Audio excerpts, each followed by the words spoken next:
Good afternoon, good evening, and good morning from wherever you are, and Merry Christmas. Although Christmas is nearly finished for us over here in the UK, we've only got an hour left, but we're home, we're stuffed full of food, and we thought, to heck with it, we're all bored. Let's do a live stream. And joining me right now is Zam and Christine. Hello, hello, hello. Hope you all had a wonderful Christmas. We will talk Good about it evening. in a little bit. And we're hoping some more people might join us later. If not, it's three of us. Christine is a little bit under the weather, so if she has to disappear, it's all good. It's no problem. You can go off, do your thing, come back and forth. There's no there's no rules to tonight. We're just shooting the shit, or as I've called the stream, bollocks and banter, because why not?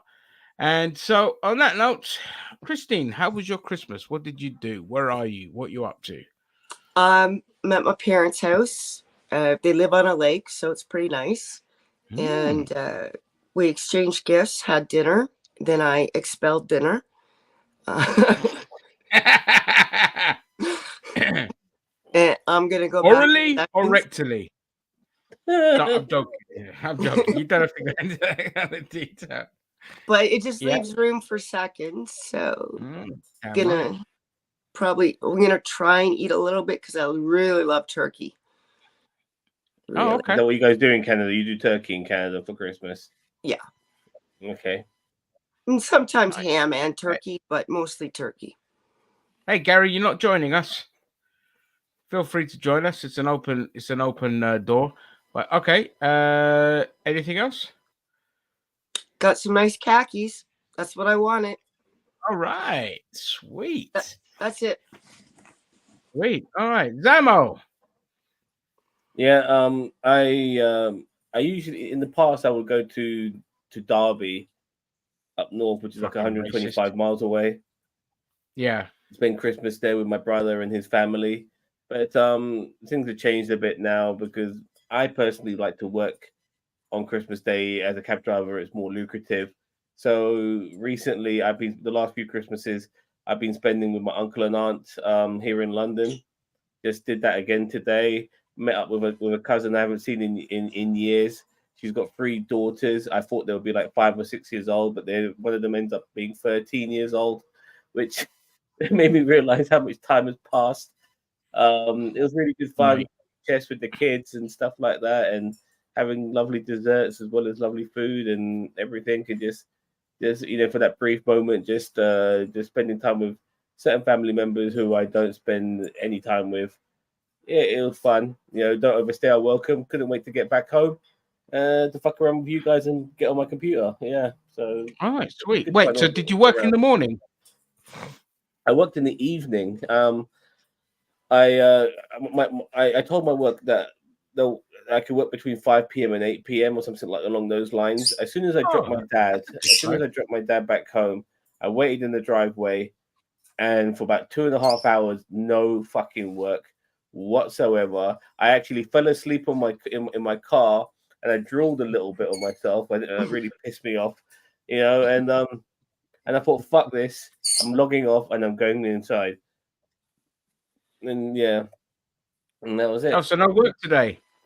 Unfortunately, no work. And I'm a bit pissed off because I could have what do you call it, like scheduled some work, but I thought to myself those jobs weren't good enough. But in hindsight, there was 1 or 2 which were probably good enough for it being Christmas Day and work being limited. I should have taken 1 or 2 of them. Learn for next year, mate. Next year, just take whatever fucking jobs you can get. Like there's one job, like sorry, go ahead. There's one job which is just maybe like in Uxbridge, that part of the world, which is just outside the M25. It's about 25-mile journey. It would have paid pretty well, especially for Christmas Day. So I'll remember for next time. Well, learn for next time. Rick B, give us the shocking EastEnders ending and the shocking whatever the hell happened in EastEnders. I don't really watch it. Came back from the dead. Then returned yet again. My Christmas was Ginger. What did you do?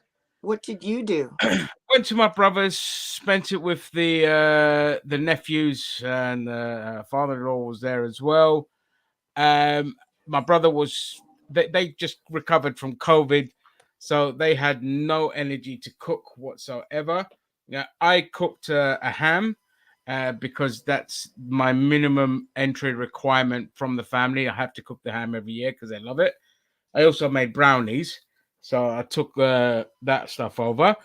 But because they were too tired and knackered to cook, they ordered Turkish food, so kebabs, and we had a lovely Christmas dinner. Lots of just meat, lots of fucking lovely meat and Yeah. dips, and I loved it. I tell you what, we're gonna make it a tradition now to just order Turkish for Christmas because we loved it. And it's the one Turkish restaurant that I really like that's near their house as well, and it was nice. And then I was spoiled with lots of toys that we gave to our nephews, but of course, uncle and dad have to put them all together. So I just sat there putting together Playmobil, having fun with them, Legos, puzzles, you name it. Hot Wheels, massive fucking Hot Wheels set that my brother got with a moving dinosaur and everything. It was crazy. Oh, that's really nostalgic. Oh mate, I tell you what, I loved it, man. I was in absolute heaven, just sitting there playing with my nephews, having a laugh, remote control cars, all this kind of crap. Like I think me and my brother look forward to Christmas more than the kids do because we just love fucking around with their toys and all this kind of stuff. We've never really run out of it. I mean, if you look at my back shelf there, up there, it's all toys and their toys and everywhere's toys in this room. And then of course my nephew had to do the usual thing he does when he's overeaten, and that was projectile vomit. However, he dropped out a little bit, and I was able to catch all of the projectile in a pint glass. It was like cat-like reflexes, like no, yeah, all into the cup. Saved his puzzle getting ruined, the paint's getting ruined, toys getting puked all over, all of that. So I was very proud of myself. But yeah, it was a nice Christmas. It was a very nice Christmas. My mum wasn't with us, so it was even nicer. She's off in Miami, having the time of her life, and so the reason I say that is because I was able to add some flavor to the ham. Because sometimes I have to keep it a little bit bland because of her. But this year I was able to go hog wild with it and add all the kind of shit that I like to add, and it was lovely. And knowing that she's off having the time of her life in Miami right now, it was all good. So yeah, good Christmas this year. Well, it sounds like it. When you said Turkish and kebabs, that reminded me of when I was younger and going to the bars and then having kebabs afterwards. I've always been a curvy person. You know, when I was younger, I actually had a nice thin waist though, but I had, you know, hips and big boobs. So you go to get the kebabs afterwards and there'd be all these skinny girls and hardly any little clothes, like wafer thin, up there, like getting their kebabs. I'd walk in and the guys behind the counter would push them aside and like bring me up to the front, like they wanted the kazongas. That's what it is. Profess love to me and want marriage, because I don't know if there's a connection between hips and boobs and babies in their minds, but it was like, no, just Turkish men tend to like the more curvaceous women. Oh, I've seen it. Oh yeah. Yeah. When I was, where were we? In Italy. Me and my mom and a girlfriend of mine went to a kebab shop, and the guy was trying to convince my mom that, you know, he could pay a dowry and wanted to marry me. Like, and he meant it. He yeah, meant I bet. it. He's like, oh, and my cousin has a restaurant in Montreal, Canada, and oh yeah, like he was in. Yeah. Well, listen, I love my Turks, but I'll say this: they don't make good partners. The men, at least. No, they're if you get a good one, it's great. But if you don't, which is often the case, then it's just a headache. So you dodged the bullet there, mate. A long time ago, I had I'm not interested in marriage. Turkish girl. I'm not. I've had 7 proposals. I said yes twice, then changed my mind, and I've never. I'm so happy that I never got married. It's the best thing, mate. Yeah. Sorry, you were saying? No, I don't. Sorry, I had a one night stand with a Turkish girl once, but I also remember seeing, like, sometimes I'll go to a kebab shop on a late night out, and this guy might be there with his girlfriend and shit, and the fucking kebab shop owner is chatting up the fucking girl, you know, on the counter, goes, yeah, all that sort of shit. You know, no shocks given. You know what I mean? Yeah, no fucks Yeah. given, man. No, No, I've had a Turkish girlfriend before. She was lovely. I reckon we would have ended up settling down, but she had to move back to Turkey because her dad was a fucking idiot, and he got kicked out of the country, so the whole family had to go back. And oh well, but yeah, like you talk about the kebab shops. And so my guy who used to have the kebab shop around the corner from my house, he would always say like, "Oh, it just used to crack me up because it's so Turkish." All right, he goes to me, you know, this is life. I have my lovely, beautiful wife at home with the kids. I go out, I play poker with my friends. Then I go see my girlfriend. Then I go see my other girlfriend. And it's good. Nobody cares. It's all good. I go to him, does your wife know you're married? No, she doesn't. I mean, They does your still wife know care. you've got a girlfriend? It's like, no. No, we don't tell them. We keep happy life. I'm like, what about your girlfriends? They know they're married? They know you're married? No, they think I'm bachelor. I'm like, okay. I said, this is your happy life. I said, your wife won't be happy and she'll take half your shit because there's no Sharia law here, mate. You know what I mean? You're going to get half your shit taken. So just be warned. But he just pissed all his money away gambling and all of that. So I don't know what happened to him. Nice guy, but not nice to his wife, obviously. Clearly, girlfriends all over the place. But again, that's just standard. Most Turks I know, they have like a harem of of women. Thanks, So, Rick, but no thanks, babe. Right, let's see what Rick B did. I made homemade pizza with homemade pizza dough, which is the best pizza, by the way. Homemade pizza, always the best. Watched Reanimator with my son, legendary film. Played Robocop Rogue City, and then watched Ricky Gervais comedy special on Netflix, which is hilarious. I'll have to give that a watch later. Is that a proposed? Sorry, I'm not Yes, bored. it I'm is. just tired. No, that's fine. I knew a Turkish guy. I don't want to mention his name, but when I used to run pub poker, he was part of that contingent of poker players who would come to a game, and he would sometimes like tell me, "Because Zam, you should be smoking the weed and stuff like that." And then one particular night, we had like a lock-in. I'm still friends with the owners of that pub now. They don't own that pub. I'm still friends with them now.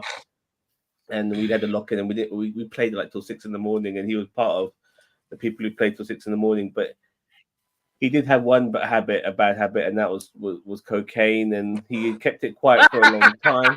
He had kept it quiet for a long time, but by 6 o'clock, but because we were playing all night, he couldn't keep it on the down low anymore. He just blatantly whipped it out, started fucking doing lines on the fucking poker table and shit like that. Like, what the fuck? Yeah, it's a good thing he didn't do weed. Yeah, I was gonna say, but yeah. you shouldn't smoke weed. Don't smoke weed, man. Have a go before smoking weed. I mean, then again, I was like doing it all the fucking time. I'd be like, but he tried to hold his coke habit back for as long as possible. But yeah, doing an all nighter, eventually he couldn't help himself. But Well, I mean, you used to smoke weed like you smoked fags, so it was like that's how I smoked them. Yeah. So speaking of smoking, I have to go outside to do that. So I'll be back. Yeah, no worries. Oh, Rick B, by the way, I need to ask the most important question. What toppings did you have on your pizza? New pants. Love them. Yeah, it was. It was, but she said no. Oh, okay. I only wanted Canadian green cards, so never mind. Hey, mate, you're Asian, man. You can walk into Canada, no problem, get a green card. Yeah, man. When I was last in Canada, I was thinking to myself, when I was last in Canada, I'm thinking to myself, where the fuck are all the fucking white people? I was like, they're in Toronto and shit like that. And I'm like, look what this little cunt's done to my fucking nail, man. He's like, is he biting your nail right off? Look at that. Look at that. Yeah, there's nothing left. He's like, yeah, man. I don't need the fucking nail cutter. I got this. Don't need to cut your nails anymore. Yeah. He's proper on it, man. Jesus Christ. Yeah. I feed you plenty. He's already Jesus, this guy doesn't like my birds.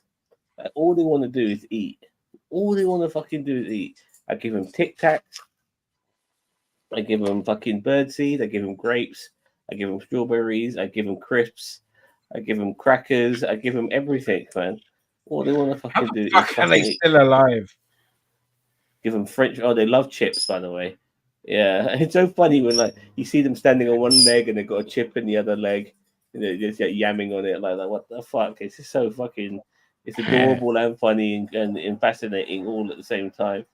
Yeah, I mean, Right, I have to interrupt you, Zam, because we are now going to move on to pizza toppings here. So we have okay. pepperoni, peppers, onions, mushrooms, and 2 different types of cheese and jalapenos.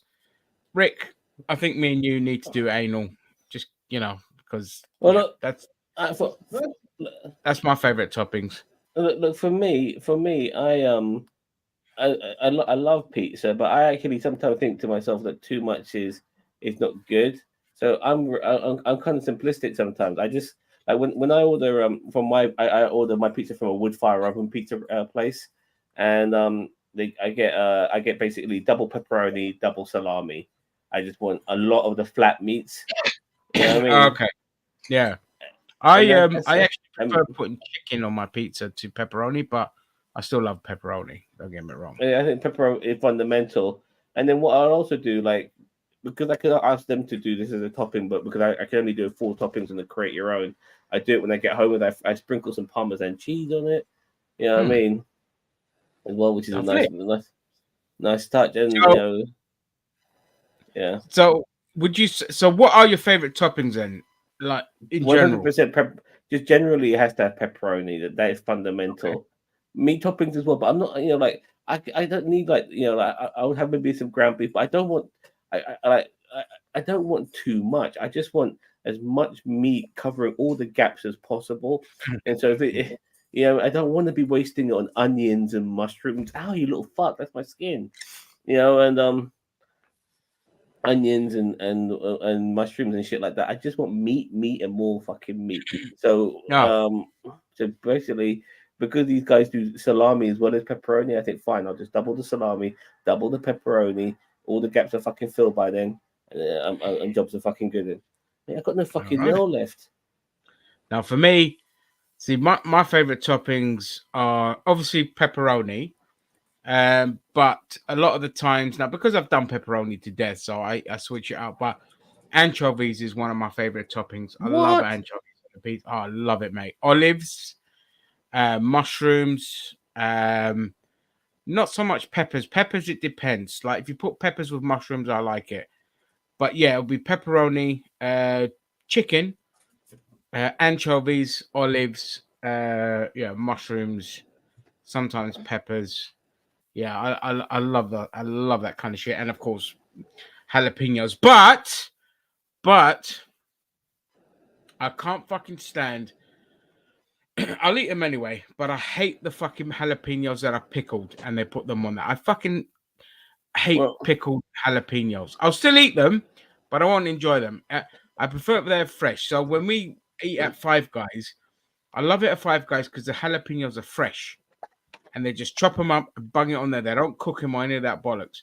And I fucking love that. So I prefer to have, when I make homemade pizza, I'll go and get jalapenos or even a Scotch bonnet and put it on there because I love that nice kick. I like spice as well.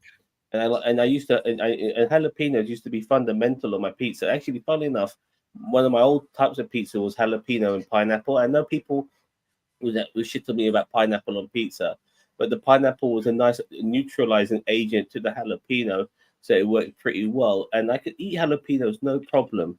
It's just the next day I can't handle the burning shit. You know what I mean? As much, honestly, I have no idea what it's like to be fucking anally raped. But I think after fucking taking a shit from jalapeno pizzas, I think that's the closest that I'm ever going to find that, because there's times where I am crying in the fucking toilet because I just can't handle it anymore. Really? From jalapenos? Jalapenos burn my fucking asshole to pieces. Yeah, and man. And look, ingesting them, no problem. Exiting them is a problem. You know what I mean? And I feel like I'm butt fucked every time I fucking take that shit. You know what I mean? So I've had to look. Spicy food is not a problem. It's just eating the actual spicy ingredient itself raw. You know, like a jalapeno. It's my body can't do. I think I'm just getting old. You know what I mean? I Yeah, need I my think it's the age. I'm going to quickly go to some comments before we yeah. carry on the conversation. Yeah, Christmases were good. Gary, we already talked about those. You don't like too much meat on a pizza. Anchovies are so yum on a pizza. Yeah, goddamn right. I fucking love them. I've Tuna, never no, I'm never not a fan of tried that. tuna. Eh? I've never tried anchovies on a pizza. I'll try Oh, it. it's amazing. It is amazing. Like when I do my home pizza, I'll always do like 3 different types as well. But one of those will be anchovies, olives, feta cheese as well. By the way, I forgot to say feta cheese and mushrooms. And I just, oh my god, I could eat that all day long. And Rick B, I'm the same. Yeah, you can't beat fresh jalapenos. I'm sorry, I can't stand pickled jalapenos. I find them I don't. offensive. I don't even put it on my Subway like Subway sandwiches. Yeah, I would always ask for all salad when they tell me what salad you want, and jalapenos would be included. Now I tell them all salad except for jalapenos. I No, just I don't want to can't go do the through the pickled. trauma. Yeah. I can't handle it, man. It hurts just too much, and I'm walking away. Like fucking Edward Norton did after he got fucking raped in the showers in fucking American History X. I'm walking like that. You know what I mean? Like this is not normal. It's just like not. And the thing is, as well, I think to myself, there might be another. This might be just part one of my shit. I might need to do it again. And the last thing I need is the sensation of taking a shit while I'm cabbing.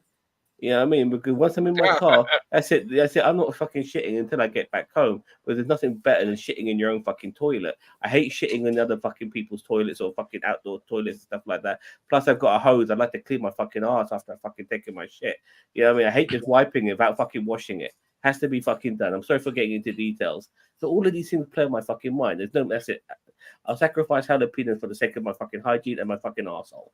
You know what I Yeah, mean? no, I mean, no one's gonna like question your manhood just because you don't like spicy food. Some people just No, I like legit spicy don't have a food. I just tolerance. can't. I know you like Yeah. spicy food, but it's the aftermath. Listen, I've never felt more pain in my ring than after a night of having a chicken fowl. After that, I've always said what me and my friend went through, and the next day, if you were making a comedy out of it, it would be go to the restaurant, give us the hottest thing in your menu. The guy was like, it's a chicken fowl. I'm sure you're not going to want it. We're like, we're here to try it. Let's try it. So we have the chicken fowl. Mind blown. Everything's exploding. I'm in the toilet now, sitting there going, Jesus Christ, I'm going to fucking die. I'm going to fucking die. I'm going to fucking die. And then you psych yourself up like, I'm going to go back. I'm going to fucking finish it. So you go back there, you're with your friend, you're like, no water, because it just makes everything worse. No water, then neck down a pint of beer, and we're sitting there sweating in tears, agony, going, we fucking made it. 20% discount. Let's go. And then at that point, that's when you cut to the next day with outside the toilet, and all you hear is, because it fucking hurt like crazy coming out. And that's why I've never had a Lava, foul again. mate, lava. Oh my god. I had ice cubes up my bum. I'm sorry to say, I had ice cubes. It was worse coming out than it was going in. Never I'm again. contemplating the ice cubes, but it just feels like a long thing. Like It does nothing, mate. Physically, I would have to be back on the fucking toilet again just to stick one in there. You know what I mean? Yeah. So like, Wait, I are feel you like I trim can't a be bothered. fucking cable? Oh, Yeah, your cat does You're that. gonna electrocute yourself. I've got a funny story about suppositories. Oh yeah, go for it. Okay. I was going to the UK, right? I don't like flying. I don't like boats because I get extremely ill from motion sickness. All So right. Okay. Yeah. I get to the airport, find out I forgot my Gravol, which is Still here. one of those pills that makes you not nauseous. I get there, and then I realize they don't have pharmacies in airports in Canada. I don't know why.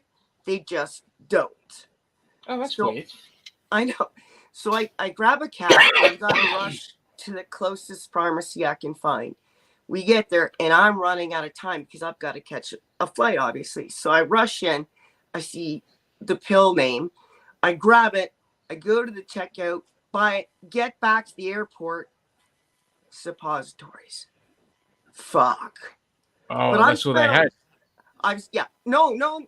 I just didn't read and take the time because I was in a rush. But I've got to get on this flight. I've spent a lot of money. I'm not rebooking and paying the fines. I'm getting on this plane. So I go to the bathroom. And I don't know if you know how the bum works, but you've actually got two sphincters in the ass. Sphincters. Uh-huh. Okay, yeah. The first one inside the body, if everything's above that, your body doesn't tell your brain that you got to poop. But once it passes that before it reaches the last one, your body goes, hey, man, you got to shit. Didn't know this. So I don't put it up far enough. It's sitting in between the two. I get on the plane. I'm sitting there. We haven't taken off yet. I'm like, I'm going to shit I'm thinking I'm going to poop myself, right? And I'm like, oh my God, I'm going to poop myself. And as soon as we take off, I'm just like, turn the light off. Turn that light off. Turn that light. Seatbelt light, I'm yeah. Right to the back. But this medication also makes you sleepy, right? So I take my shoes off. I never normally do that because it's not really a good idea, but I don't have stinky feet. So I take my shoes off. I fall asleep, and then I wake up about halfway through, and I got to pee or something. And you can't see your feet because you're in economy class, right? You're still packed. So I'm taking my toes and I'm trying to find my shoe, right? And I'm like, why won't my foot go in my shoe? Oh, that's not my shoe. In fact, that's the lady next to me. That's her leg, and she's wearing her shoes. I've been running my toes up and down her legs. I did it again just before we landed. She got off and was like, I can't believe I had this absolute pervert sitting next to me, trying to play footsie with me the whole time. Oh, I was running my toes up and down, like from her knee down to her ankle. Because you're half asleep, right? And you're like, why won't my foot go in my shoe? Right? Oh my God. Fuck. It was more embarrassing when she gave me her phone number, though. Oh, wow. There you go. No, nice. I kid. I know. Yeah. Yeah, right. Hello, Cheeto. Yes, welcome. Why are you not joining us? I just want to quickly share something because I saw this as I was just whilst we're waiting. I just saw this little clip on YouTube, and I thought it was quite frightening. And it's from a video game, but it does a good job of being scary, which is supposed to be. So this is basically it. I really wish I could get it bigger, but it's on the YouTube short. So this is about as good as I can get. So you might want to enlarge this, I'll make my screen full screen. All right. Get the fuck off my phone, mate, so I can click the bloody button. All right, let's go.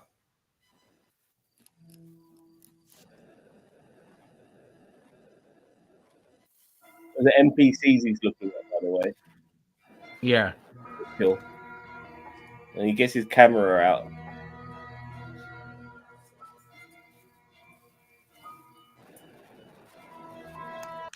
Takes a picture and they see the flash. Oh my God. Oh my God. No, they saw the flash. They saw the flash. They saw the flash.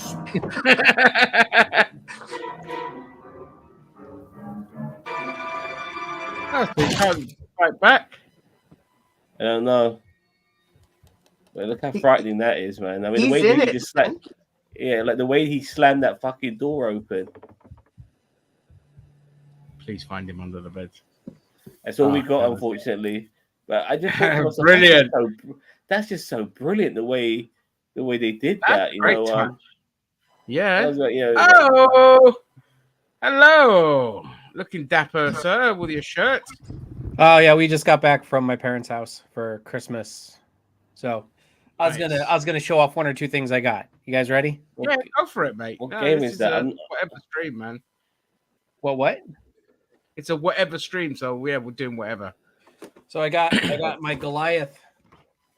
I don't know what you call Lovely. it. Model thingy. Cute. Q piggy. Yeah. Oh, Q fig, and they oh, called Q lovely. figs. Oh, nice. Yeah, Q-Fig. Yeah. Oh yeah, there you go, Q fig. Yeah, lovely. Oh. What game is that? I don't know. What game is that, Zan? Does it say? I'm looking into it. I'm just gonna look at the comments. Maybe the comments will let me know. Another Q-Fig. Oh, Cyclops Q fig. Oh, are you gonna take it out the box? Absolutely. What? Unbox. We're doing an unboxing. I mean, it's not. That Unbox. Hang on. Fears shit. to the Just lost $10,000. to the. You just lost $10,000. Why'd you lose $10,000? Did you open the box? Atom? Oh, well, Oh, my daughter told me I lost $10,000 because Oh, how do I lodge? Here's the name. Here's the name, Rick. There we watch this is where like the head falls off as I pull it out. go. Oh, that is beautiful. I love He it. he almost looks like Plastic Man. Old Oh, no, Cyclops there. from DC. No, that's Yeah. really good. That's nice. I love Cyclops. That's my favorite Yeah, are version. you opening the Jim Lee. Goliath one? Huh? Yeah, I'll get. Okay, hold on.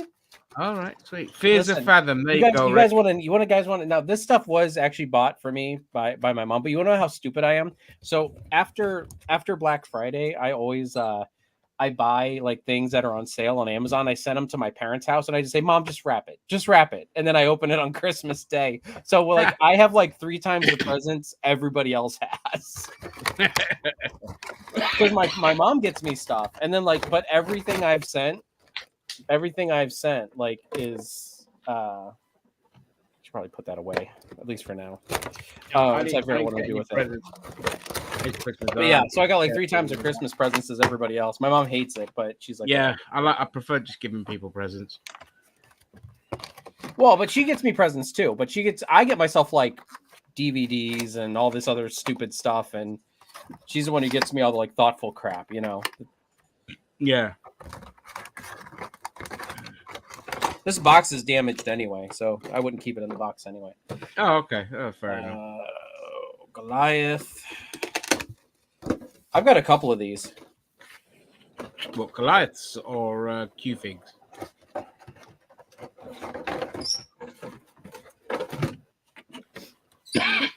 Fuck this cough. Oh, nice. Oh, I love it. Ow, That is awesome. I know, right? I love I wish he had like some of the like shattered pieces of himself down here, like after they wake Oh up yeah, in the that would morning. be nice. Yeah. That would be really nice, but you know, it reminds me of the Disney Infinity characters almost a little bit. You know what I mean? Oh yeah, yeah. Yeah. My son I has like those figurines. They were great. my son has every single one. Like not the variants. Really? Oh yeah, he has every single character. Like not all the variants. Like there's the invisible variants or whatever. Yeah, yeah. But he has all of them. Like I kind of projected a little bit because he loves the game too. But like I was like, oh look, they're on sale at Toys R Us. Like buy 3 get 1 free. Well, I gotta get 3. Now wait, because what happened after that game kind of fell, those figures they evolved into like more articulated figures, and I've got a whole bunch of the Star Wars ones. Did you see the made up, not the made up ones, but like the fan made Hello, ones? Leia. Merry Christmas. Hello, Lyle. Merry Christmas. What you Merry say, Christmas. Cheeto? I was gonna say, have you seen the fan made ones, like the ones with the X-Men and stuff like that? No. Oh, look up Disney Infinity fan made figures. Huh? Will do. Yeah. The Disney Infinity characters. Oh, yeah. I don't know where they are, though. They're in a box up on the front porch right now. All right. Hold on. Yeah, hold on to those. You never know if they might be worth something in the future. You never know. Oh crap. Live. Yeah, Another well, one you like, got? it's kind of a. Oh, I got 4. So Oh, why have I got the other us plebs on equal? We need to enlarge your screen again. I need. scissors. Hey, run and grab me scissors and run back. Yeah, wait a minute. Health and safety, bro. Don't really run. You know, I could so see him running with scissors. Yeah, he'd be like, here you go, Dad. Right with the It's all fucking fun and scissors. games until someone loses an eye. Then it's I need hilarious. From my father's personal assistant. Oh, it's free on Steam. Oh, I'll grab that. It's been 16 years. Wait, what's free on Steam? A game called Fears of Fathom. Is he relaxed? Hey, Timmy. Hey, Timmy. Yeah, they're doing a whatever stream, so I'm gonna dip in Yeah. here. I'm gonna show some stuff off, and then I'm gonna jump off. What do you mean you're gonna jump off? I got kids, man. So Yeah, he's got They're us. multiplying. How old are you, sit there with Timmy? you. Huh? How old's Timmy now? Timmy, how old are you, mate? How old am I? With his Yeah. dirty Sanchez above his lip. Yeah. 16. You're practically a man now, mate. You're not a kid anymore. All right, so you know what I mean? based on this right here, who do you think this is? Oh, I thought that was a plant pot. I don't know. What is that? That's Turn it on the other side. That's also a blob. No idea. Is that somebody mooning? I mean, I was gonna say it was a plug of some kind, but I don't. Oh well, you know. This is a PG show. Now you're on here. What are you on about? There's All two right. on that side too. I know, right? I don't think I should answer how old I am. Well, It's the bounty hunter from Star Wars. No. Oh, there you go. He She is, said he is it's 16. He's going to be 17. Oh, really? Wow. Jesus Christ. Yeah, you can practically should be moving out. Oh, Oh, Aw. no, little. zero. Special. That is all. I would never have figured that out, man. No, I thought it was more funny the way it looked. No, that's awesome. That's awesome. You might have to start collecting more Mortal Kombat figurines after this one. What are you doing? Yeah, That's that- awesome. I couldn't make out what it was. I mean, I'm just like, I was like trying to look at this Really? sort of amorphous figure, Yeah. and now I realized that it was, summoning an ice ball, but on that little amorphous, other side thing, it's just like I'm like, whatever it is, it looks like it has really. What big are you boobs. doing? Yeah, it's a fox. Yeah, I This think is why I Keith don't do wanted this with my Ignite kids here. There's something in the box. Freaking monsters. It's a chaos stream. It's all right. One. Let chaos remain. Timmy, sit on the chair behind you and spin around really fast. Yeah. Which kid? Which And kids? pick up right and The spin him the as human well. children or the furry child that I see, with the Yeah. tail occasionally That box waving. up there, if I could That's it. back. That's the daughter. She All right, transformed ready for into the a other dog. one? The last one? Is that Leonardo? Oh, Nice. no Okay. way. That's Oh, another get that Disney one. Infinity character. I've got to I get was that one. If shocked. it's Teenage Mutant Ninja Turtles, I'm sold. I'm a whore Yep. for Teenage Mutant Ninja Turtle stuff. That last Dude, I one love how the actual sewer water looks like sewer water. Yeah. Yeah, Like- Let me see. I can see a couple of floaters in there as well. Oh, Yeah, so gotcha. good. Yeah, it looks like it's urine, like literally. Yeah. Like that's disgusting and yet accurate, and I love it. Awesome. Is that Yeah, all of I them? just have- That was the 4 of them. Lovely. That's something that never comes up. They live in a sewer, and smells cloy to stuff. So I would imagine that the turtles got like nose blind to it, but like every time they come out of the sewers, you're going to have something Nice, Timmy. that stinks to high heaven walking around. Yeah. Everyone and around them is going to just be like, "Oh Jesus, what is that?" April's just sitting there like, whatever, bro. But I'm sure Casey Jones is a fecophiliac because he must love going down there. Yeah. So how was your So- Christmas, Zaxin? What did you do? My mom contacted me a few days ago. It's like, do you want to go out to Grammy's for Christmas? Because my grandmother still lives out in a town that's like 40 minutes away. And I'm like, yeah, sure. So, today I met her at the ferry terminal because she lives out on a nearby island. So she has to take a boat to the mainland. And so I met her down there because I live on a street that's a little convoluted to get to. So I just like took the 15-minute walk down there and met up with her, and then we went out to my grandmother's. We made a pit stop at my brother's along the way because he lives kind of on the way. It's stopped at my grandmother's, and then we went over to my aunt and uncle's, and we hung out there for a while, talked to everybody. Because it's like I have a cousin that moved to Scotland, and she lives there with her husband, like 3 kids, but they had the time to be able to like come over with everybody, so it was a good time to visit. So I got to see someone that Lovely. I got to see people I hadn't seen in like Right back. a few years. So packed house. Yeah, no worries, Cheeto. So packed house. So Nice. Good food as well. Oh yeah. Everybody over there cooks. They're not a microwave commando like me.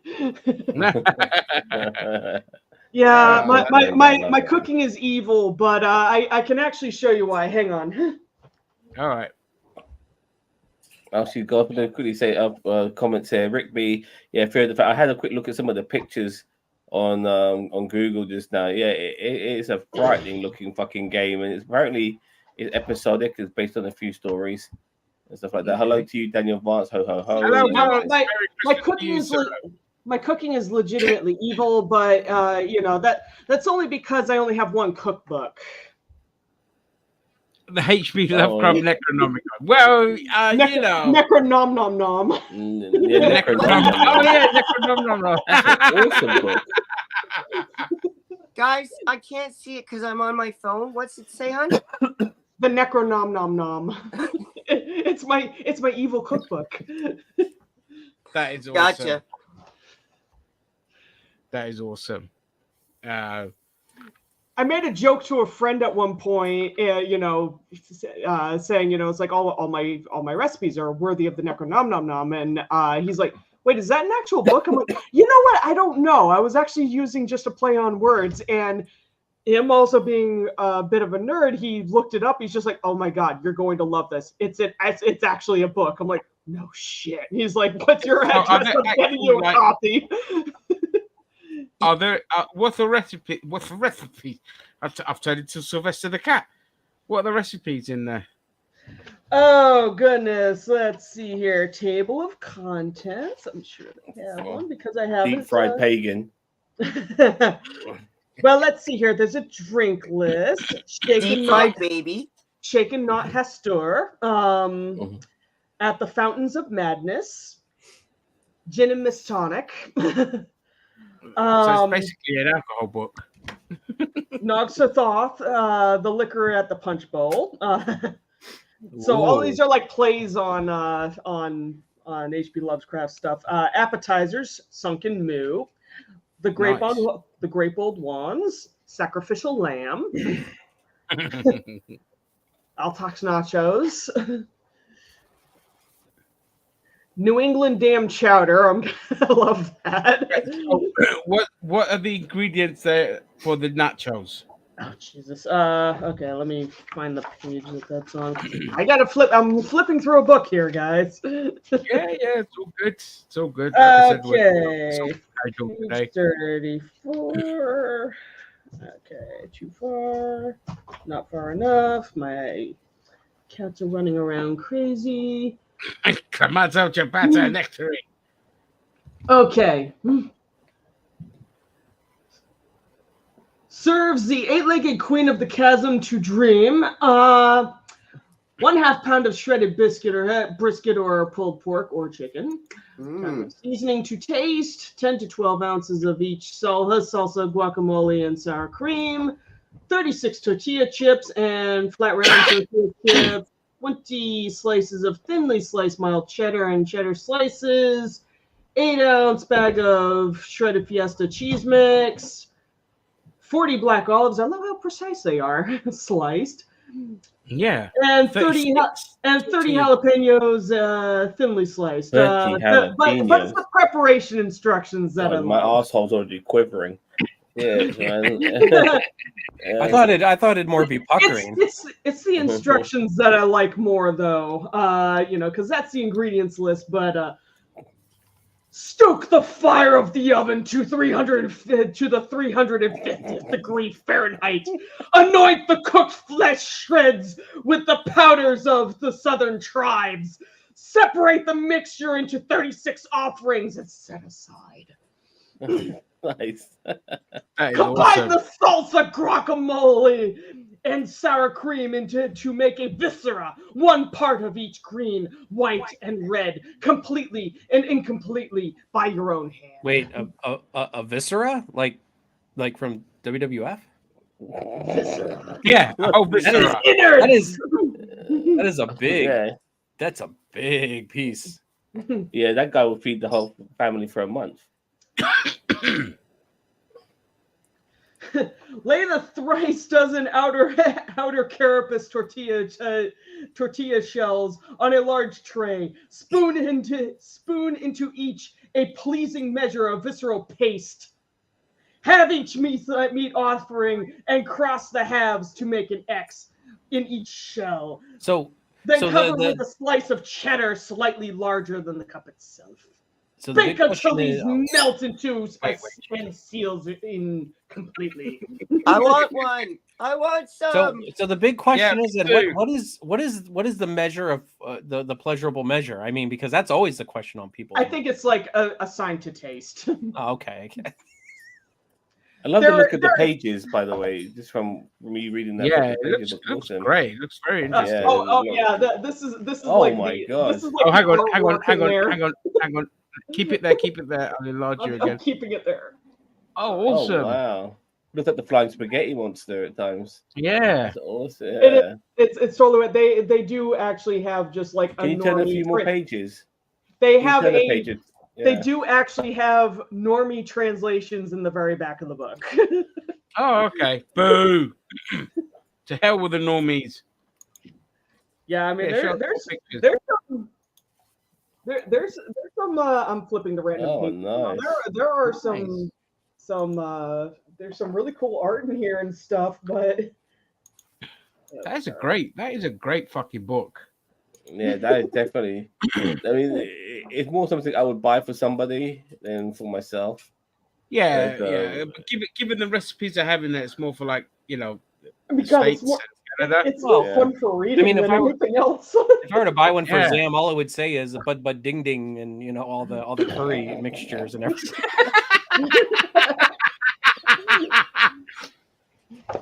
But yeah, like I said, I believe. Rick B's gonna cancel you, mate.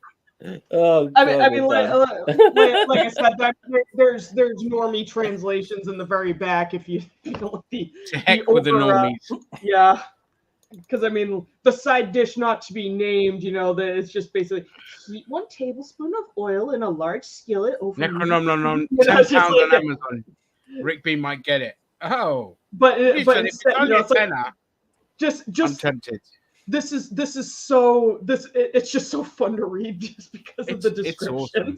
descriptions. You know what? I might get that for my brother because I give people belated Christmas ideas. I love it. I tell you what, like the reason I say that is because he obviously he's put on a little bit of weight from what he used to be. He's still not like huge. I'm talking just an extra stone, which is like 10, 12 15 pounds, right? Huh? Not 12 pounds is a stone. I thought it was like 12 and a half or 14 something. pounds. It's 14 pounds to the stone. Oh, So he's put on like 14 pounds, maybe a little bit more over the years and all of that. You get old, your metabolism slows down, but it's still slim, because he's tall. But anyway, from my slimmer days when I was a lot slimmer, I had a T-shirt that's got 4 dinosaurs, and it's got herbivore, carnivore, omnivore, and omnomnivore. And like he loves that, so he took the T-shirt. It doesn't fit me anymore, and obviously because the boys they love dinosaurs, so they love that T-shirt. And he just he now likes the word nom nom nom. So that's why I might get him that book, because I think you'll enjoy the nom nom part of it, and then obviously the recipes sound really cool as well. So yeah. I mean, I didn't even read like the full recipe on that one, but yeah, that's kind of like when I'm reading it, I just naturally lapse into the it's just like beat the eggs of the chicken into submission. You know, it's just like That's how it has to be read, though. If you're not reading it like that, The what's the egg. point? Yeah, that's awesome. Yeah. You could mean, read the that's- phone book and make it sound like oh yeah, you could totally read anything and make it sound awesome, but I mean, it's just like this just does it itself. Just- Yeah. Yeah. No, that's great. I'm lazy. Rick, don't worry, I love racist jokes. You know what we all do over here. You know, we're woke, but we're not stupid. You know what I mean? Let me tell you one of my favorite racist jokes. What do you call an Indian man with an apple on his head? Don't know. Admit I don't know this one. William Patel. A racist joke. I've got a friend that's actually named Tell after William Tell. Nice. His dad was that big of a fan. I don't know, man. That's crazy. I'll be right back. No worries. Like the other day, like this Chinese guy knocked on my door and he went to me, Harrow, and I went, no, Hendon. That's an old joke. It's an old joke, sir, but it checks out. It's because Harrow is next to Hendon and Asian trying to say the hello. Yeah, so all of that. So yeah, I'm trying to think of if I got any more. I used to be a back catalogue of fucking jokes, man. But Listen, I'm Over the You know years. how it goes around here. We had all the the most racist fucking jokes. My favorite one is what you call an Asian lesbian, Minjita. oh, yeah, Minjita. Yeah. I was like, I'm the straight white guy. Nobody can cancel me, right? Come on. I mean, Yeah, exactly. You're good. What you can do is you can go on 50 different networks and complain that you're being cancelled, then write a book that you're being cancelled, then get your own show on a news network that you're being cancelled. and then I'm gonna hire Zam as my co-host, and then By the way, did the I don't want to get too political, but did the Republicans save Christmas this year? I have no idea. But apparently, you're not allowed to say Merry Christmas anymore without getting cancelled, which I know is all bollocks. But Well, every year that we sort have of to stuff go is- to that war, but I don't. Yeah, whatever. Listen, Tony all I- Beatlemania. Yeah. Anyone got any resolutions? Yes, survive. yeah, Well, right. I mean, that kind of goes without saying. Yeah, my survive. resolution is I've given up on resolutions. my resolution is just to keep doing what I'm doing regarding my exercise, because I've got to a stage now where I have to go 30 minutes on that fucking goddamn treadmill. You know, and as long as I keep myself doing that, you know, then it's all fucking good. And I've got to remain with that. I just wish I could diet as well as I could fucking exercise, because my diet's a shit. Listen, I managed to do one thing this year. I fucking can't believe that I managed to do it. And that was to stop drinking fizzy drinks. That for me, like, you've got to understand, that's like telling somebody who's a heavy drinker and a heavy smoker to stop doing that.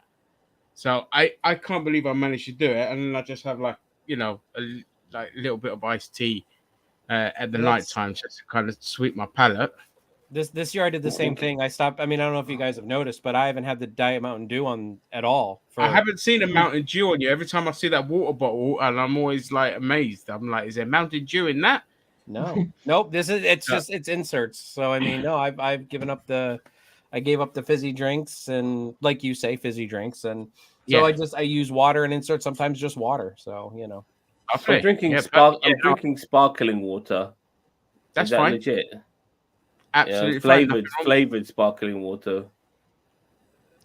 It's all right. I mean, you just keep an eye on the sugar levels. If you don't drink too much, it doesn't matter. This one has got 0. It's basically 1% of this whole bottle is sugar. Yeah, it's fine. Does it have aspartame in it? I don't know. My eyes are no good anymore. I can't see shit. Hold on, let me get it. I'll let you know eventually. Which kind of Coke, Rick B? Listen, Rick. No. My family was always like, "How can you fucking drink like?" Because I drink like 4 to 6 liters of like Diet Coke, or Coke Zero every day, you know, because I just love the stuff. But just I don't know what happened this year. I was just suddenly getting fed up with it, and my body stopped. And I had I've had a lot of health issues this year.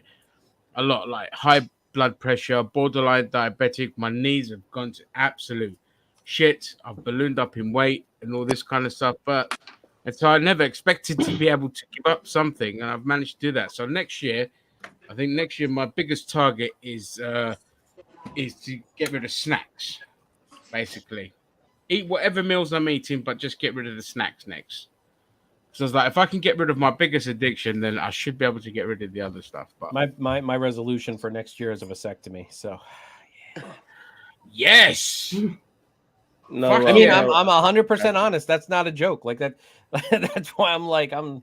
I'll do it, mate. If I was interested in relationships, I'd be getting a vasectomy as well, mate. It's the best thing. Yep. you could just pull Two out. of my friends have had vasectomies. One had it this year, and the other one had it a couple of years back. So I've it's the best decision they ever made. They've had I've kids, lost- they just don't want any more. Yeah. Same here. Come on, Christine. I was just gonna say, since last winter, I've lost 1.5 stones, and you know, Nice. I could have done like a ton more, but that's with fad diets, but those Bad don't diets, work. Yeah. You got to gradually just have a better diet. You know, Yeah. take away some of the bad stuff, add vegetables, and I actually like raw vegetables, so it's been pretty easy. And because of my back, just the walking I did there really hurts. So, you know, I would do that in my house first one time, but I do it 5 times a day. And then it was 5 times a day, but I do it twice and, you know, work up to 5 times a day, 5 times each time. And Right. I mean, that's not a lot of weight over a year, but still. No, that's still adds- fucking good. Yeah. I mean, that makes a big difference to your back. Yeah. I bet. But what And exactly is the issue with your back? What's that? What's the exact problem with your back? If you don't I mind broke me asking. it. I had a spinal I cord, remember. spinal cord injury, yeah, and had Where at? surgery that's Lower. Sorry, We're at like lumbar or like. Yeah. my lower back. I'd show you, but I've got a scar, but I'm kind of embarrassed about it. No, it's fine. No, You don't that's have to. okay. You I don't mean, have I to know what show you're. You don't have to show it either. Don't worry about it. But you have Yeah, to So, know. so what Yeah. happened? So you had the surgery, and then what? It's just not. They call it failed back syndrome, which is just a fancy word for them to say, the surgery didn't quite work, and we don't Fine. want to admit it. You know what I mean? But it worked enough that, you know, about a year in, I could walk again, just with a lot of pain, and my pain levels have gotten lower. The more weight you lose, the easier it is. And my goal Yeah. this year is just 1/2 stone. You know? Yeah, And that's awesome. But I'm is there con- nothing else they could do? no. No, sometimes with a failed lower back surgery, if you go in and try to mess with it more, you run a Right, there's higher risk of making it worse. Yeah. Oh, fucking hell. So, Oh, I mean, one of the things that I've always found is that the human body is just an amazing thing that adapts. So it's like yeah, losing weight will help, and also your back just even it'll take a long time, but over a long time, your back might actually compensate itself. And you know, as you said, your pain's going down, so your body is kind of already compensating. So And I've if worked you with a work lot on of people. core muscle Yeah, to Mhm. help, like, keep yourself, like, sturdier. So that helps. And I was going to say, you got to build up your core muscle to Yeah. help. I've been doing push-ups, but only against like the counter, because obviously I can't do them on the ground. Still awesome. Yeah, Yeah, and it's fine. and my mom bought me these pants, and because I wanted pants for Christmas, and she bought them, and I pulled them out, and I looked at their 38-inch waist. I'm like, there's no way I'm gonna fit in those, Mom. I'm a 42. All right. They fit, and they're kind of loose. I was like, Yeah, sweet. holy shit. Yeah. I know Sweet. 32 is not, who I should be really proud about that. no, Well, you I'm should. proud. If you are happy about it, you should be proud of Me, it. mate. Yeah. You win. If Yeah, you're, if but- You went down. You went down Exactly. noticeably. You thought you wouldn't fit in them, and you do. It's just like, yeah, like take your victories, and just because we're not size zeros, I mean, except for Ginger, you know, like I mean, who, Oh yeah, size triple X 5 zeros infinity. Yeah, but you know, like I mean, you know, just no, I mean, whatever victories are good for you. I mean, you know, I mean, I've gone down from a 40 to a 38 to I think almost a 36 at this point. I mean, from just stopping drinking soda. So I mean, you know, that's what I'm saying. Just take the victories that you get, and I mean, take the lap. You know, you've earned Yeah. it. Yeah, you're right. You're right. So and, yeah, and even if there isn't like the weight loss, again, I'm not trying to make myself feel better here because I am going to fucking try and lose weight because I need to go to Greece because we've got shit to deal with out there, and I want to be able to fucking walk. But even if a lifestyle change is still a big thing, mhm. you know, it's a big lifestyle change. Like, Be healthier and everything else. And I've got Yeah. a big piece of property. It's wooded, and I like. Well, I used to camp. I would camp year round, winter, spring, fall, summer, and I've got my camping group coming up the 20th of next month, and they'll camp on the property. I'll go up and I'll visit them. I'll sit there for like an hour, and then I'll have to leave. But I want to get back to the point where I can stay out all night and sleep on the ground again. So awesome. that's Yeah. kind of my next goal. Yeah. Hopefully, you know, you managed just to bring a achieve rake your. with you and do a whole bunch of pine needles. You know. That's it. Yeah. Hello, Mr. System. Hello, Mr. System. Hello. And Daniel Barnes Merry is a scars of Christmas. sexy. You Wait, should is own it still Christmas with you guys, or did it just change over to It's Boxing just Day? gone midnight. It's just gone midnight to Boxing Day. It's Boxing So Day today. Yeah, now it's Boxing Day. it's basically poor man's Christmas, basically. Boxing Day. I'm going to Oh. Greece next year. My best friend Oh, I was thought- Greek. I thought it was I Mike hate Tyson dying. Day, Boxing Oh. Day. Oh, sorry to hear that, Rick, about your friend. Whereabouts in Greece are you going? And that's what I plan to do with my dad's ashes as well. I'm going to go spread them in the Mediterranean Sea. How we will? I have a full belly. You know, full. I'm good. And, yeah. I made brownies very good. yesterday. And You because the I Brownies. didn't have the flour that I wanted. No, just normal, regular brownies. Even though because of the flour I use, it's like a Turkish flour for like burek, which is like kind of phyllo pastry stuff. So they didn't come out as gooey and as nice as they normally are, but they're still nice. But if I got pulled over by the police, it looks like a fucking great big block of hash. That's how it's looking now. It looks like a great big block of hash. You going to Mykonos? Oh, I bet you are, Rick. Meow. So it's Stephen That's a Day good place to Island. spread his ashes, so Funny thing is, like expensive fucking ever island. since regarding It's brownies, Stevens Day Island. Nice.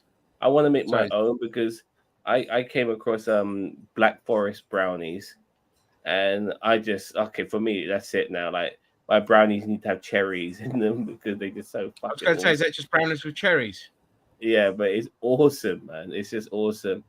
I can Yeah. make- Hello, I'll make you a Block. batch Merry of Black Christmas. Forest brownies. Merry Christmas. Hey, the block is here. Nice. Lovely, Awesome. lovely, Yeah, it's lovely. still Christmas for you lot. It's over for us now. It's officially over. Yeah. That's it. How was your Christmas block? What did you do? I did nothing. It's just me here. Where's the missus Oh, yeah. and the kids? Oh, miss it? she's out house hunting. She went ahead and house hunted. So She's like, On Christmas Block, Day. she's like, Block, I'm moving out. Sorry, I'm going house hunting. no, she has to come back. But and then it's my Oh, yeah, turn. You want to move to a different state, don't you? Yeah, anywhere but here. Yeah, fair enough. Rigby, Yeah. you never been to Greece before. He grew up in Mykonos. Oh, okay. Well, enjoy Greece when you go. Just been warned, Mykonos is fucking expensive. Is So, it a tourist haven? huh? Is it full of tourism? Yeah, it's a popular gay destination as well. Oh, Rigby's But- gonna love it then. But Yeah. I was my brother went a long time ago. My brother went to Crete, and he told me when he was walking down some of the alleyways and walkways of Crete. He was upset by how Anglified everything had become because like it says like full English breakfast here, Sky Sports. Yeah, football that would have there. been Malia. He would have been in Malia. That's the only part of Crete that's very touristy and Anglified. The rest of Crete is very Greek. But Malia, which is the party road. Rick, my advice would be, if you want it a bit cheaper, stay on the island of Dinos rather than Mykonos. It's right next to Mykonos, but nobody goes there. It's dirt cheap, and it's just a quick boat across. I think it takes like an hour, if that. And it's Dinos is beautiful as well. Mykonos is nice, but Dinos is beautiful. You could save even more money, buy yourself Assassin's Creed Odyssey, and play in Greece on that game. That doesn't get him to. I How get is he so going to motion sick. I get so motion sick that it's an hour away by boat. I fucking swim. My advice is Christine. So I get really bad travel sickness. I don't get boat sickness, but I get really bad. So that's why I either have to always sit at the front or bare minimum drive. That's why I like driving. Finally, someone else knows my pain. Yeah, I primarily get it in cars. Yeah, but, same. It's like it can be Cars and buses, but if it's like long distance buses and stuff, I'm okay. It's when it's like metropolitan and there's a lot of start stop. Yeah, stop. Oh god. Yeah, oh god. I remember when I went skydiving for the first time. I was like, yeah, I'll go first. Yeah, let me out. Sure, no problem. No, I'm not afraid. I'll jump. Oh, we haven't taken off yet. That's okay. I'll jump. What? We just left the ground. I'll jump. Yep. Yeah, I've never had problems in planes, and I've been around boats my whole life. But for some reason, cars just, oh my god! I it took me a while, but I kind of figured out what it was. Most people don't realize they do it, but people bounce their foot ever so slightly. So while you're in a car, there's a very, very subtle. That's what does me in. And that's what kills me. Stop. You want to know who doesn't? What the people who tend to not do it are people who drive for a living. So I'd be willing to bet money that Zam doesn't do it. What happened if you use cruise control? I do sometimes when I'm on the motorway, but regarding your issue with motion sickness, Leia, I only really came across that sort of condition once I became a cab driver. I would remember like certain people would tell me when it came to routes they wanted me to take, it would be the routes with the least amount of turns because it's not the speed, it's not the bumps, it's the turning which makes them feel like shit. And in my case, it's stop. Yeah. Or okay, fair enough. When someone comes to a stoplight and they let off the gas a bit and then they stop again, and then they let off the gas a bit and they stop again. I hate that. Oh man, I want to throw fists. Yeah, I just like like my friends that are like what we call over here boy racers. I can't get in the car with them. They literally make me vomit because there's literally like a gap like that. Then they'll whack the accelerator and then slam the brakes. It's like every time. I've been in cars with do that like again, that. and I'm gonna knock your fucking teeth out because that is bad driving. I've warned people. I'm just like, don't play around. Do not play around. It's just like it's like I will projectile vomit everywhere, and I will not. It's like I have warned you. So at work, on you. Yeah, at work, at my old job where we had to drive the buses and all of that, the two staff members that had travel sickness as bad as I did would only get on the bus if I was the one driving it, because I know what it feels like. So when I drive, it's very smooth. I never slam the brake. I'm always like very smooth. I don't take a corner really quick. So all the motions are like very mellow. and because it's awful, and you got the heat blaring and all that. Oh, and the car smells. You know, when they put all the fragrances, because perfumes make me dizzy, and they give me a massive headache. So I can't stand like car smells and all this kind They of can stuff. they can give me migraines, but it's rare that I find one that actually makes me sick. But yeah, I also have it's like migraine trouble, and if it's really thick in the air, it can actually react badly with my asthma. So it's like okay, I can't breathe when you're around. I'm sorry. I Zam, too you don't want to like say the something? car smells, especially or new car or those fresheners, like you said. Oh, yeah. I gotta. I gotta No, jump off here really quick. I gotta go drop my daughter off somewhere. So if you guys are still on when I get back, I might jump back on. Okay, Alright. sweet. Yeah. All right. Thanks, guys. Merry Christmas and Happy Boxing Ginger, Day. I'll see you guys in a little bit. See you soon, Sam. Chief. Merry Christmas. You've been in the car with me, so you've obviously seen how I drive.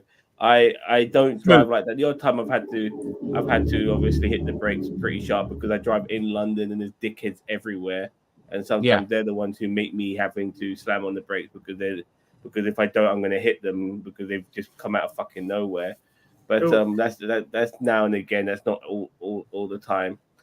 I've learned since I became a cab driver not to be this egotistical driver. I do give way to people and stuff like that. Plus, for me, my 5-star rating is so important to me as a driver. I want to be top tier, and I am a top tier driver. Addisonly, the company I work for, I am a 5-star driver, and it's not just because of how I interact with my customers. It's also by how I drive as well. Right. So. And you can't help but I like driving. You're clawing my Nothing wrong arm. with you driving. Thank you. Like funny enough, I was late once to pick this one woman up, from where I was supposed to pick her up from, and she had a bit of a go at me, telling me that I was late. It wasn't my fault why I was late, but I just happened to be late regardless. And so I fucking drove as fast as I could. I had to take her to this church, and I drove as fast as I fucking could to get to the church so she wouldn't be late for whatever she was fucking doing there. And she actually appreciated the fact that I fucking drove really fucking quickly. So it works both ways. Nice. There you go. Yeah. But if you take ginger, so I found ginger tablets or just eating a bit of ginger is the number one best way to kill any kind of travel sickness. They work like heaven, because when I was at university and we were going to get the coach all the way up to Newcastle, which is a 6-hour drive. I know for you Americans that's like a daily thing, but here in the UK, a 6-hour drive is like, it's just fucking unheard of. It's a rarity. So I was just saying to my mate Zam, I was like, I got to make sure that I'm at the front. I got to make sure that I've got a belly full of like bread and all this to make. And he goes, no, man, just take these ginger pills. I took them, fucking swear by them, because in the whole 6-hour journey, Greek having ginger pills, fucking ginger Greek getting ginger in. You know what I mean? That's how it's done, baby.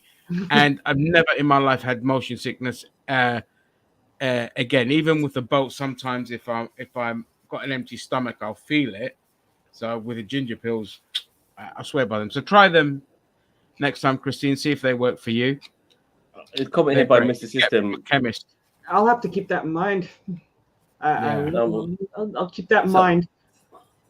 Some of the worst driving I've seen is other drivers driving up to a roundabout and stopping on the last second when I see my car, and then he's written something else. I'll get that up for you.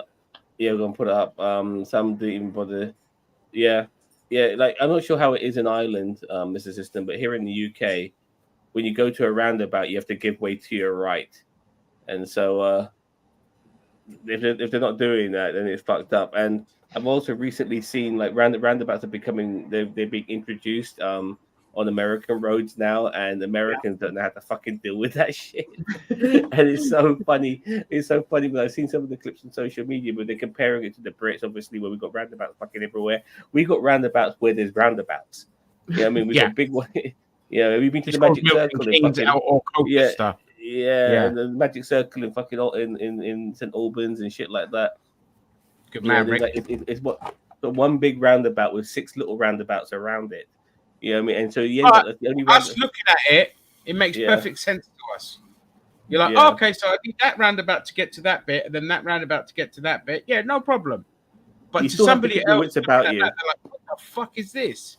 Yeah, because when I first came across it, it was a bit. Oh, this is a bit tricky, especially because the big one in the middle, you end up having to go the other way round. Usually, you go from the left to the right, but because of the way it's all situated, you end up going to the right to the left and all of that sort of shit. But nevertheless, Christine, Yeah. that's around the boots. read that comment. Yeah, I saw the one about the chemo pill. No, this one here, the one I've got up now. For our Canadian viewers, that's a roundabout. Well, it's about This one here, time advanced, someone honestly, said that. $90 a pop. Try ginger pills. Try It's ginger about- tablets. It's about time someone said that, eh? That's right, but that's one thing Yeah. I hate about the US medication system. It's not. Oh no, I'm not getting into politics. Yeah. But yeah, try ginger pills, mate. I swear by them. I stake my reputation on them.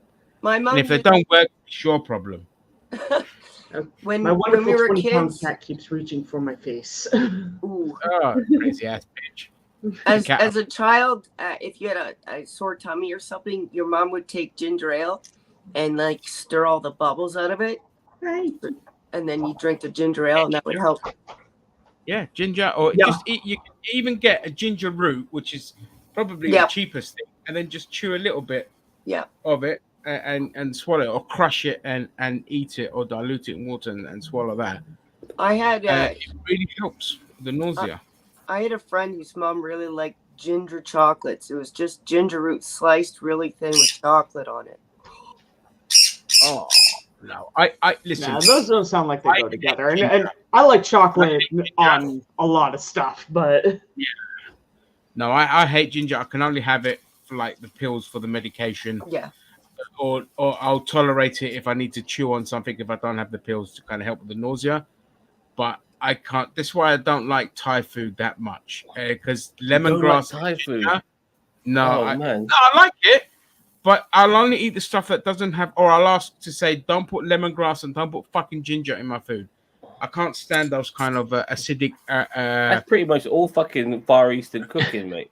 Yeah, I know. But I always ask them not to put lemongrass and ginger. like, can I have it as a side? I like to put it in, it's like I like to mix it in on my own until it's to taste. Yeah, there was one Chinese place where I ordered by my brothers, and we used the app, Just Eat app, and then I rang them up to make sure, because I wrote on the notes, do not put ginger and lemongrass on this particular dish. Then I rang them up because some people might struggle to read English, so I rang them up. And I said it to them nice and slowly. They still fucking put ginger and lemongrass in there. It's just like, fuck you. So all you do then is you go to the app and you say, I've got an item missing. And so Just Eat will just give you credit at no expense to the restaurant either. Oh, good. I love pad It's a scam I thai. use all the I absolutely. There was a period where I was going through a pad thai phase. But I'd always ask him not to add the fucking grounded peanuts, because if you guys don't know, no, but like the one thing I hate that everybody loves is nuts, and I can't stand. What about these nuts? Yeah, I like them. I just got to be careful. Like You got donuts, I allergies. love. I have very slight reactions to things, and you're kind of playing roulette if you consume stuff that you have even slight reactions to. And they'll get worse. Yeah. And they could get worse because Yeah, it can get worse over time. Sorry, go on, Zam. Finish off your sentence. I'm sorry. No, but I went out with this girl once, and we were at Baskins and Robbins, and I got really pissed off that she ordered the pistachio, because she knows I ain't gonna fucking lick her fucking ice cream.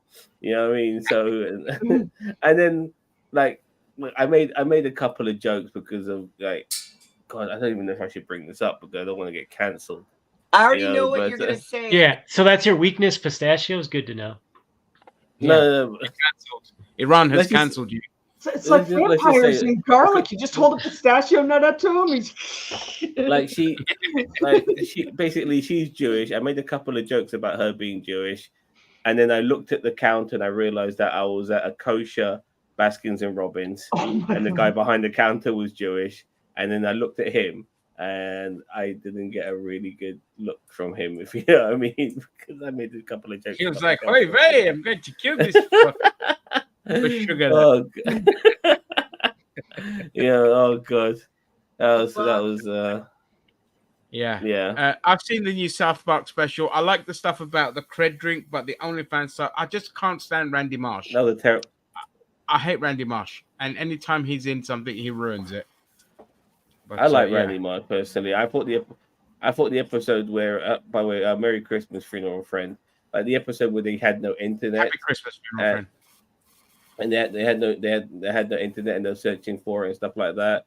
And then he's able to go into this one room where the Wi-Fi is still good, and he hadn't like jerked off in weeks, and then he finally jerked off. Yeah, the Brazilian fart porn. Yeah. Yeah, that was And good. like, that and like the one whole was a good- room that is was a just good covered. Randy In Marsh. the whole room is just covered in his jizz. It's like, oh God. Oh, it was a ghost. This is ectoplasm. White Christmas. White Christmas. Yeah, and like the people go, Yeah. "You son of a bitch!" It's like, oh, God. Yeah, And obviously I the like one where you have to fight when they're fighting, the parents who fight at the little league games, and the little league kids themselves, they don't want to be playing, they want to be at home playing video games and stuff like that. Oh God. Yeah, and Randy starts Yeah. getting into fights. Yeah, see, those are the Yeah. few good episodes with it. But the problem is now he's become the main character, and I can't stand that because we've got another Homer and Peter Griffin, so that it winds me up that they've gone to that predictable well, whereas before they'd be a lot more random. Christine, you had your hand up. Oh, I just want to know from earlier, Block was saying that he wanted to move provinces, states. What state are you in now? New Mexico. Oh, okay. So Where you going? It's a desert. Yeah, I know. Are you going to Colorado? I've been I next know- door. I've been to Arizona, so My geography's pretty good. Yeah. Where you guys looking to go now? Like the Midwest, where I'm originally from anyway. So Oh, okay. Oh. Isn't that like Montana and we're looking at like Missouri kind of area. Missouri. yeah. I'm from Indiana, so it's pretty much the same area. Oh, so it's pretty much there. All right, nice. Yeah, good I choice. probably fucked up there because I was like, my geography's pretty good. Isn't that like Montana? Close enough. There you go, Rick. There you go, look. I think Block's already married. There you go. Look, I'd love to live in New Mexico. Do you wanting marriage, Block? I'll have to ask my wife if I Alright. can marry Just someone go, else. just go Mormon Don't Block fall and for it. He making asked me earlier. making me a number 2. Yeah, just start a harem. You know, start a harem. But he has a kid as well, so you have to take the kid as well. So, and it becomes your responsibility. No, That's- Rick asked earlier, don't fall for it. He'll ask anyone. He asked I think me. Rick's just trying to get a green card to that side of the pond. Yeah. I mean, Rick, you should have become a doctor, mate. Then you could have had a free pass to go anywhere.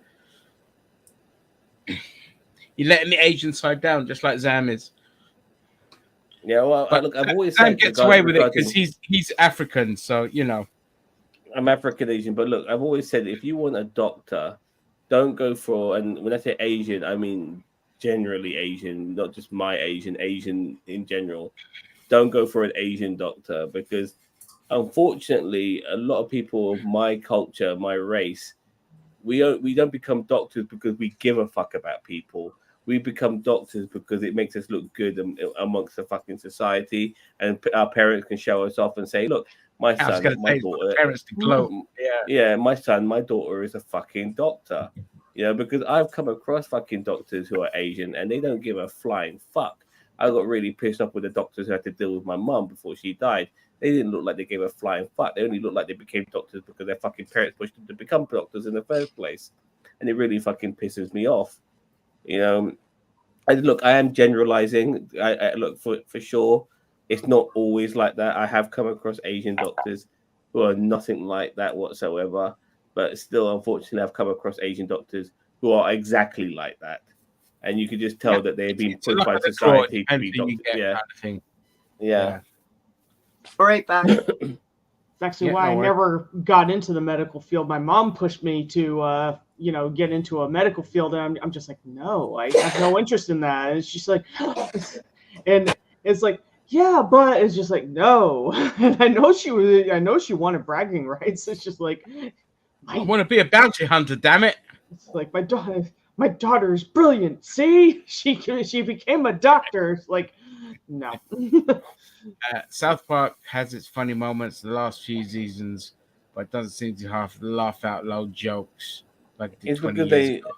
It's because like Matt and Trey have put in a position now where they've got to churn out shit all the fucking time, and it's difficult to come up with gems. I mean, that's why I prefer their specials. Their specials are a lot better. And so I Yeah, usually watch them. Yeah, look, I'm a big fan of South Park. I still love it. Is it as good as the old stuff? No. But my biggest issue is it's not with South Park. My biggest issue is with Matt and Trey. These two guys piss me off because they are two of the most talented people, especially Trey Parker, who could have gone on and after Team America, they could have gone on and become like comedic gods in the movie sphere and done like incredible stuff. Like Book of Mormon is spectacular musical. Hannibal the musical is spectacular. When it comes to music, these guys are just in another world of talent. Again, especially Trey Parker, and the fact that they still stuck doing South Park, it frustrates me because they could have done so much more. And when I heard that Paramount, when they signed a deal with Paramount, and they were going to do different projects, I got really excited. And then the deal kind of fell apart, and they were just told to just do South Park stuff after that. And I was like, for fuck's sake, they're so much I wish better. they'd make more games. Stick of Truth was awesome. Yeah, they've got another one coming out. Oh, you have no idea how happy you just made me. I hope it's not turn-based though. It'd be nice if I'll it's. get you the trailer. Ginger, have you seen Basketball? Yeah, I love it. What's it about? I know it's about a game which is supposed to be like a mix of baseball. So in the future, basically, not in the future. So in their universe, things like NFL, baseball, NBA, all of that, they've kind of died in popularity, and they've tried to mix different sports. So they tried to mix like baseball with NFL and all this kind of stuff. It's like, again, it's a spoof film, it's a comedy film, it's a piss take. And so there's people out there trying to find like the next big sport. And Matt and Trey, who, they go to a high school reunion, they've never amounted to anything, they kind of live together and all this kind of shit. And then one day, to try and impress some girls, they have a game of basketball outside. But as they do that, they're kind of making up different rules as they go along. And then it evolves into like a mixture between baseball and basketball. So you throw a shoe, you move on to the next bit and all this kind of stuff. And it just explodes in popularity, becomes this great big thing. They rise as big stars, and it's just hilarious to see their kind of journey and the silliness of it. And like Trey's character's like the kind of squeaky clean guy, and Matt Stone kind of just becomes more like arrogant, more of an arsehole and all this. And it's just a funny film. It's really silly, really like just think of South Park meets Naked Gun and all that. And yeah, I fucking died laughing when I first saw it, and it's still funny now. So yeah. So the next South Park game is called Snow Day. I'm going to get the trailer up for you, the Zaxxon, and it looks sweet. I can't wait for it. And this time, I know that they also have like Fractured But Whole, and I do have that one. I just haven't played through it, but okay, yeah, I got that. They need to keep making games. Yeah, here we go. Hey, you ready to come play another game? Okay, new kid, we have all new rules this time. Now you can play alone or with 3 of your closest friends. Unless you don't have any friends, then you can just join matchmaking and play with randos. Now listen, Clyde has information that the elves are preparing to launch a massive attack on our kingdom. They've been spotted advancing their forces near Stark's Pond. We have to take them out before they kill us out. Good luck. Yeah, get him, new kid. Oh my god. They're attacking into a swarm. Show no mercy, new kid. You can't keep running into arrows and stay alive, dumbass.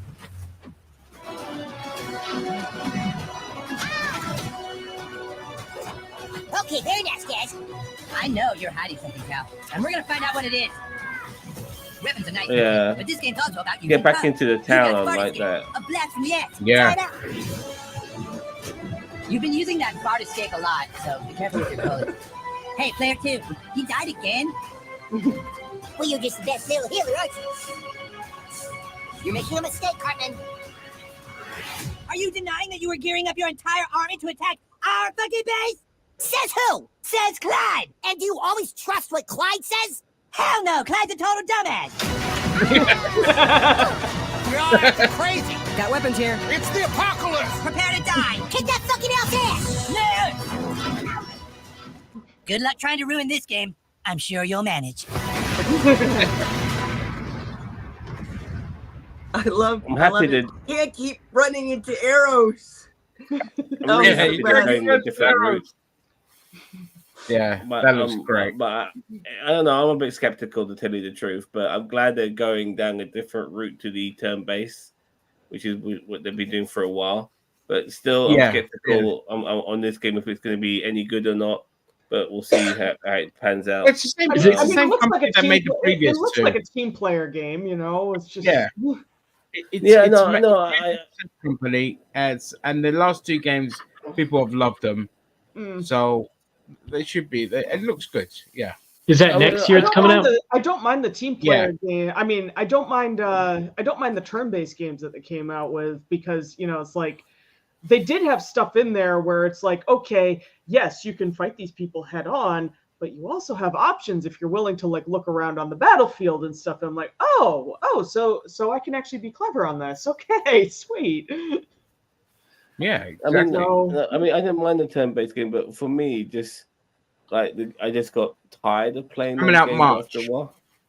Like, I never completed Stick to Truth or Fractured Butthole because I just fatigue-wise, I was like, it just got too much.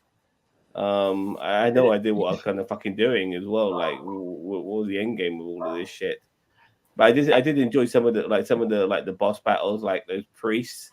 You're stuck in a room with those priests, and like it's really grotesque. Like one of them is pulling anal beads out of his fucking ass. You know what I mean?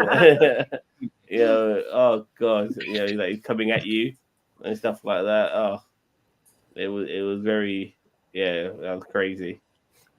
If you wander around in the woods, you come across the forest friends. The forest critters. From that one Christmas special, it's like, oh my god. Yeah, the forest critters. Yeah. I keep wanting to say the Happy Tree Friends, but that's something else entirely. No, that's something else. That was a great show. Yeah, that's one. That kind I like of the thing. moose. Okay. I like the moose and Flippy. Definitely, The thing in Stick of Truth that really got me laughing is when you go to Canada, it's all 8-bit. All what? 8-bit. It's all like an old retro. 8-bit adventure game. You have this Nintendo sounding version of Blame Canada playing in the background when you're on the world map. I'm like, oh my god, the entire I agree, the Rick. entire rest of the game absolutely sucked. That would have made it worth it. I think we're the only country you could have made that song about, and we'd still be like, oh, that's hilarious. We're not offended at all. Like, are you kidding me? The Canadians love that fucking song. They kind of include it as the second national anthem. I know. Yeah, And, for that period where that song came out.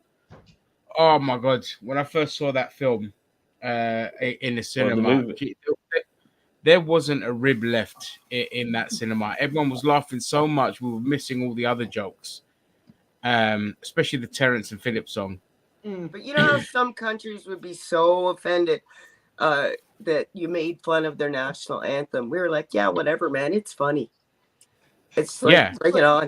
It's like, Canada, thank you for being good sports, because that song is amazing. It is. I remember like in the boxing, Ricky Hatton faced Floyd Mayweather Jr. in Las Vegas, And unfortunately, what you have to know about us Brits, is that us English, to be more precise, not Brits, because Scots don't do this. Is that when we hear the opposition national anthem, we have been known to boo it.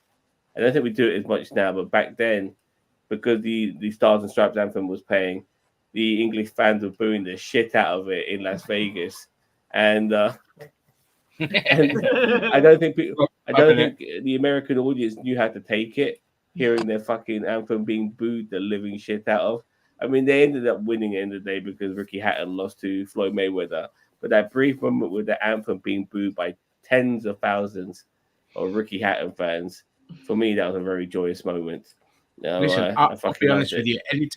Anytime I hear the British national anthem or the English national anthem, I fucking die of cringe. I'm just so embarrassed. I'm not a fan of anthems anyway.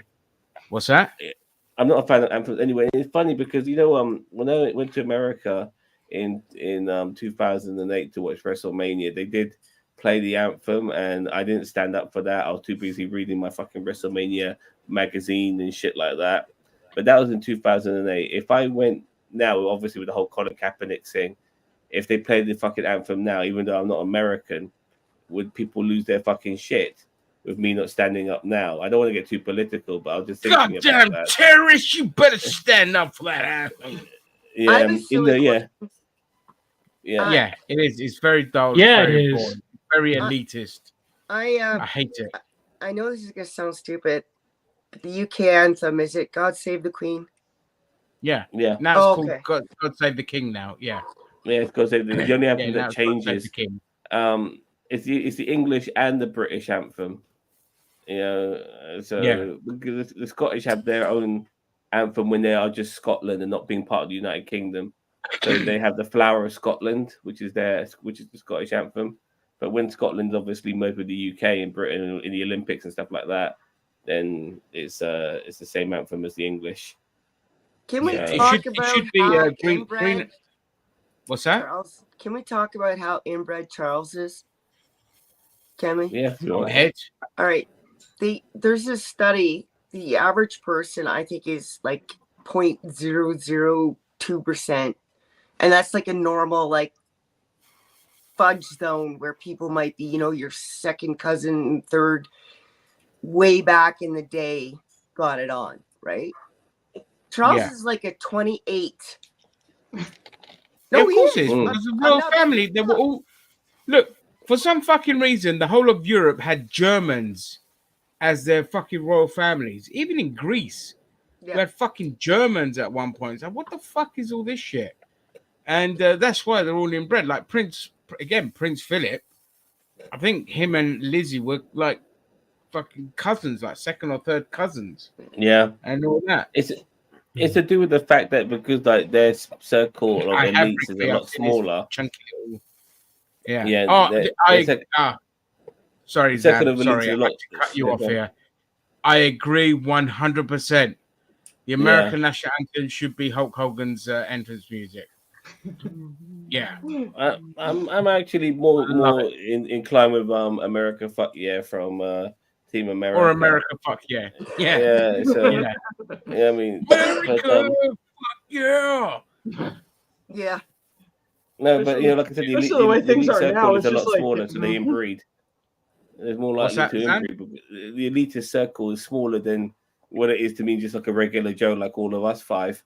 And so they're more, they don't want other people to maybe be within their group, so they ended up fucking inbreeding. It's more common than people realize.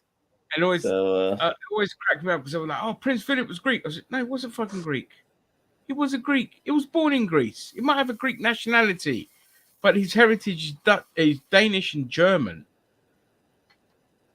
During the Second World War, I'm pretty sure we're not. I feel a bit offended like that because it's like saying I'm not fucking British then, even though I am. You know what I mean? No. What I mean, his nationality is his ethnic background. But in terms of his ethnic background, it's like me. I always say I'm British, but my ethnic background is Greek. I'm not saying like he's not Greek. I don't mean that in that derogatory way. He's not Greek. I'm like people like he's not Greek. I said ethnically, nationally yes, but ethnically no, he's not. His heritage is Dutch, Danish, and German. Right. That's all right. I keep interrupting. During the Second World War, the Dutch royal family came over to Ottawa, and I guess someone was pregnant and was going to have a child. So they brought soil over and put it underneath her bed so that they could say that this member of the royal family was born on Dutch soil. That's how much they cared. But that's just pathetic. Dirt I is want to go to dirt. Mr. System Yeah, here. 'Cause exactly. his Dirt parents is are dirt. both third cousin, second cousin. You know, the thing is, Mr. System, that because Ireland's got a very small population. It's not even like 5 million people, but there's actually more Irish people not in Ireland than there is in Ireland, which is fucking crazy. If all those fucking Irish people came back to their fucking motherland, maybe there'll be less chance of fucking inbreeding. now, is that people that claim to be Irish, like on St. Patty's Day? Or is that actual No, Irish? no. I mean, Ireland and Italy have two of the largest diasporas in the world. Okay.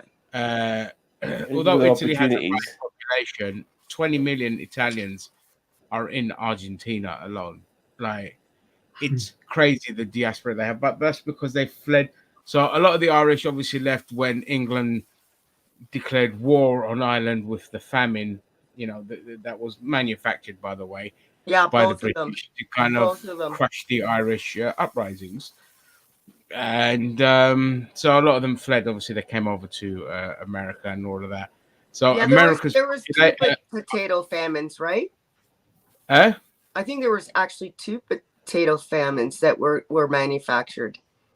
Most famines have been like if you look at the starvation of the Bangladeshis, I think during the Second World War or around that time, it was manufactured by the British, costing the lives of 2 million Bangladeshis. Nobody fucking talks about that at all. They only claim to be Irish ancestors when Ireland's economy is doing well. Isn't that the way, though? Yeah. Yeah, but Ireland used to have a population of, I think it was 20 million or 12 million or something like that. Then it plummeted right down to like, God knows how small. It was 1/3. Can you talk? I'll Google. It was last time I checked, it was 4.5 million. Yeah, 1/3. Okay, well, I think it was about one. It went down to about 1/3. Yes, yeah, it was something crazy like that. It's 8 million now. Yeah, or was it 8 million back then? is that also including like ethnic minorities who are now Irish as well, and all of that? Is that and immigration? Is that the population of Ireland through that?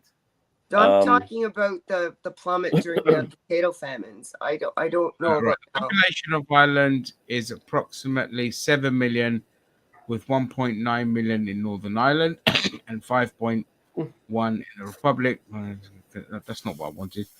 Between 1700 and 1840, Ireland experienced a rapid population growth, rising from less than 3 million in 1700 to over 8 million by the 1841 census. In 1851, as the Great Famine was ending, the population of Ireland dropped to 6.5 million.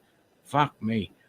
The famine and the resulting Irish diaspora had a drastic population effect. By 1891, Ireland's population had slipped to under 5 million, and by 1931, it had dropped to just over 4 million. There you go. So that's basically half the fucking country. I was talking about 4.5 million earlier. I was kind of on the money with that, but and that's the Republic of Ireland. Yeah, it wasn't until the 60s where the population started to rise again. Yeah, half either starved to death or emigrated. Yeah, and they have the largest diaspora. Them and the Italians have like two of the largest diasporas. Well, there's loads of Italians in America as well. Actually, there's loads in this country too. Like, I remember like every foreign restaurant back in the day, it would be a fucking Italian restaurant.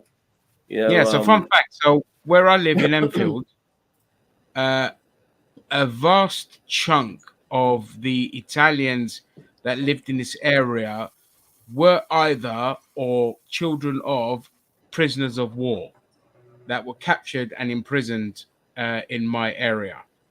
Second World War. Yeah, Second World War. Because the First World War, the Italians were on our side. Yeah, Well, Enfield the used to Italians switched side in the Second World War too. Yeah, right? yeah. they They switched sides, but yeah. they were still kept prisoners Yes. here until the of war course. ended. And then after the war ended, they were free to go, and they just settled in Enfield. And now we used to have the largest Italian population outside of Wales, but now like hardly anything left. Now it's just a mixture of everything. So let's see here. Yeah, That's what I Oh, miss about living in Toronto. You're in Enfield. I thought you're in Greenwich. You keep switching it. I thought you were in Harrow last time. in Greenwich, Connecticut. Yeah, Greenwich, Connecticut. Yeah, I'm an Yeah. Enfield boy. You could get anything you wanted in Toronto. Any nationality, they had a restaurant for it. They still do, but that's what I Yeah. miss. One of the things I Same miss in about same in living. London. Yeah. That's It's kind a of big what Greek Portland is. population. That's kind of Oh, what Portland is like. I've heard that about Portland. Yeah, What's it's Portland, Maine has become quite a foodie nexus, also a microbrewery nexus. Yeah. Well, it's hipster central, so yeah. Oh my goodness. It's hipster Yeah, central. there's a bit of gentrification going on here too. That it's like in some cases I'm like, all right, well, something needed to change there, but in another case I'm like, oh no, don't change that. That's tragic. But Yeah. The problem with But- gentrification is it drives up property prices, and then you end up with a lot of homeless people and all this. yeah, kind of yeah. shit. There's Trying to make an area there's nice, but- encampments around about on the city outskirts, and they're kind of, they keep having to like pick up and move because it's like the people that live right nearby and adjacent, they're just like, these guys are causing problems. All right, y'all need to move your tents. Yeah. by this date, or we're coming in with trucks. It's like, oh, well, all right. It's horrible. They're like so over here in the UK, technically the number of people living, obviously under this government, the number of homeless people has skyrocketed. But they will still do everything to house you somewhere in the UK. So although you're technically classed as homeless, it doesn't mean, so let's say, England has 10,000 people that are homeless. That's not 10,000 people living on the streets. There's like a few hundred to a few thousand living on the streets, but the majority of them are housed somewhere. Housing Even though it's associations probably and from shelter to shelter, if they're provided for.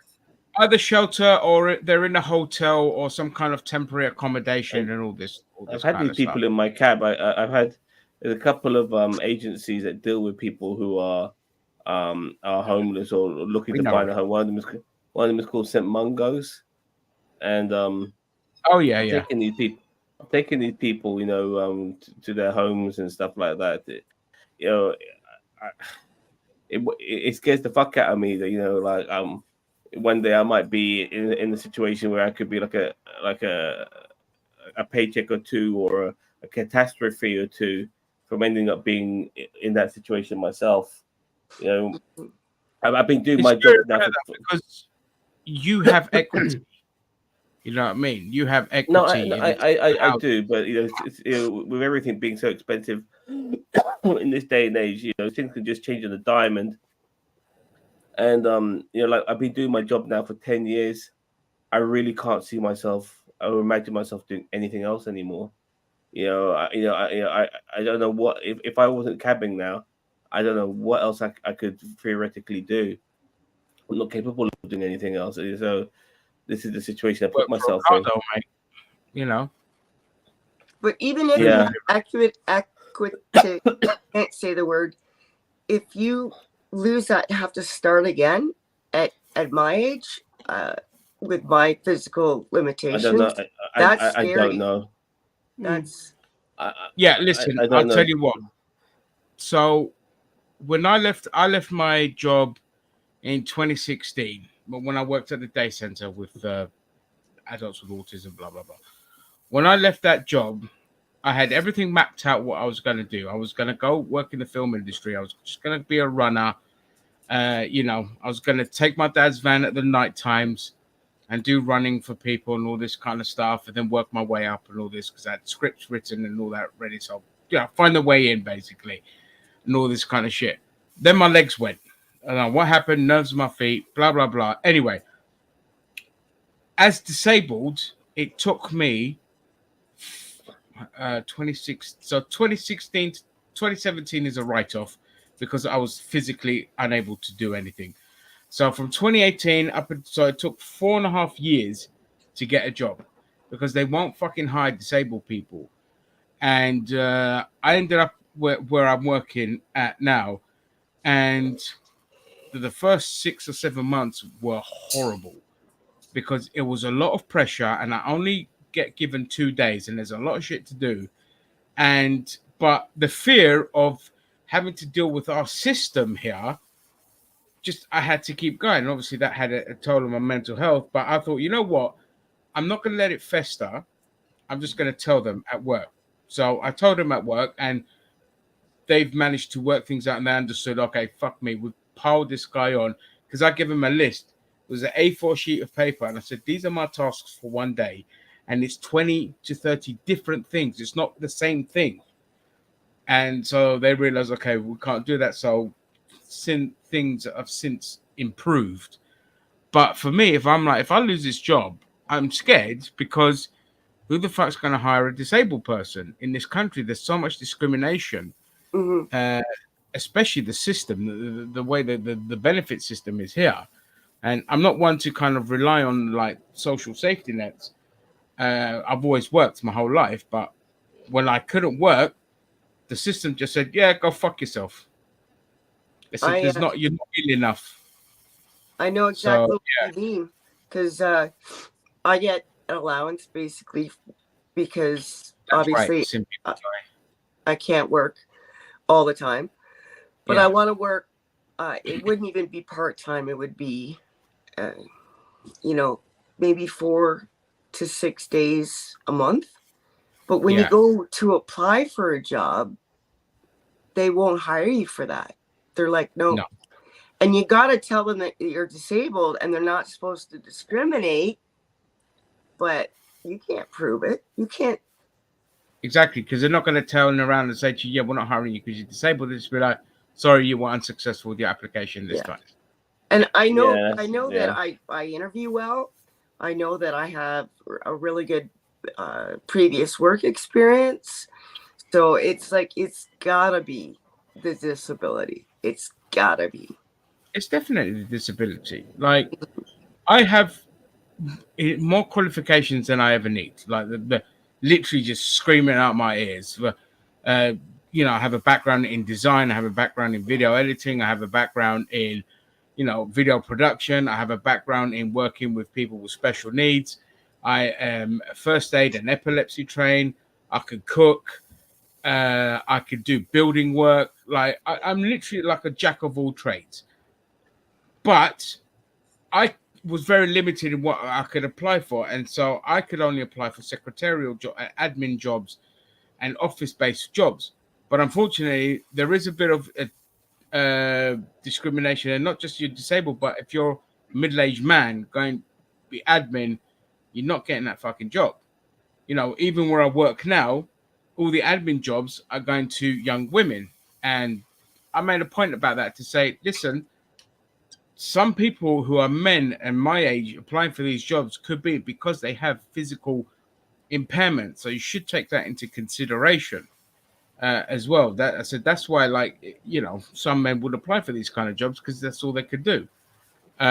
Thankfully, since COVID, there's more work from home options as well. So that's always something you could explore, Christine. I don't know if you want to. That's a good idea, and I will. That's what I'm looking at in the new year, because I do, as much as I'm stable where I'm working, it's only 2 days a week, and I'm not earning enough. And I'm stuck at home. I'll never be able to move out home because I have to look after mum as well.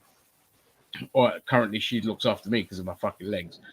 But when she goes, then that's it. You know what I mean? So I have to, next year I need to find like a better paying job. And it's going to have to be work from home because I can't do anything else. So maybe that's an option for you to I was thinking maybe like even if people are ordering pizza and I take the order and stuff like that, I could do that. Well, you can do like because work from home jobs now, like a lot of people that work in banking and call centers, work for insurance companies, I was about to just say call center. customer service stuff. A lot of those jobs now are work from home. Yeah. Anyway, A lot of those. I gotta pee and stuff. I'm sorry. Yeah, yeah. I was very interested in what you were saying. I'll be back. Yeah, that's fine. Yeah, we can carry that on. But yeah, it's very tough, like trying to find work if you're, and you have to declare it because. But I always say I don't need any special like adjustments. Just note that I can't walk long distances. That's it. That's the only thing. Yeah, I mean, I'm kind of on the other side of the fence. I really don't have an involvement in the hiring process, but in my case, I work a job that you have to be physically fit. Mm-hmm. I mean, you have to be physically fit, and it's like, and my long ago, like 17 years ago, my former supervisor, he was on the fence about hiring me because I was honest about it, and I said, it's like I have asthma, like I'm fine, lifting and moving and carrying stuff. I just can't do it at a really fast clip because if I start getting out of breath, it's like I'm gonna have a problem.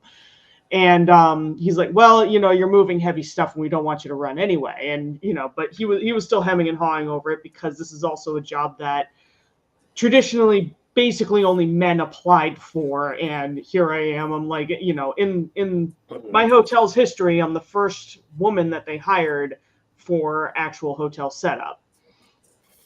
Right. Yeah. Awesome. And this was 17 years ago. We've since, had others, but yeah. But it's like the original GM for the hotel. He's just like, yeah, you're the first woman we've actually had at your specific job. And my job interview at the time went like this. I know I can, Cousin Cheeto. I know I can do it. I'm looking at the chat down here. It's like, Cousin Cheeto, right. I know I can do it because I've done it for 17 years. Yeah. Well, it'll be 17 years in March, but yeah.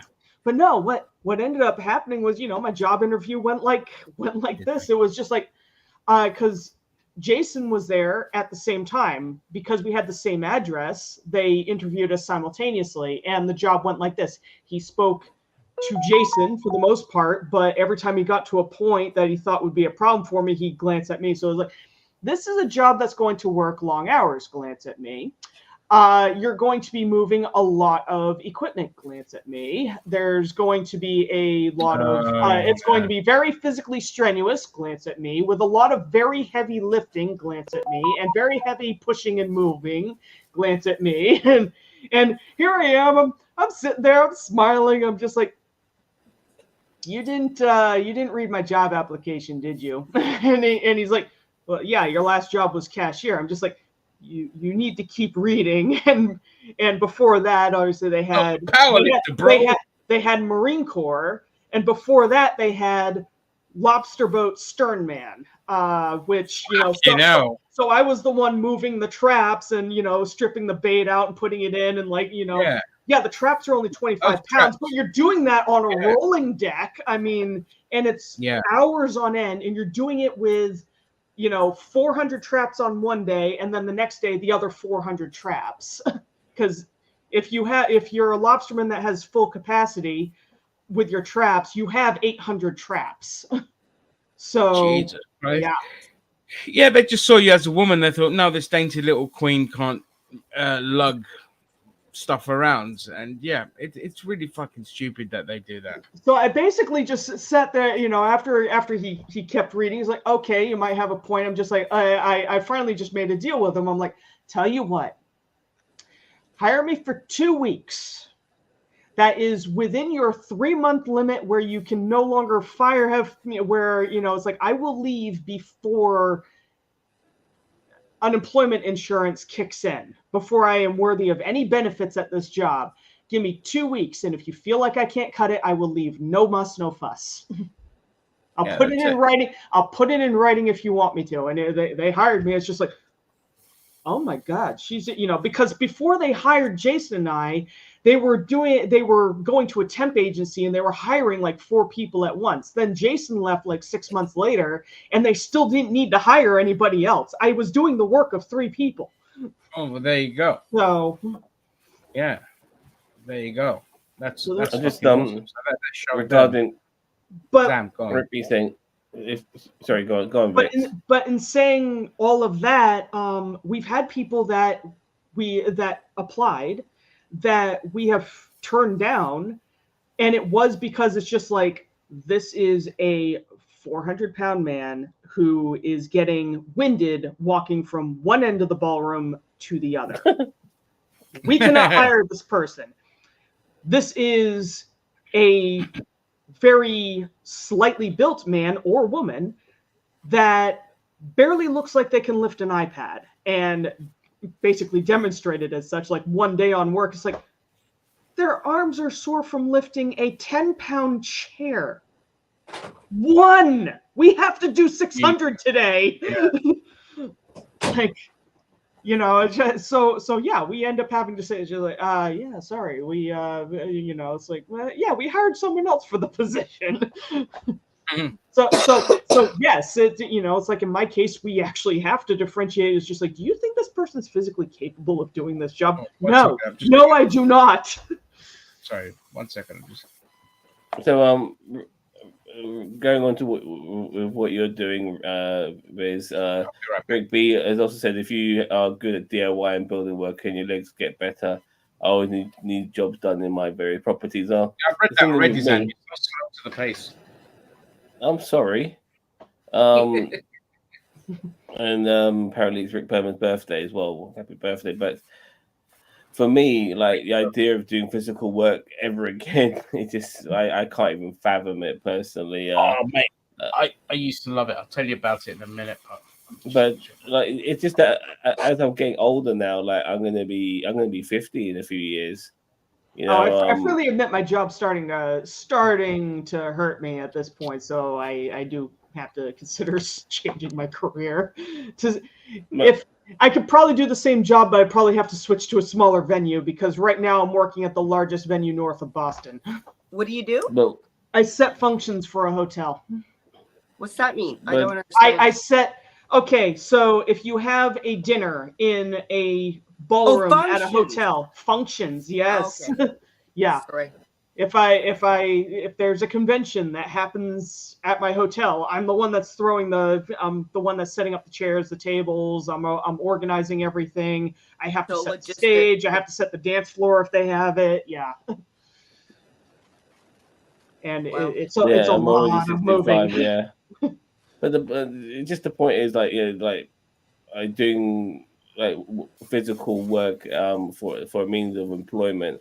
I can't see myself fucking doing that again. 65, yeah, it won't be long if I can make it to 65. Just the thought of it makes me bloody cringe. But at the same time, I do appreciate people who do these physical types of jobs, because during the pandemic, we realized that the very people we might look down upon because of the work they do is actually, they are the most important people. Oh, I was completely furloughed. Yeah, I understand. I totally get it. But like people like who stack shelves, we always make jokes about stacking shelves for a living, as a means of employment. But those people were keeping food for us, because at times I would go to supermarkets and they wouldn't have any food. It's not because there was a shortage of food all of a sudden. There was just a shortage of staff to stack the fucking shelves in the first place. And that was the issue. I have a friend who's a trucker. People who collect the garbage, or we say in this country, the rubbish, or rubbish collectors. Those people are fundamental, because sometimes I'll be driving in certain areas, and you can see that it was piling up, and we need those people. People make jokes about garbage collectors, with the work they do, where they are obviously picking up rubbish, but they're so fucking important, in order to keep society going. All of these people, and I was an essential worker myself, because I was taking essential workers to work in my occupation. People didn't want to be in crowded public transport places like buses or trains and tubes and stuff like that. They wanted the isolation, and and I ended up being that person, you know. So yeah, but I'm not doing a physical job, but I do appreciate how important it is for people to be doing these types of jobs, and these jobs they need to pay people a lot fucking better, in my opinion. They don't pay Yeah. people well enough. I was But, a cashier. You know, it's like that in my long story there. You know, it's like I was a cashier before I worked at the hotel, and I was working at a gas station. I acquired a great deal of respect for people who work any sort of retail. Now, I mean, it's not like I didn't have it before. You know, it's just like I was always courteous of people in their workspace and stuff. But because I'd seen bad customers before, I'm just like, oh my God, I will never do that to a person. But like after actually being a cashier, I'm just like, oh God, no. Like every time there's a cashier that looks like they're stressed, it's just like, I'm sorry for the weather. Just like I don't shop when I'm in a hurry. It's fine. I worked for toys to stand up over there as well all day, Yeah. which I find Whenever I crazy. see, sorry, I just want to get this out before we move on a bit. Whenever I see a cashier getting shit on, I know that cashier might lose their job if they say anything. So since I'm not working there, Yeah. oh, brother, do I unload on that Karen for that cashier? And you can see their eyes, or if that Karen leaves, they're like, oh yeah. Yeah, I the last time I did that, it was actually at a Burger King, and there was this woman that was going off on the cashier. It's like, every time I come here, you mess up my order, and you know, it's just like, and I'm like, excuse me. So you shop here a lot? Yeah. So it's just like, okay, so if they always mess up your order, why do you keep coming back? Or so you're worried that your burger it's fast food, not instant food, by the way, lady. Is it right? Is it done like exactly how you like it? You do realize there's people in this world that are starving to death, right? I don't even make that comparison. It's just like it. You just made the claim that they always mess up your order. So why do you keep coming back? Yeah. Find another place.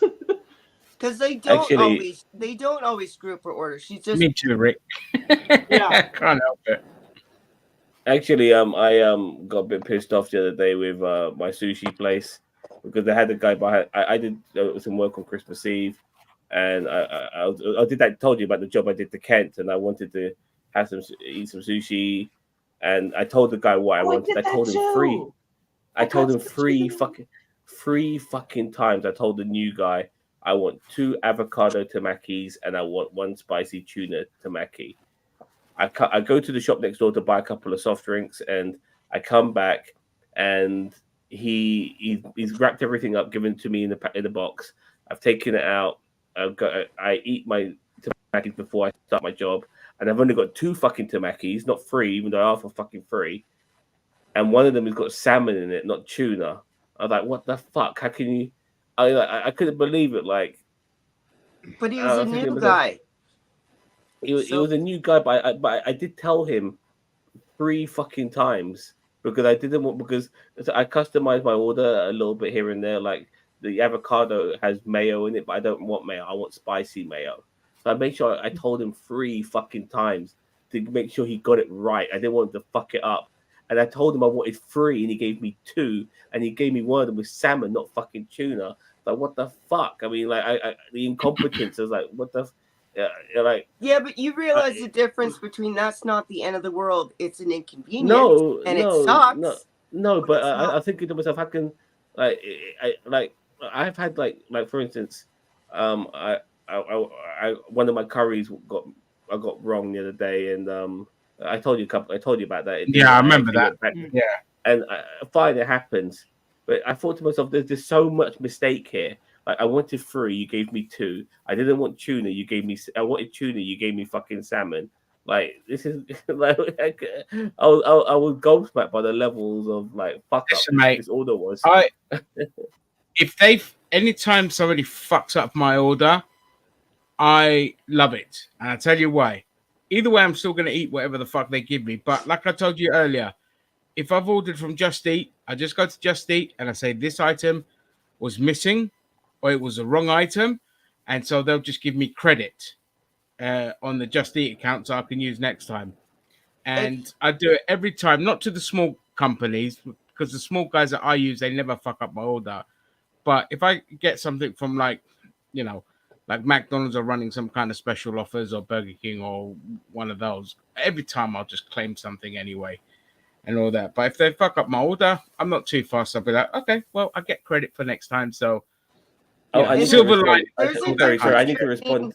Getting angry to over Liam. what happened to you, Zam, because that's a lot to go wrong. And when a Karen complains because they didn't get mustard on the side, I got like, angry. there's a difference in complaining.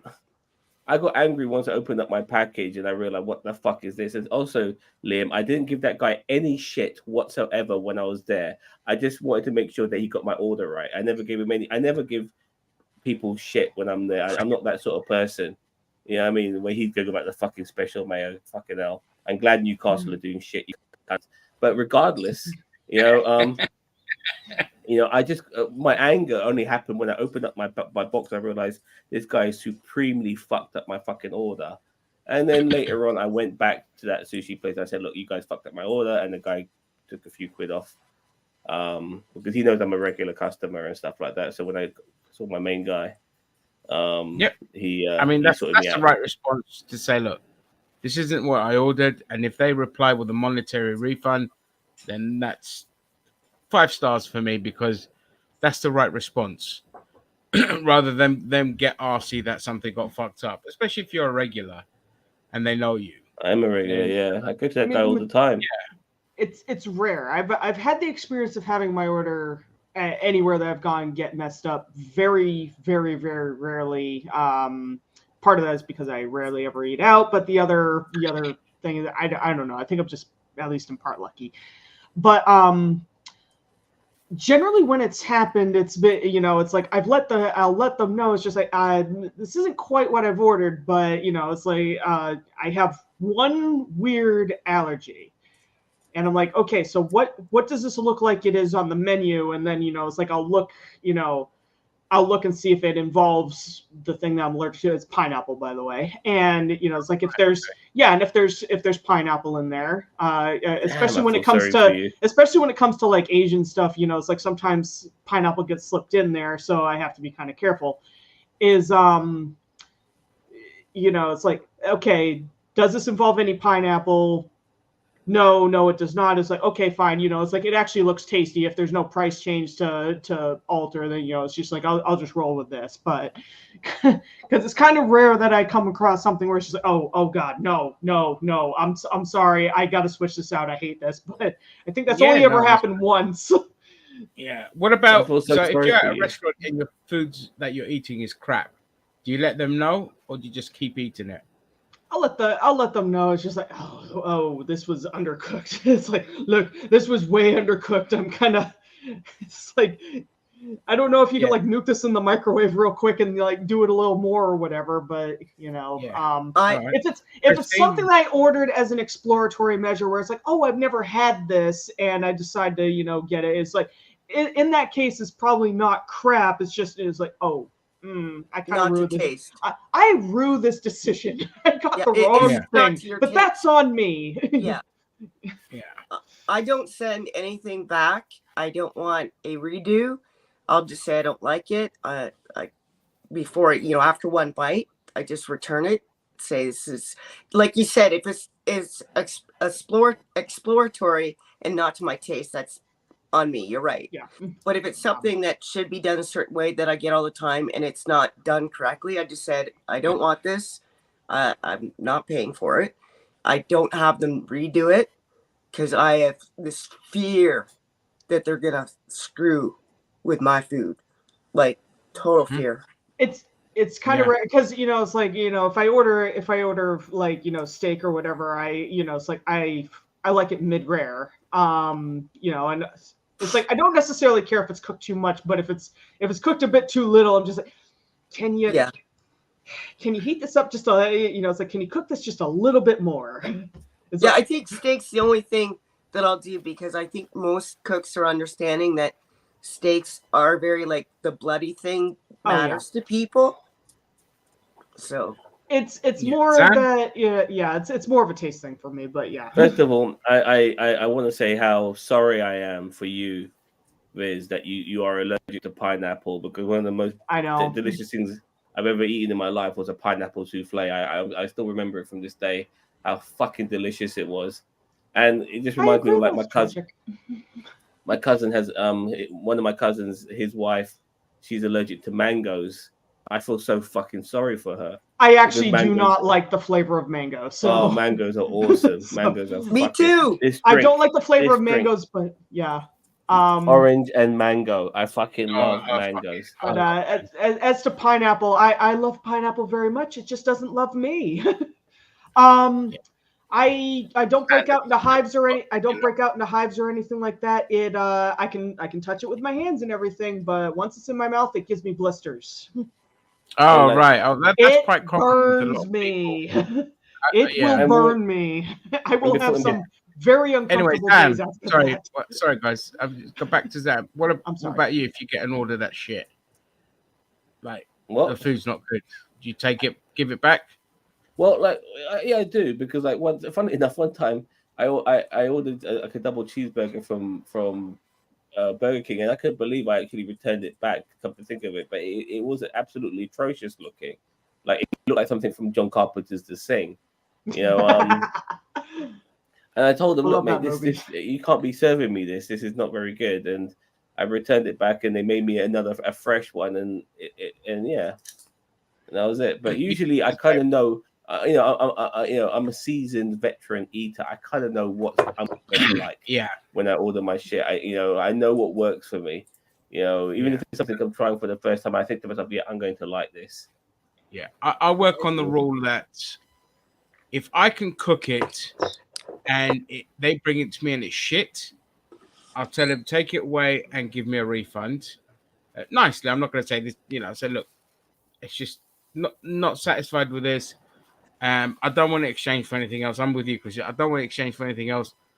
I'll just take a refund. We're talking about eating at the restaurant, yeah, because most of the time I'm doing takeaway. I mean, yeah. But yeah, eating at the restaurant because, look, I'm paying for my food. I'm gonna get lumped with a whole bunch of fucking different service charges and shit as well. So I'm like, no, if I'm not happy with it, then I'm not having it. I'm not having it. I don't care. Like, I know some people get arsy with like having to wait long for their food and all that kind of shit. If a place is busy, I ain't fussed about that. Mm-hmm. Just the food's got to be nice. And if it's not nice, send it back. Right. Get a refund. There I was did that one one place that Sorry. Overall, I went try to be to. nice. It's like regardless of what, it's like I always try to be very nice and courteous. Because I acknowledge it's just like they're going to behind screw for a up in reason. order. It's human error. They're going to mess up in order. It's like no matter what they do, no matter how good they are, it could be a 5-star restaurant. It doesn't matter. They're going to screw up an order. Yeah, it's human nature. Point. It's going to happen. If it happens to me, fantastic. They found a nice person to fuck up for. And if it's a tasty fuck up, I don't mind. I ordered a curry once that I wasn't familiar with, and it was a takeaway. So I wish I was there at the restaurant to return it back to them, but it wasn't that great. It was called nari or neri, which is basically like a lamb curry on the bone.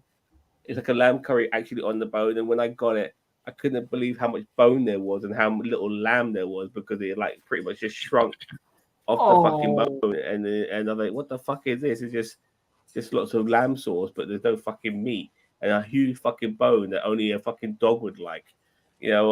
So that's hell. Use it yeah, for so soup? like, I don't know. but I learned from my lesson. Yeah, it's fine. I'll dip in my naan bread in it and stuff, but I want some fucking meat. You know what I mean? I like, I'm a manly man. I want some fucking meat. You know what I mean? So one time I was in I was up in Leicester. I went with a friend of mine. We went to go see a Star Wars exhibition, which was crap, but we enjoyed Leicester anyway. We had a really fucking good time. But we saw a Greek restaurant, so went in there, ordered the food, all that. Waitress wasn't Greek. That's normal. They might be Eastern European and all that kind of shit. my food came. I took one look at the food. I looked at the waitress and said, "Excuse me, is the chef Greek?" She goes, "No, he's Polish." I said, "Does anybody Greek own this restaurant?" They go, "No, it's Polish owned." I said, "Thank you very much. I'm not paying for this." And I walked out because I knew just by looking at it that it was awful. My friend Chris, he took a bite and he looked at me. He was just like, so I was like, I'm questioning my life choices. yeah, I'm sorry. Look, it's nice that you want to pay homage to my people, but if you're not going to get it right, and this, I said, this looks like a Turkish doner kebab type thing or the German doner shit that you get. I fucking hate the Germans kebabs. They're abysmal. I said, that's what this is. I said, this is not fucking Greek. And we just left. I didn't say fuck. I was still polite, but I was like, no. So we're Greek and this, no. Yeah. I went to a restaurant once with my mom, and normally I won't wait more than an hour. And I understand places can get busy and stuff like that, and it might take some time, but hour is my limit. We waited 2 hours. You know why? Because the owner was up on the bar dancing and singing to keep people there. Like, he was putting his heart and soul into it, man. And I was like, man, he's working for his dinner. And I'm gonna give it. How could I turn that down? Sure, fair enough. That's some patience. I couldn't wait that long. I'm gonna Yeah. go to some comments here. Cilantro, that's coriander to everyone else. Tastes like soap to me due to a variant in the OR6A2 gene. I don't know what that is, but yeah, to a lot of people, cilantro tastes like soap. To me, dill tastes like vomit. I can't have dill. It makes me sick. Like, the smell of dill makes me sick. And being Greek, it's fucking torture. Now, if you put it in with spinach, it's fine because the spinach can mask the dill. But in the I like the tzatziki, cheese. in the tzatziki, I can't have it because I can taste the dill and it makes me vomit. And the funny thing is like, when my parents split up for a little bit, the first thing my dad did when he moved out, he says, "I've got fucking dill." He says, "Your mother is not like dill." I said, "When does mum not like dill?" I said, "When she got pregnant with you." I said, "Well, that's why. Because I can't eat dill. It makes me vomit. And that's why, because you put it in a salad once, and all of a sudden I started gagging. I was like, this salad tastes like vomit." So I said, "What's in it?" It goes, "But it's still." And that's when I figured out, that's what's always been making me sick all these years. It's the fucking dill. So yeah, and it's the same some people all the way. with coriander or cilantro. It's they like can't in eat every tzatziki dish, right? It's in every tzatziki dish. Yeah, but I make I make mine without the tzatziki, without the dill. Yeah. By the way, I put in like I just told Daniel to Google. It's called Nahari, Nehri, and it's like a lamb shank curry. And All right. yeah, it's oh god. Zan, can you get rid of this on the stage thing? There's that box you still got of that game. Can you get rid of that? It's been bugging me for ages. Oh fuck! I didn't know. Sorry, I apologize. Yeah. Just get that. Oh, there we go. Yeah. So cilantro and dill, man. It's really weird. It's funny how the body reacts to certain things. Okay. Subject of food. Favorite foods. Let's start with you, Christine. Right away. King crab. Lovely. Expensive. Yeah, I bet. Jackson. Oh, good lord. As of late, I've been on a kick for Philly cheesesteak. Oh, right. Okay. Yep. Then cut beef. Preferably I like it with like Swiss or provolone cheese and green peppers. Green peppers like chopped in there. It's just like some onions, toast it. It's just like, oh my god, it's like the most divine thing ever. Take away the onions. That sounds awesome. Oh, Three. with or without, but I like it with, Yeah. especially if you No, caramelize beef and them. onions go together like fucking heaven. That's why we Oh, have they beef and smell onion good. flavored crisps over here. They smell Yeah. nice, but Yeah. You can't. I yeah, get it. I get it. Sam? Well, I didn't like I'm gonna onions give for the longest time, and then I ended up liking them. a Okay. little bit of a long-winded response because nothing I can eat consistently, even if I like it a lot, I could always want it because I'll get fed up of it. But the one thing I love, but I don't have all the time, and I'll fucking go crazy for it when I do get it, is lobster. I love a good fucking lobster. I'm Yeah. a snob King- when it comes king to crab. lobster, but You mentioned king crab as well. I love king crab as well. So stuff like that, I hardly have it. I mean, I might go years without eating that shit.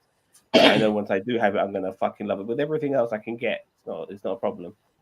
You know what I mean? I've been around very fresh lobster for the vast majority of my life, so I'm kind of a snob when it comes to lobster. But I do get it. Yeah. I think it's And overrated, though. Before you mention your stuff, no, Jane, there'll be certain things like, for instance, like there's certain burger joints I'll go to who do amazing fucking burgers, and there are places that also do burgers that are really shit. But I love fucking good burgers, so it's obviously tit for tat regarding something like that as well. So yeah. I have relatives that live in PEI, so I've been spoiled for lobster as well. So I prefer crab, so I'm kind of with you, Christine. Yeah, I prefer crab over lobster as well, if I'm being honest. But in terms of burger, I just want to hit on the burger thing with Zam. So I always praise like Gourmet Burger Kitchen. People are like, no, that place is horrible. But I'm like, you've never had the Lamb Adana burger. The Lamb Adana burger is one of the best burgers you'll ever fucking have. Like lamb burgers are very underrated, by the way. But that being said, my favorite, I've got three equally favorite foods, and that is stuffed peppers, which is like very kind of. I love it. Yeah, awesome. Yeah, stuffed peppers with with mincemeat and rice, and Awesome. just Classic. favorite. That's my favorite dish, and then when you eat it, put a bit of feta on top. I was gonna say feta. Yeah, you gotta have feta with it because it just adds a whole other level. Of course, the good old Greek gyro or gyro, so the people know it, which I absolutely love. And the other one is, of course, burrito, which I fucking love burritos. Anything that's in a wrap, I'm always I a love big all fan. of these things. Yeah, I'm a big fan of all of that shit. Yeah, those three things I could eat every single day of my life, Now, consistently. Fish, any kind No, of fish dish. I mentioned burger to you because, funnily enough, there's a burger place near my house, and they're pretty new and all of that. They're not too fancy. It's just called the Kentucky Grill, but their smash burgers are fucking delicious. You know what I mean? love Their smash smash burgers. And actually, they actually got my order wrong once. They gave me a chicken burger instead of a fucking a smash burger, but it was fucking delicious as well. I couldn't believe how great it was, and there's nothing special regarding the overall appearance where they're located or anything like that. But their food's fucking good. So people in the chat, give us your favorite foods as well. Let's go. It's not just about us hosts here talking.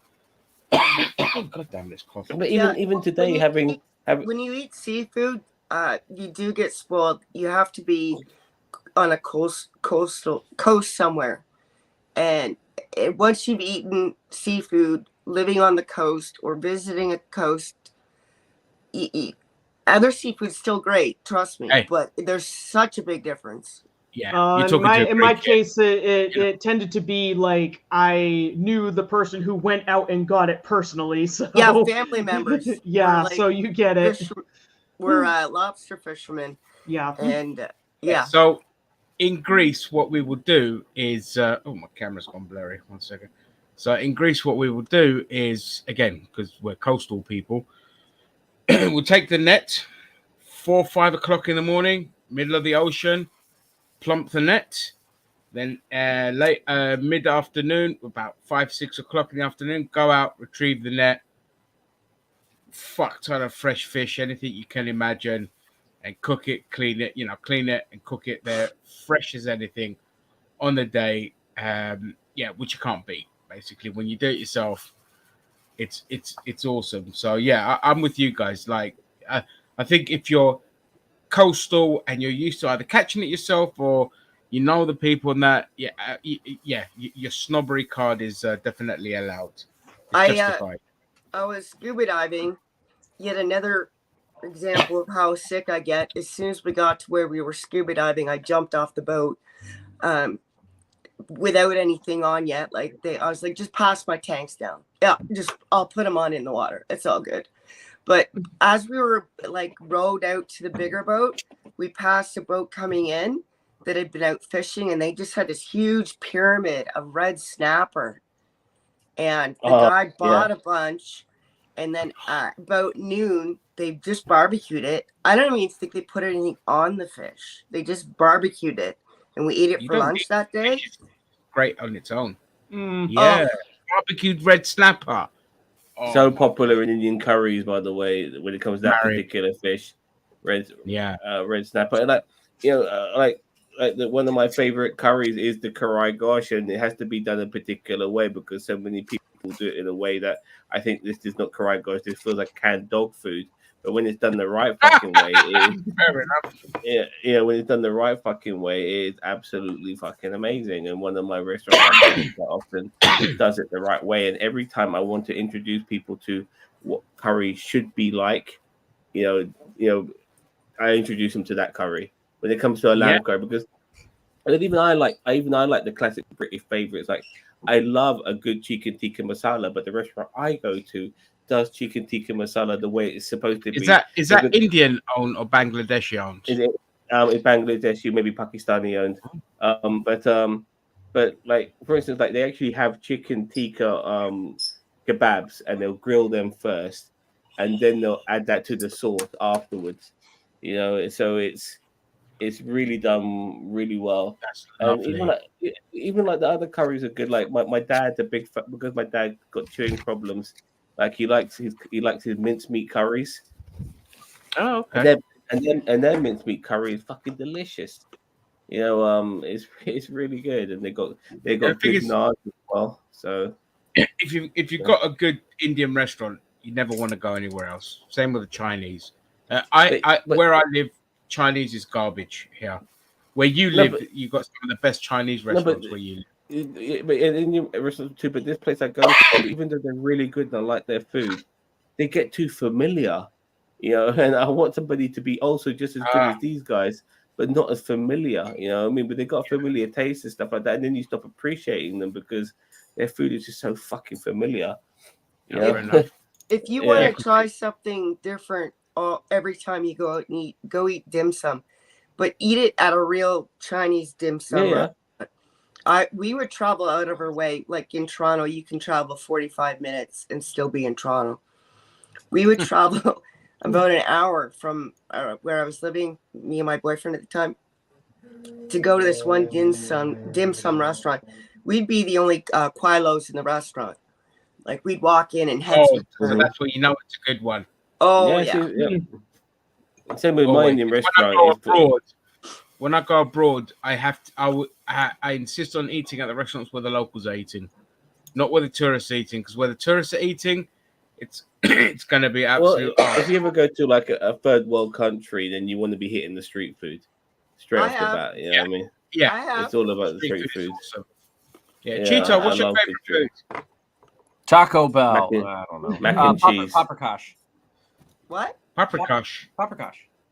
Hungarian paprikash. Lovely. Oh yes, we have a family recipe for Hungarian paprikash, for chicken divan, and why am I forgetting the last one? I've never tried that. Paprikash? Oh yeah, it's amazing.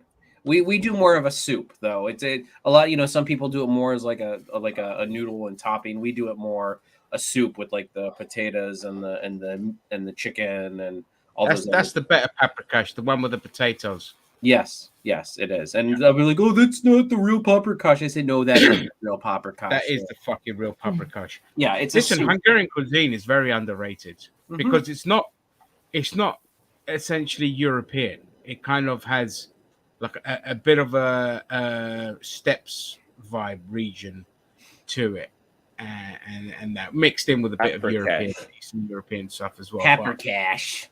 Pepper cash. And Oh, it almost looks like Indian food. Yeah, it looks like a curry. It looks like a butter chicken almost. Wow. Yeah. Well, just to make sure you're looking at the soup one. You're not looking at the one that's like a topping, like on top of noodles or rice or whatever the heck. Paprikash, like a stew? Paprikash. Yeah, it more looks like a red. But you can't guess what one of the ingredients is in paprikash. Human flesh. Cannabis. Soylent Green. Yes, Soylent Green. Onions. I mean, Hungarians and paprika go together like fucking. Oh yeah, I was gonna say, but I mean, there's so much paprika in it. I mean, like there's a huge amount of paprika in it. There's the nickel. It's dumplings, but we call it nickel. So yeah, it's lovely. I don't know why I'm forgetting the third thing though. Like I know what it is. God, it looks delicious, man. I'd love to fucking tuck into this. Oh, my mom makes a mean paprikash. You got to make it yourself though, Zam, if you want really good stuff. Because I don't know, I wouldn't know how to begin. I'd rather go to a Hungarian and in some of the halls I that's the Hungarian. problem. There used to be. Them. You know what I mean? There used to be in Finchley. There used to be a Hungarian restaurant, but that was years ago. It's not there anymore. I only know that because my cousin's neighbors, they're Hungarian, so they knew all the good places. My mom's chili. That's the other thing. The chili, but it's not like chili.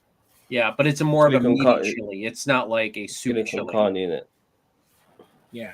All right. So next up, because I'm going to stick with the food. So we've talked about favorite like food, like obviously your more savory dishes. Let's go with favorite desserts. Zam, I'll start with you. Oh, lemon meringue pie is one of my favorites. I think like in this country, our desserts are top notch. I love the good old fashioned, when it's done right, sticky toffee pudding. I like a good cheesecake as well, whether it be the millionaire cheesecake I had today or some of your classics like your blueberry or strawberry cheesecakes. I've never been a fan of like the straight old vanilla or New York cheesecake. I like a topping on my cheesecake. You know what I mean? So I think those are very important. But yeah, I'm a big fan of that. I mentioned earlier the meringues.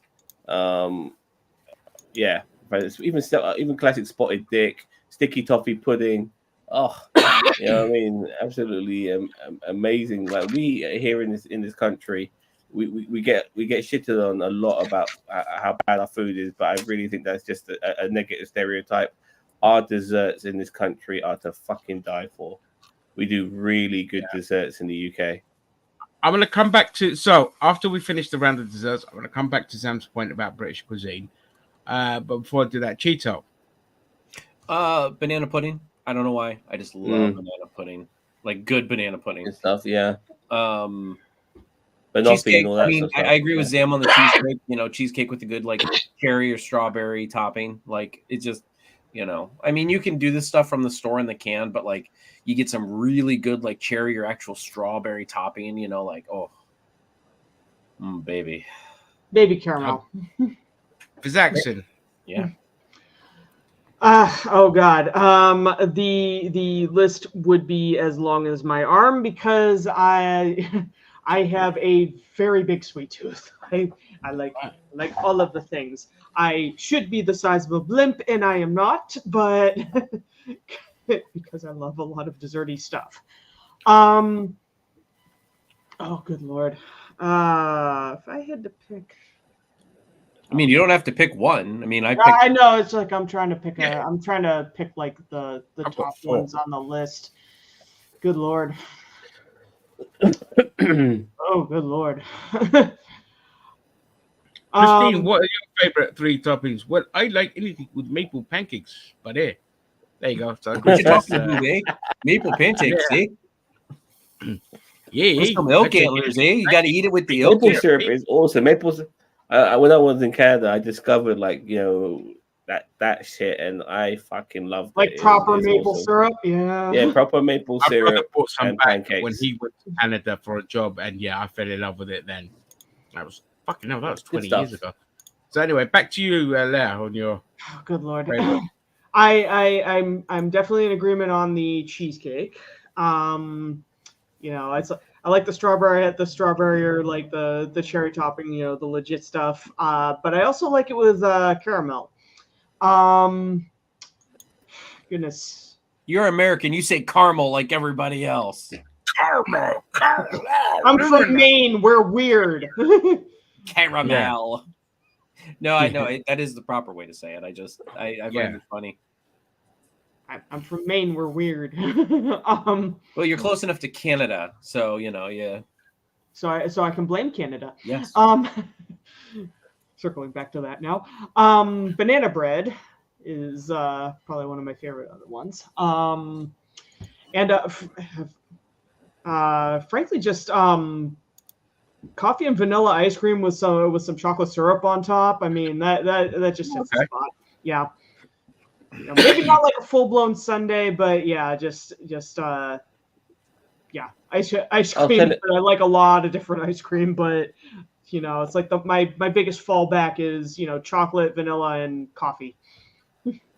Okay. Like Ginger, I was like telling you earlier about the brownies and how ever since I've had like Black Forest brownies, which is basically brownies with cherry in it, I just prefer that to regular brownies now. With those cherries, just adds a different dimension. Yeah, that's fair. Okay, so mine. From Greece, I have. So the best way to translate it is to call it galactic boutico, but it's galactobureko. Yeah, so that's basically we call it galactic boutico. So that's you know, layers of phyllo pastry, and in the middle, it's like a gelatinous custard, and it's draped in syrup, and it's absolutely fucking orgasmic. Then we have a good old banoffee pie, which I love a good banoffee pie. Then it's oh, for fuck's sake, my mind's gone blank now. Banoffee pie is awesome. Banoffee pie.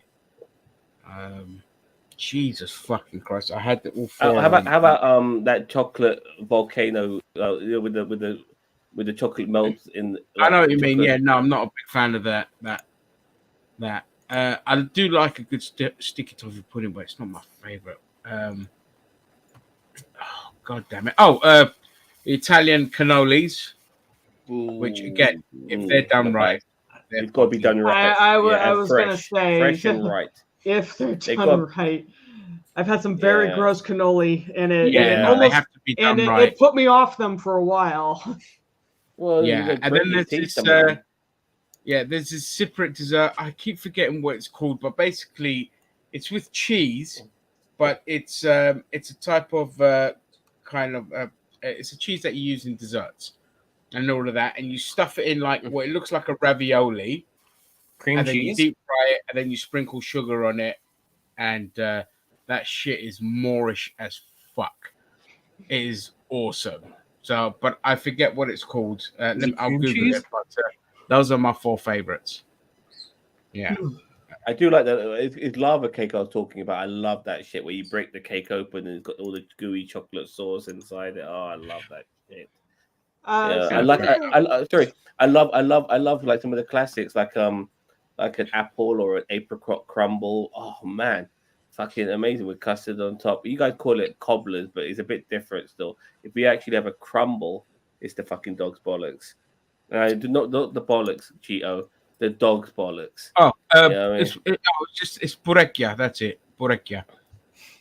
Yeah. So it's thin puff pastry with a separate soft cheese mixed with cinnamon and sugar. That's it, and then they're sprinkled with powdered sugar afterwards. I like a good old fashioned chocolate profiterole or chocolate eclair. Oh, delicious. You know what I mean? I love all that shit, man. You know, like you said, Chocolate eclairs, yeah.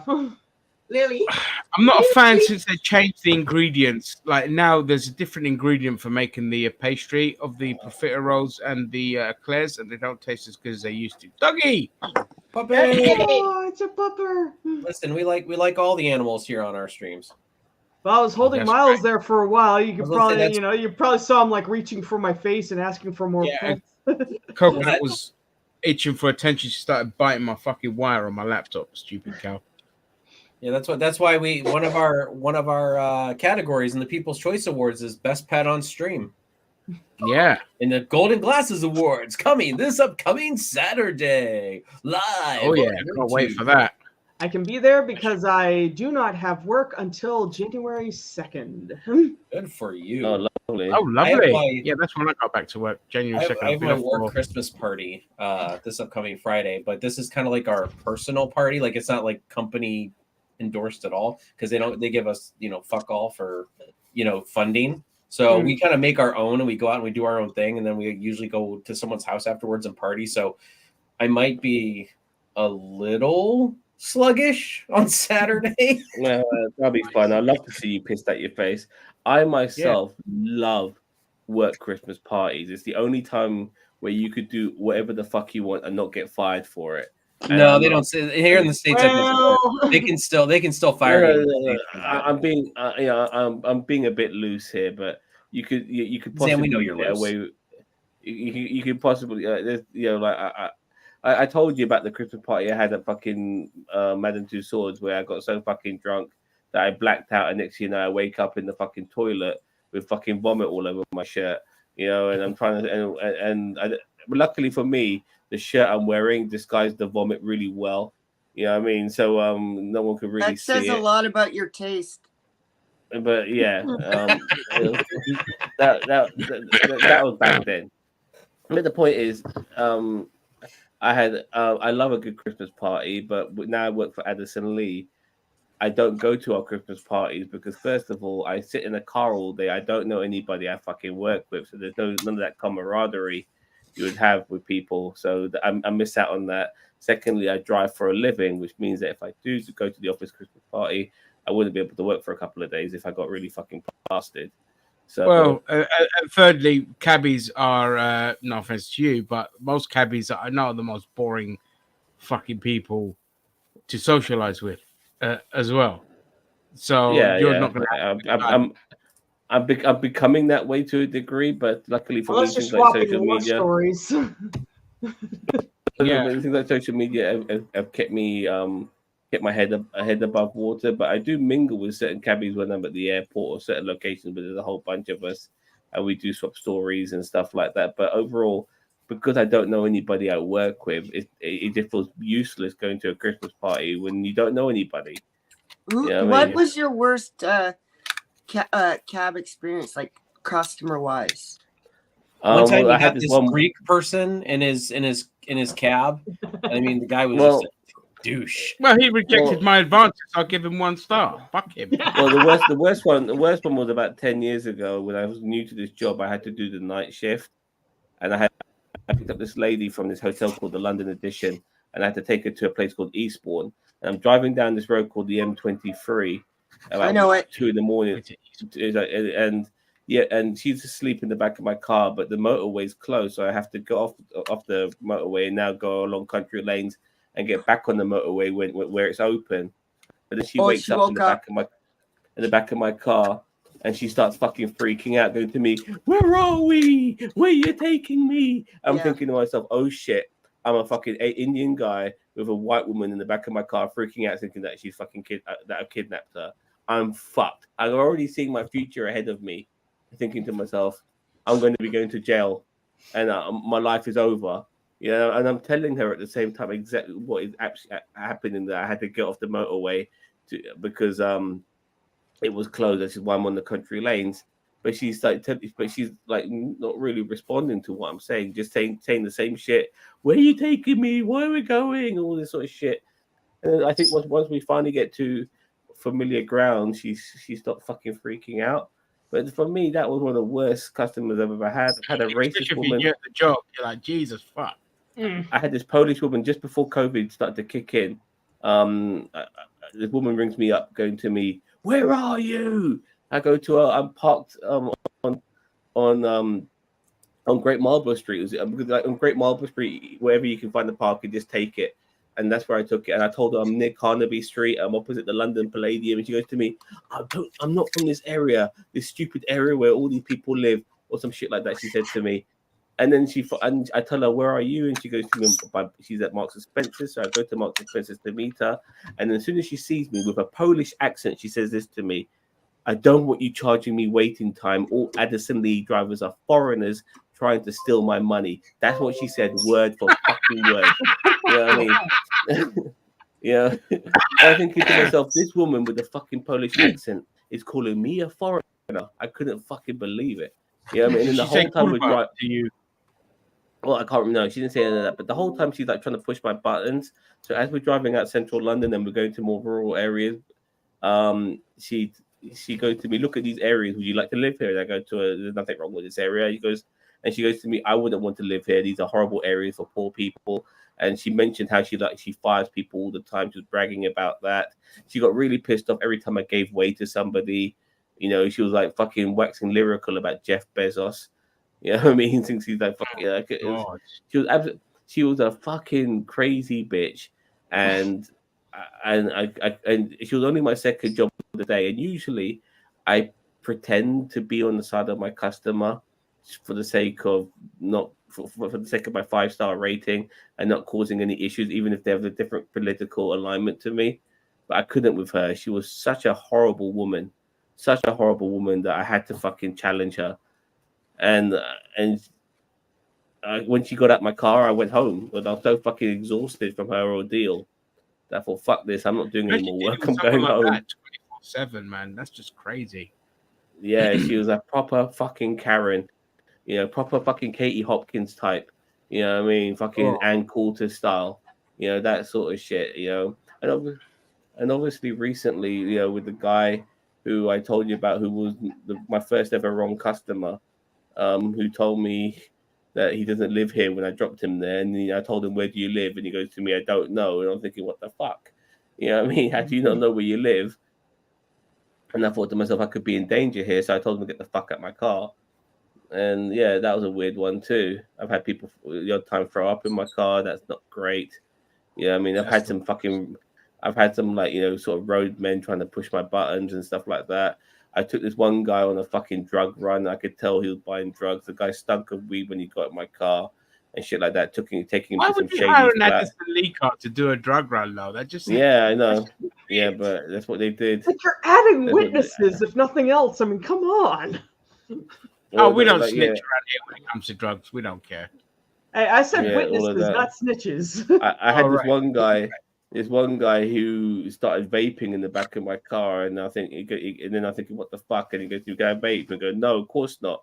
But he just started vaping, and then once I reacted to him, then he asked me if he could vape. And then when he paid me, the sneaky bastard, he paid me with old £20 notes, and then he ran off. And I think, look, I didn't make an issue of it, even though I knew exactly what he was doing, because I could just go to the bank and sort it out that way. It's not a problem. But I think to myself, you cheeky fucker with the old £20 notes. Yeah. He also got pissed off at me because I didn't carry bottles of water into his car, even though that's not my fucking job too. You know, like, motherfucker, I'm at your location. Why don't you fucking go get the water yourself? Why are you asking me to get it? You know, you're just there to drive the fucking car, not get him the. I'm there to drive the fucking car. Yeah, exactly. So yeah, I've had like screaming kids in the back of my car. They drive me fucking nuts, and they're like knocking on, like touching things or flapping the door handle and shit like that. And yeah, that pisses me off, you know, as well. You know, me too. They could be screaming or crying, and yeah, that's quite annoying. I've been a cabbie for a lot of my life too, you know. I'll tell you what, Cheeto. So my brother, bless him, he's not really cut out to be a parent, because he's like, you know, although he wants the kids, he didn't understand the kind of craziness that came with the kids.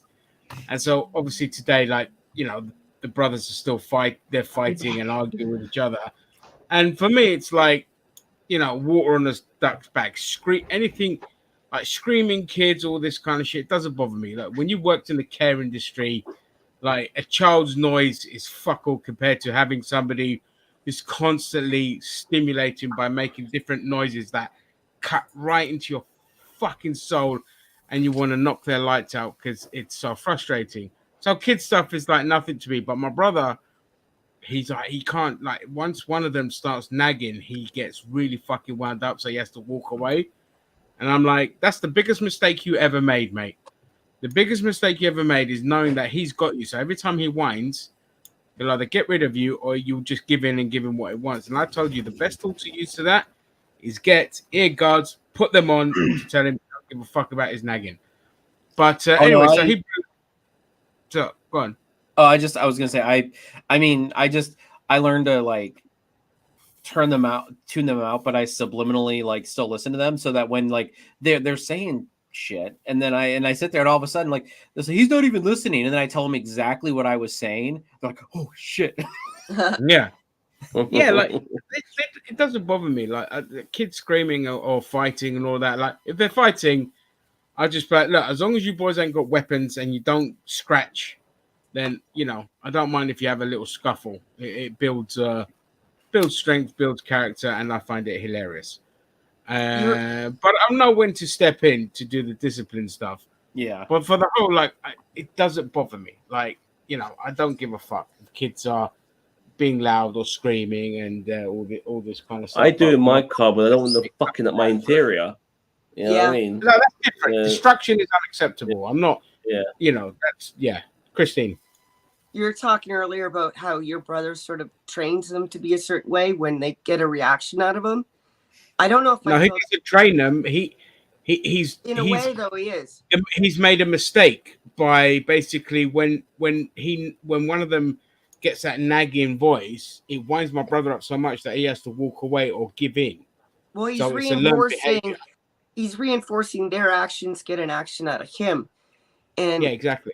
I don't know if I told the story before, but we were in a convoy going from base to base. We stopped at a McDonald's, and they had this cream thing for the customers to put in their coffee by themselves, and you press the button. And this kid said, Mommy, I want to do it. She's like, I already did it. I have my cream. I want to do it. She's like, no, I've done it. I want to do it. No, I've done it. I want to do it. She's like, fine. I'm like, you just chained your kid that he's got to scream 4 times at you to get what he wants. I didn't say that. I didn't say that to her, but. No, I know. My kids know. Like, I don't cave. Like, I am the most stubborn person. Like, to adults, I am the most stubborn person in the world. So my kids know. No. Yeah, my kids know when I say no about something, I mean no, and I'm not going to cave. You want to scream? I will put your ass out in 32-degree weather. Mm-hmm. Yeah, it's simple as that. You never cave. And like, listen, there was one point in time where both of them were like really bad. So my brother just, he called me up and basically said, look, fucking help us. So I went around there. I said, all right, I'll tell you what. I'll come Friday, Saturday, Sunday. And that weekend, they didn't get nothing out of the kids. Not a damn thing. They know once uncle's there, they can't get away with fuck all. Mm-hmm. So they're going to play nice.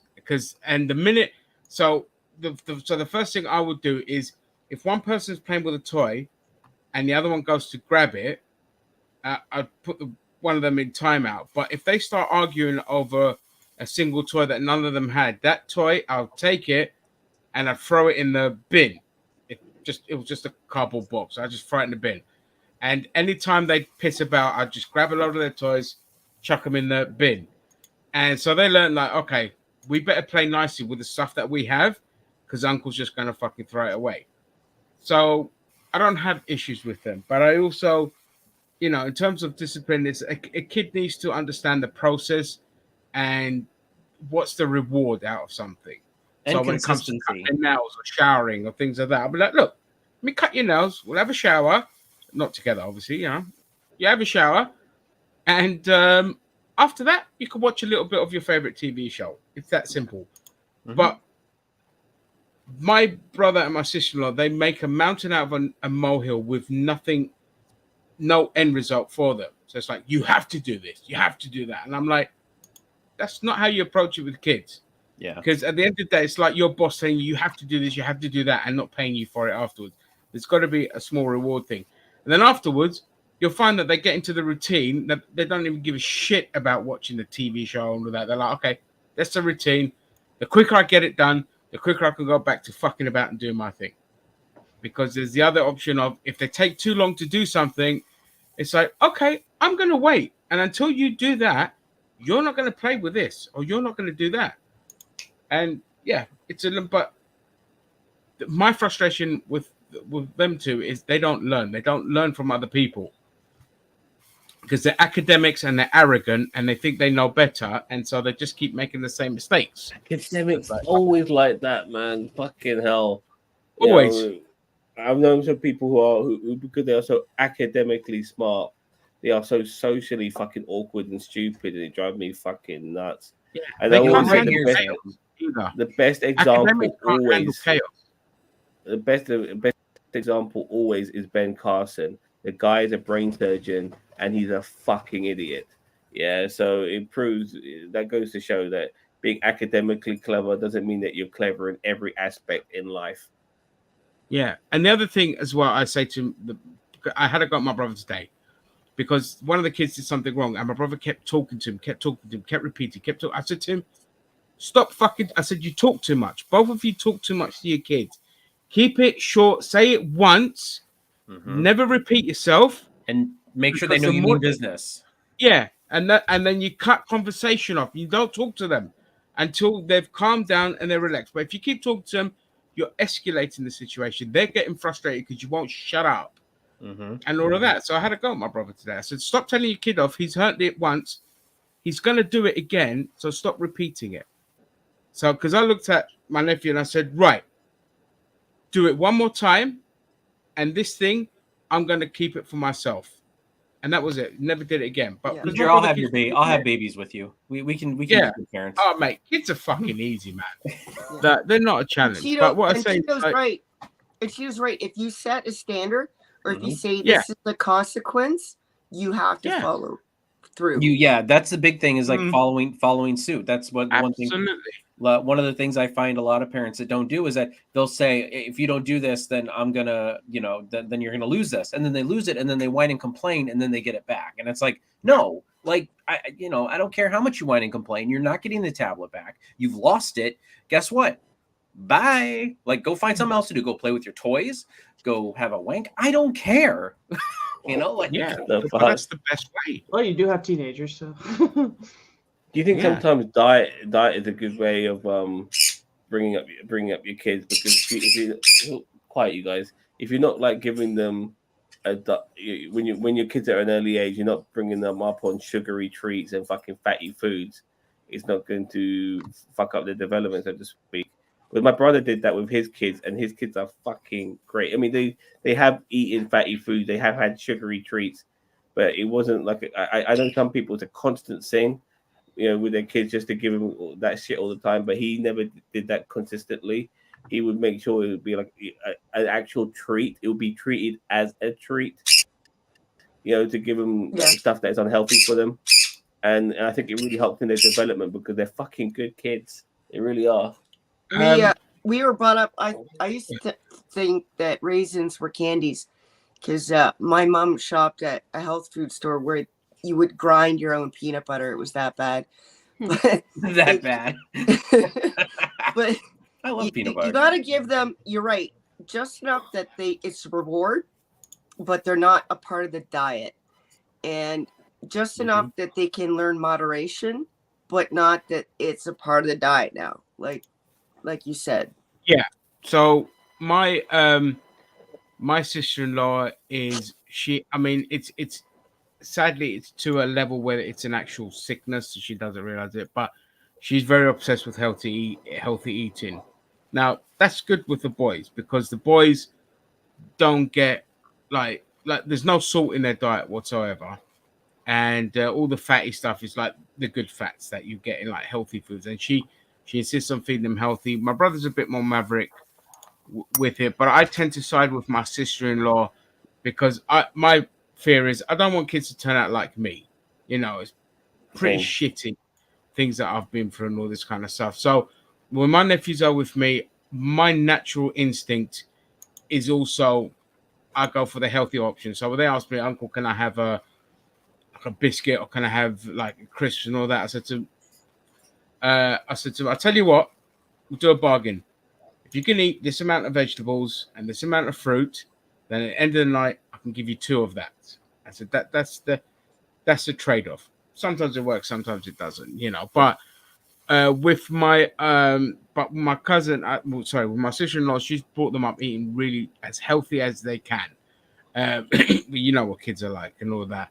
So she's really good with that. But sometimes it's an illness because she's constantly trying to push them to eat. Like she feels that if they don't eat fruit and veg that day, they're gonna die. Like it's that kind of level, and it gets frustrating. I said to him, these kids are gonna develop a complex when it comes to certain foods. They're already kind of pushing back against you on certain things. You keep forcing it, they're gonna tell you to fuck off eventually. And when they turn 18 and have the freedom, they're gonna go out and buy double stuffed Oreos and only eat those. And that's exactly what happened to me.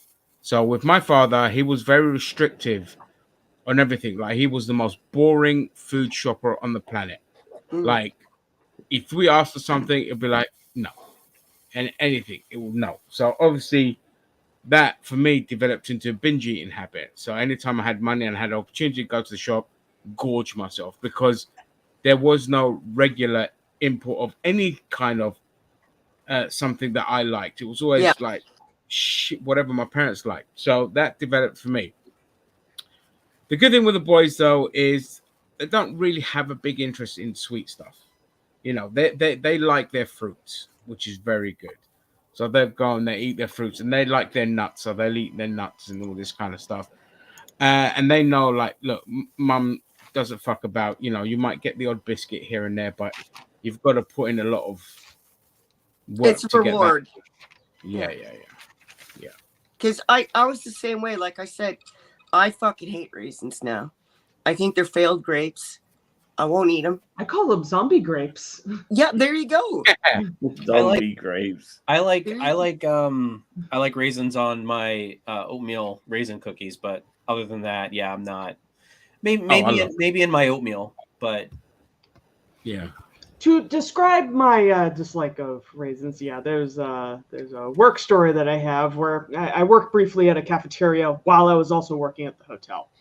Because I had a boss that insisted on overstaffing my section. I'm just like, look, I'm gonna have to get a second job if you hire this 5th person because there's not gonna be enough work. And she called my bluff, so I did it. I went and got another job.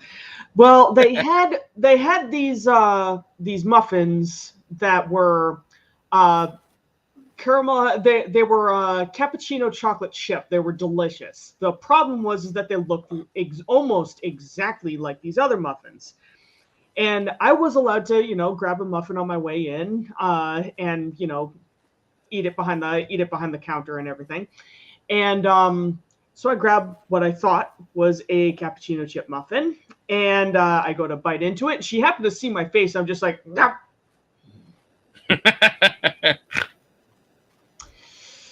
And she's like, what? I'm just like, why does my muffin taste like disappointment and sadness? It was Raisin Bran.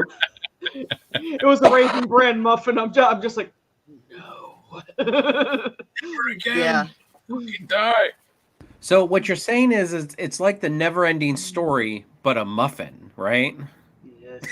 It's Sadness and disappointment. It's like the horse Well, dies over and over and in your mouth. The horse drowns. It's more like, I'm not bitter about our never-ending story. I know. I mean, at least in part for me, it was it's a lot of weapons grade nostalgia, but there's fantasy aspects in there that I enjoy that make as much sense to me as say Legend. A raisin.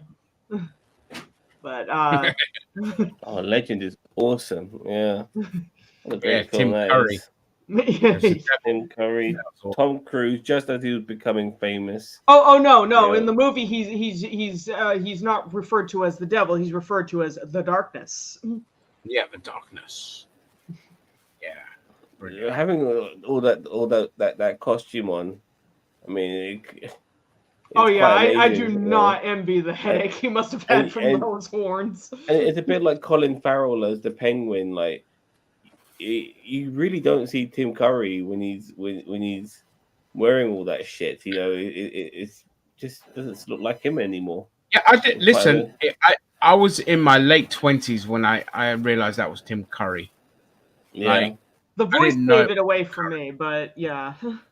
yeah, it's because it's a film I haven't watched a lot, but I always see him as the darkness, and it's just fucking brilliant look. But then I just somebody said, yeah, this is Tim Curry. I was like, what the fuck? It's a didn't Ridley know. Scott movie, I think, isn't it? Legend. Is it? Oh, now you piqued my interest. Let's see. Legend movie. Hang on, let's just do. Oh, yeah, 1985. Let's see. Oh yeah, directed by Ridley Scott. But I remember him jokingly calling it Leg End. That's No, why, leg end. Yeah, that's what we say over yeah. here. Leg end. So yeah, it's a good film. Never got a sequel. I'm not sure if it needed one. But I was so sad when that unicorn died. It made me want to cry. Oh, I know. What in Leg End? Yeah. Like especially when they go to see the body afterwards, and like the female unicorn is like trots out, and everybody's just like, oh no, and she's just like nuzzling the body. I'm like, oh, why? See, why aren't children subjected to the same awesome trauma we were as kids? You know what I mean? Like, yeah. I know, it's like watch the Dark Crystal. It's like, yes, horrify me into a coma. Oh God, I love Dark Crystal. That's one of my favorite fantasy movies ever. That was peak Jim good Henson. movie. Oh, Peak Jim Henson. That was yeah, I fucking know. beautiful. It has like that one like 2.5 minute segment where it's just panning and showing like the landscape of the swamps of Thra, and it's just like for 2.5 glorious minutes, it's a real place. Fantasy film was so I mean- dark back then. You know, like That's they what were I miss, fucking though. bubble They gum were dark, bollocks they were nowadays. brilliant. You know, like, They could trust children to handle that back then, you know? You know, it's kind of funny, you know, so Yeah. you have Looney Tunes and like, you know, the old school stuff, you know, it's like you have so many parents that are like, oh no, oh, it's so violent. And it was so funny. My mom was actually, when I was like 4, my mom was in that crowd of people that's just like, I don't know if I want Leah watching this. I mean, the characters do so much stuff. And this was when my biological father was still alive. He actually like sat me down and he's just like, okay. You know, it's like, I can take care of this. Hang on. It's like, okay, Leah, we're going to talk about Looney Tunes. I'm like, okay. It's like, okay. If you see a character do something that makes the other character angry, scream, or cry, don't ever do that to another person. Okay. It's like, see, she understands.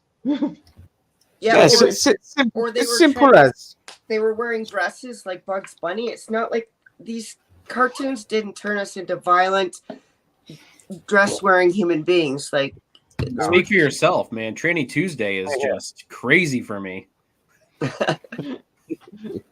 But No, that's still the thing. watched I never really got into dresses. I hated them. Yeah, but that's what winds me up. So with Gen Xers, like Gen Xers and millennial parents, really fucking pissed off. I'm like, hang on a second. You grew up on like, especially people born in like the late 70s and the early 80s, and they grew up watching all these R-rated films because you know boomers didn't fucking give a shit for God, the are you most part. kidding me? Like, One my of the parents, first movies that I remember watching was like Indiana Jones and the Temple of Doom, and I was like 3. Yeah.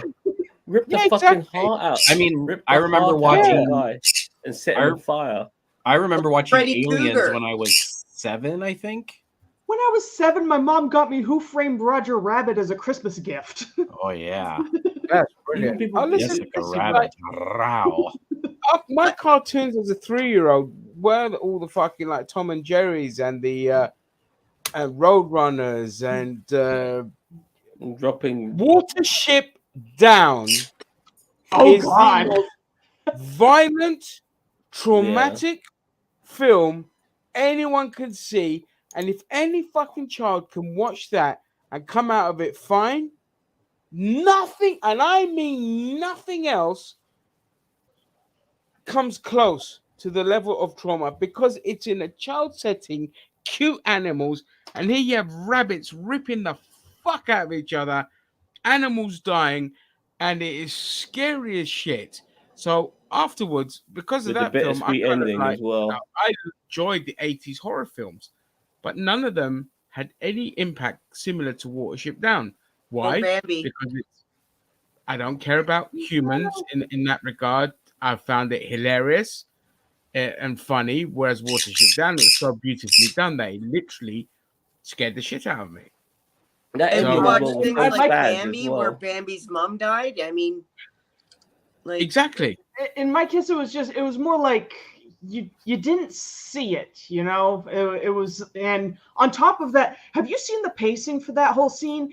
You know, it's just like she dies. He doesn't know that she died. He's walking around through the woods, you know, calling for her, and you know, his father comes by and says, you know, it's like your mother can't be with you anymore. And then it immediately skips to singing in springtime.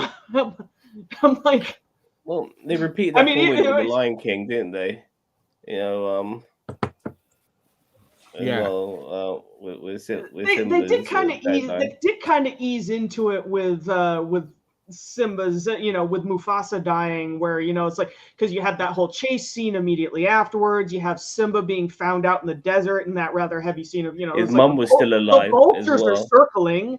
You know, there's Scar breaking it to the pride that, you know, it's like that. Oh, yeah, you know, it's like Mufasa died and Simba died with him. I totally had nothing. Well, I to do think with it, but but, I do feel that the reason why it took a little while to get to Hakuna Matata. So No, but I think one of the reasons why Lion King was so popular was it had that massive sense of tragedy in the film. You know, with kids of that era had to experience. Or I'm gonna have to cover all my the birds. best It's 2 in stuff, the morning. all the best shit. This is why I fucking hate modern cinema. I hate it with a passion, especially stuff geared towards kids. It patronized, dumbed down, vanilla shite, mollycoddles them, treats them like if they see something remotely traumatic, it's gonna scar them for life. I can't stand that fucking shit. And the stuff that we grew up with watching as kids, like especially like if you see a lot of British kind of kids stuff, like they never pulled their punches. And even to this day, like a lot of the stuff, like, you know, the kind of the script and the wording and all that doesn't treat you like a fucking moron.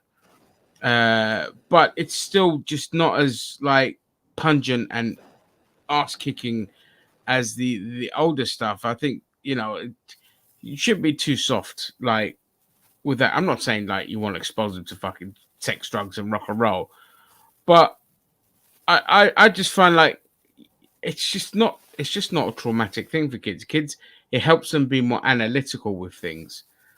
And I just get baffled how people. It's different if you're not exposed to it as a kid, so you don't want to expose your kids to it as a kid.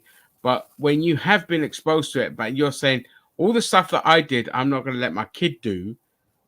It kind of the hypocrisy does bug me a lot. But then I also have to remember my nephew's only 5 years old, so they're not quite ready for GTA yet.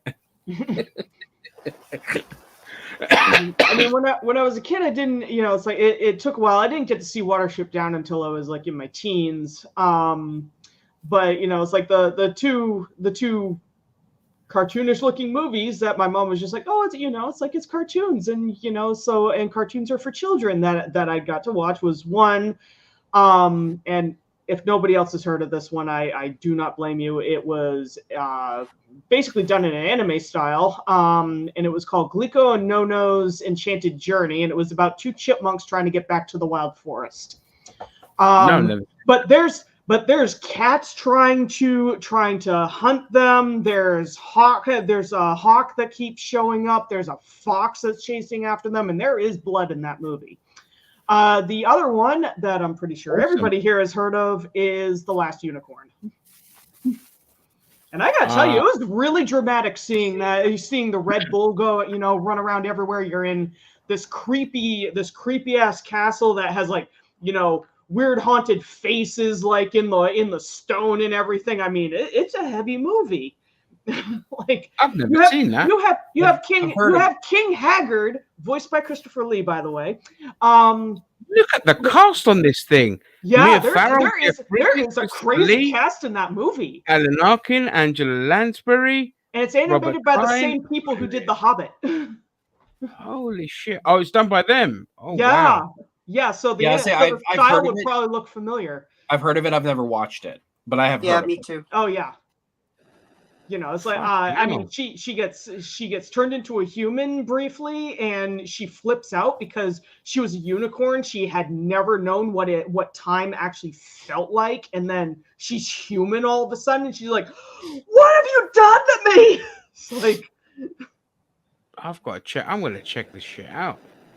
That sounds awesome. I'm gonna turn my screen off, but I'm still here and listening. I just want to lie my head down because I've got a headache. I haven't been feeling well. Oh, sorry. Yeah, no worries. Don't worry. If you want to jump off, that's fine. It's not a No, problem. I'm gonna listen, and Okay, lovely. No, that's I good. might add on. Yeah, that's fine. Holy shit, man. This My cat is I've standing definitely off got to to the check that out. side. Your My cat what? My cat is standing off to the side, and he's demanding attention. He might. I think he's off camera. Oh no, you come here.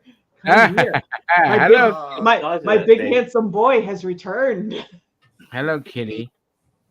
And No, he is. my cat and- knows once I kick her out of he my is room. a at very 11 big o'clock. cat. This is a very big cat. He's a 20-pound cat. I mean, it's like. Christ. Is that Yeah. what type of cat is that? He is part ragdoll, part Maine Coon, part we have no idea because his mom got out and had a one-night stand. Yeah, I thought it was part Maine Coon, if not all Maine Coon. No, he's not all Maine Coon because he's not long-haired. Yeah, he doesn't have that lynx look about him, but he's a very chill boy that that got very, very large. Didn't you? Yes, you did. Well, I was only able to put 2 of my birds back in the cage. Juicy wasn't having any of it. So before I go to bed, I'll be able to put it back by switching off all the lights. But yeah. Oh, he wants to escape. Oh dear. Oh, Goblin, you're awake. Okay, she's on the bed behind. She's on the bed behind me. So yeah, that's Goblin. That's the other one. She's the one that you hear yowling in the background occasionally. Oh, she's the singer of the group. Yeah. Yes. Yeah, I'm sorry. I shouldn't have had that pop. I better go because I'm gonna probably be sick some more. So I'll say goodnight. Good night. Good night, Christine. Take care, Chris. Call Yeah, not call me, all right. but next time send me a link and we'll do this again, okay? Yeah, no worries. No I'm problem. sure we'll go live again. I know we're doing Doctor Who tomorrow, but that's a review. That's All right. different. Night. Night. Good night. Yeah. Take care. I was going to say something now. I forgot. Are we still doing the World Gone Insane on Friday? Chair. Okay. Yeah, definitely. Yeah, I've got nothing planned for the rest of the week now. I need to get my Yeah. cousin on that. I want him to bring him into the lion's den. Why not? So yeah, I've still got a week off work officially from today, so I'm free. And Friday's the 29th. That's when the She Devil returns as well. That's when my mom comes back. So the She Devil. The She Devil, yeah. She goes. Wow. She drives me fucking mental. Right. Mine too. Yeah. Parents do that, man. Their superpower. Drives I mean, me listen, fucking mental. I love mine, but like she's way too much like me. Like you guys think I'm hard to work with? Ooh. My mom's in a world of her own, like complete fucking. Just, I don't know. I think because she's had to compete so much with her brother and her sister, it's just turned her into it. Like, don't get me wrong, she's got a heart of gold and all that, but her world view on people and her trust of people is so fucking warped that she doesn't understand certain things. You know what I mean? There's always got to be an angle to certain things. It's just like, I said, shut the fuck up. So, I often just have to be very blunt with my mum. Just be Same like, you're a here. fucking idiot. You Well, don't know what Same you're here. talking about. Stop talking. Go back to watching your stupid channel, your stupid TV shows, and let the adults handle the conversations. No. Yeah. well, with She's my the dad, reason I've become so blunt as a person, like abrupt and rude, because if you don't, the stupid will continue.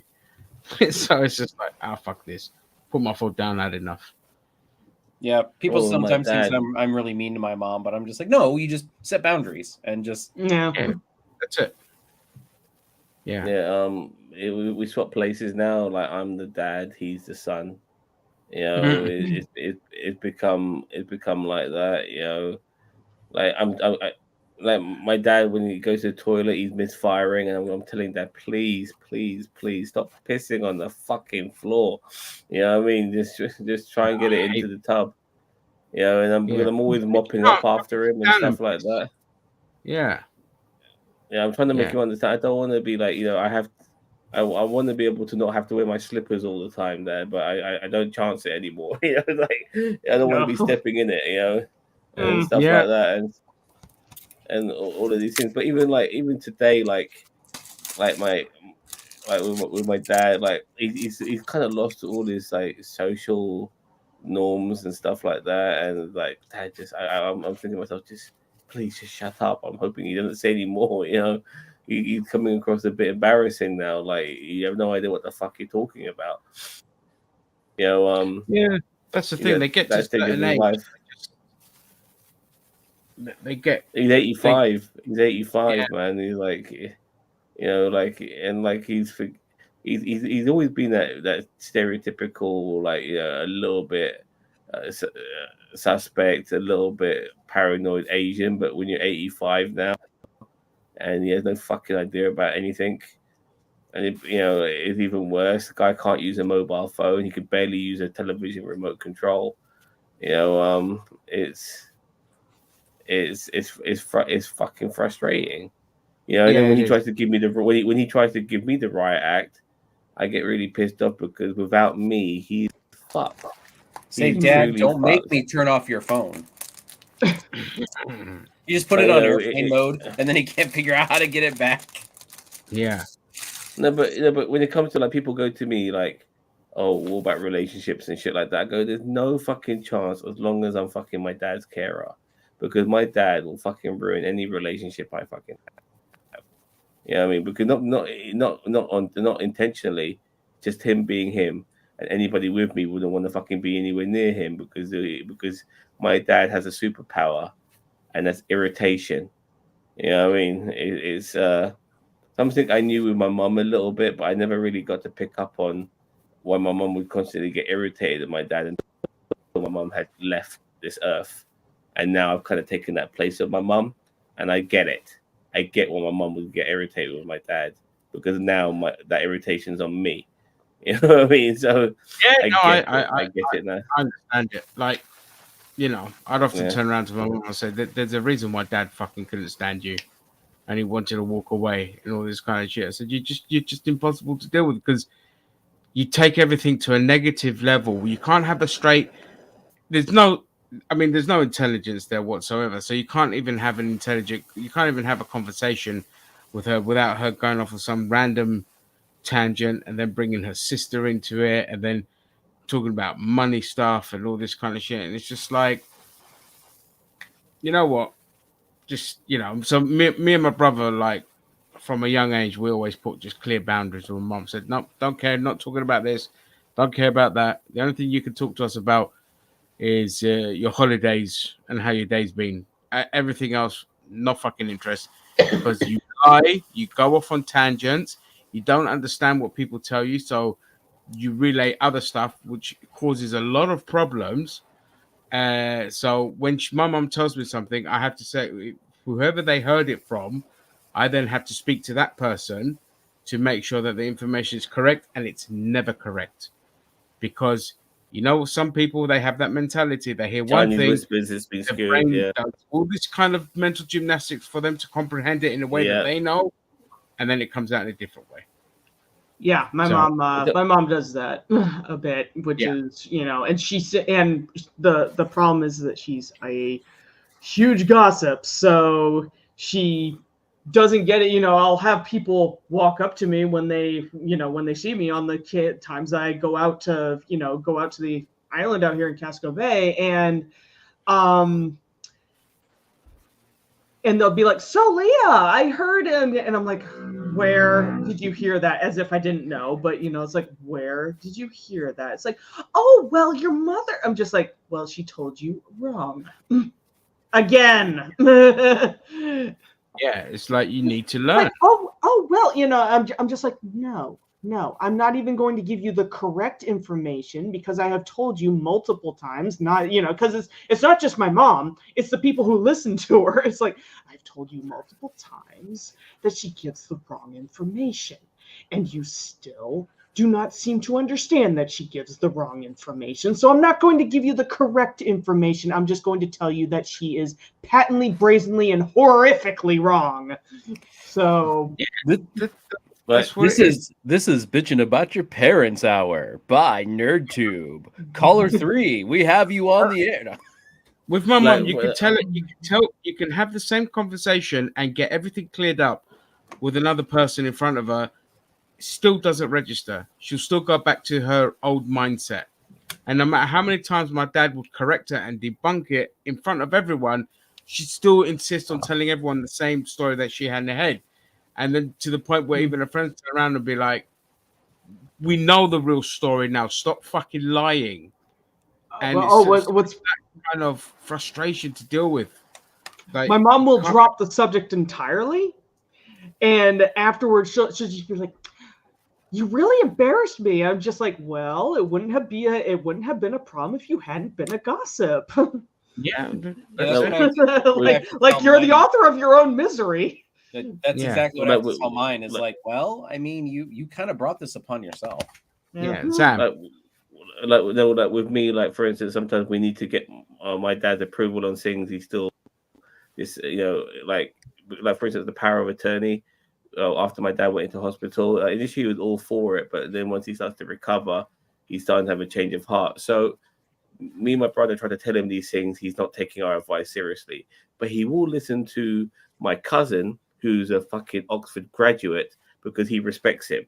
You know what I mean? So I get my Oxford graduate cousin, my dad's brother's son, who I saw earlier today, and he will listen to him because he's a fucking Oxford graduate, or he might listen to this person because of so and so. But when me and my dad try to tell him, he doesn't want to listen to us because we're fucking idiots, and stuff like that really annoys me because we're trying to do the best for him, but he only listens to people he respects, and unfortunately, even though I do everything for him because nobody else visited him at the hospital as much as I did, apart from one day I was at the hospital every fucking day when he was at that hospital. I'm the one who's constantly feeding him, buying him stuff, taking care of his medical fucking needs. Nobody else is doing it but me, and yet somehow I still don't necessarily have the respect I deserve from my father at times. Because he needs me. So when we have these particular issues, and he says he doesn't fucking need me, and he can take care of himself, and yada yada, it's just bullshit, and it drives me fucking nuts. Because then the next day he'll be ringing me up, going to me, "Zam, buy me bananas, buy me this, buy me that." Yeah, that's just it. Yeah. It's just that living in constant denial, or not wanting to admit that look, you get to a certain age, you just can't do shit anymore. You just can't. Or where in certain cultures where the kind of patriarchy reigns supreme, once a wife dies, they're fucked. They're like lost sheep in the world. Yeah, my because they dad's don't know that. how to do 100% anything. that. You My know. mum, my mum was a very popular woman, and she had ties with everybody. And my dad ran on her fucking coattails all the fucking time. You know, Yeah. and once my mum died, that was it. My dad kind of lost everything. You know, not only did he lose my mum, he lost the social circles as well, all of that, you know, that came with it. And it just, when I see my dad, even today, like at the Christmas dinner we had today, I see my dad communicating like, oh God, Dad, what's coming out your mouth? You know what I mean? Like, you know, you're better off just hiding in mom's shadow, you know, than communicating and stuff like that. And just That's what so it many is. things as well. Like prior to like the digital age we're in, I was always encouraging my dad, get a mobile phone, get this, get that, modernized, get an up to date computer. But he just never really appreciated these things. And now everything's so digitalized, everything, you know, and he doesn't know how to use a fucking mobile phone. It's in, you know, whilst his older brother, who's like 87, knows how to use a fucking mobile phone. Yeah, shit like that really pisses me off. You know, He's like, Yeah, Yeah. he's sitting there. He's like, it's a fad. It'll fade eventually. Yeah. Now, my dad, to his credit, although he was always very old-fashioned when it comes to technology, to his credit, once you showed him a few times, he'd get the gist of it. He'd understand it. Mum has some understanding of certain things, but to get her to try and use a fucking smartphone, it's a nightmare. It just never registers. Even if I write it down, it just doesn't register. And I'm like, look, it's the fact that you always never have the willingness to learn new things.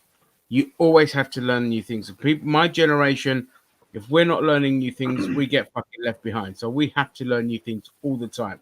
And we So know there that. is no fucking excuse with you not learning new things, okay?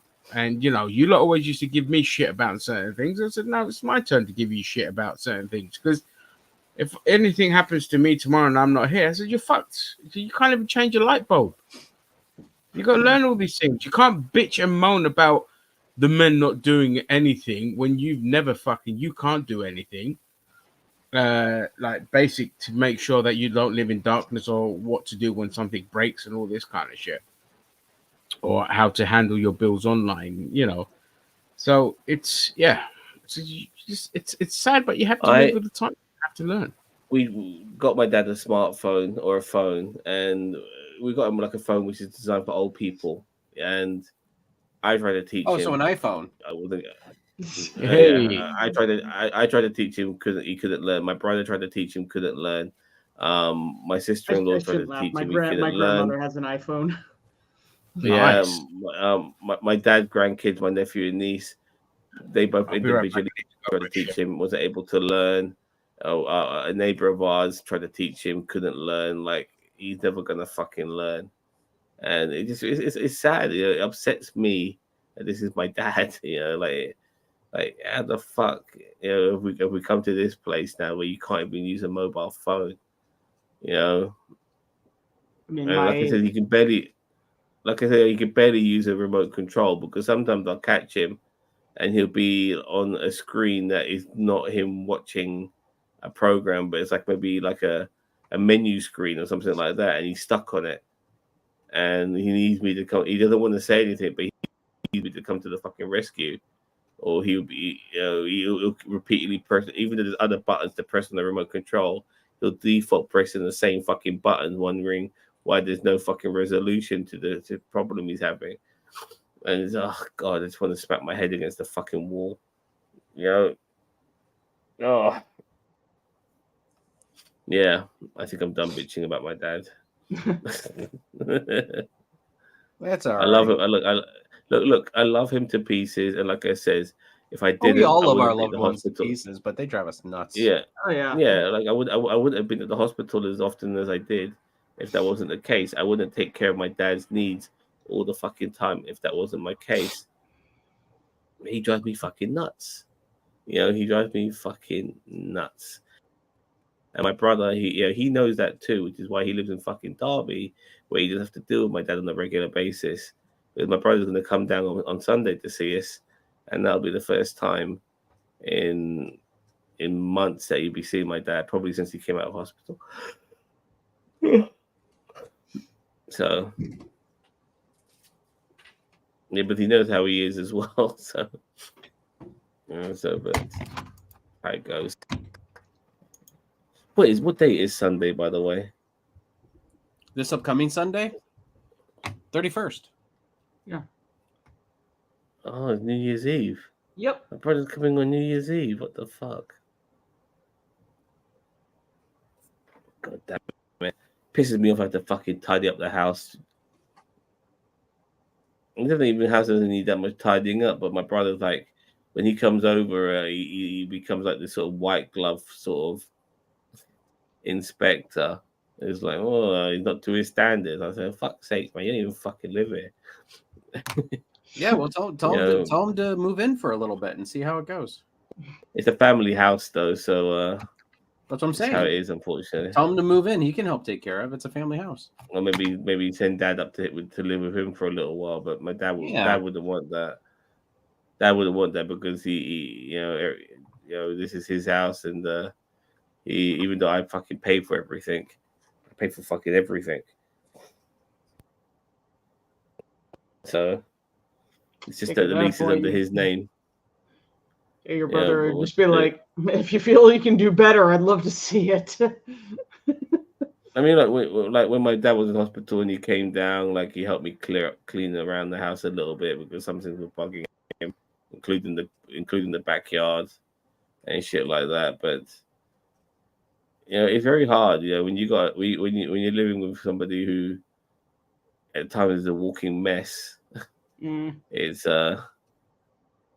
like when we went to see my uncle today for Christmas dinner, my dad was wearing one of his shirts that pretty much had his entire fucking dinner on it. And like, come on, Dad, you can't be wearing this.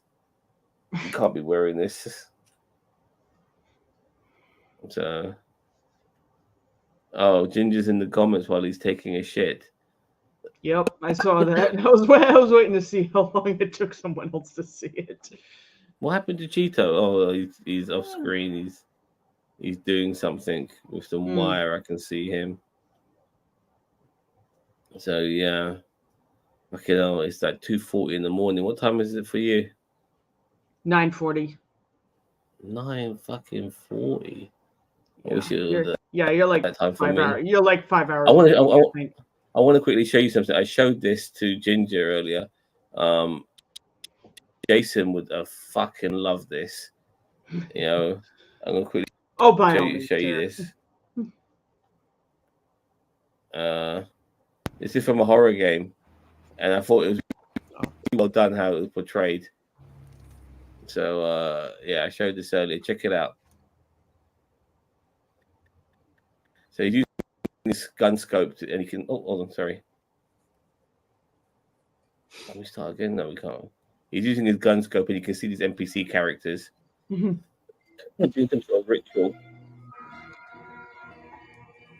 Oh yeah, I saw this earlier. You guys were showing. Yeah, he changed his camera. I haven't seen it. Picture.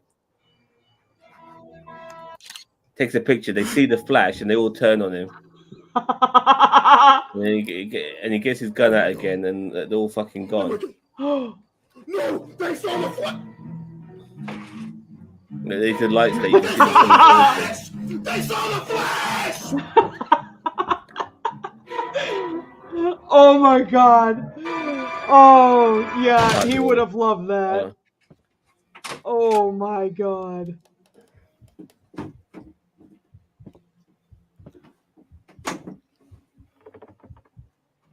Oh, that's so perfect.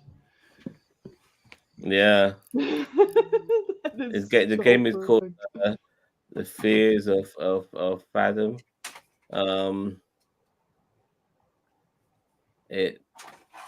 I've heard of this. I've heard of Fears of Fathom.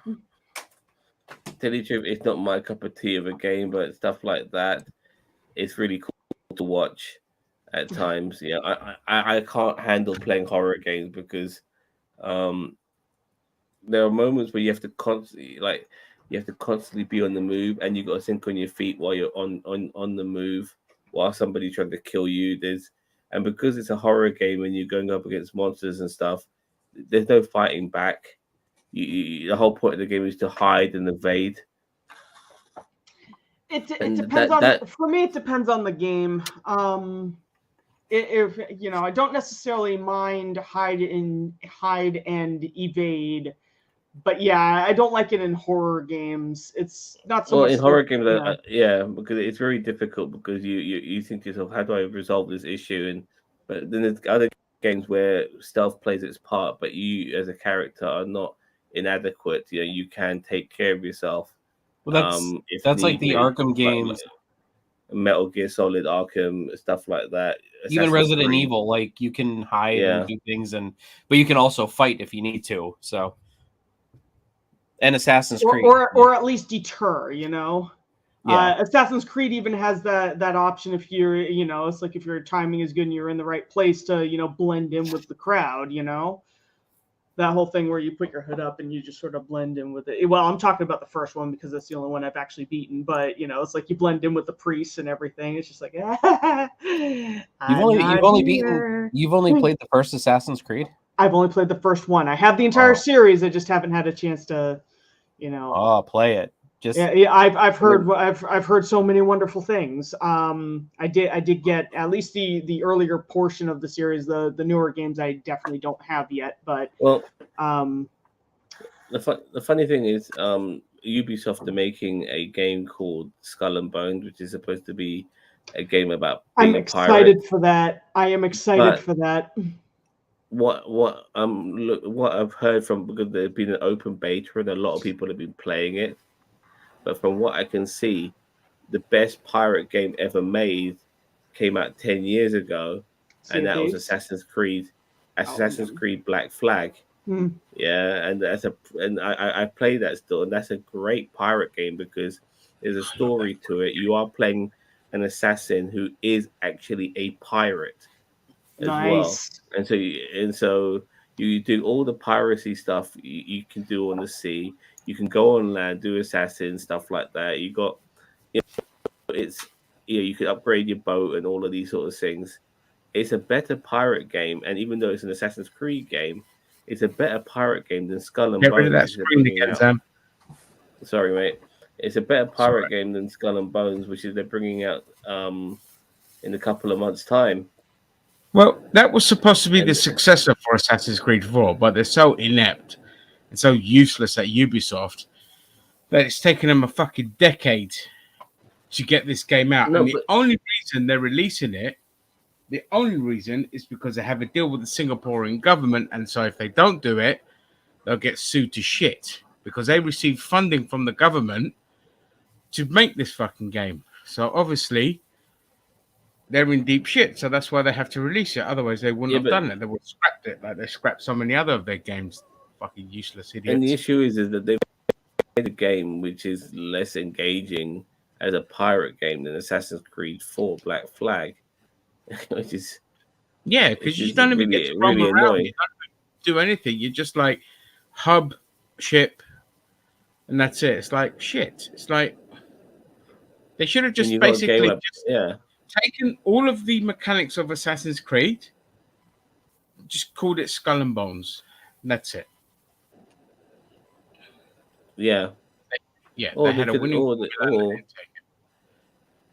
Or they could have just made a sequel to Black Flag. I agree with that 100%.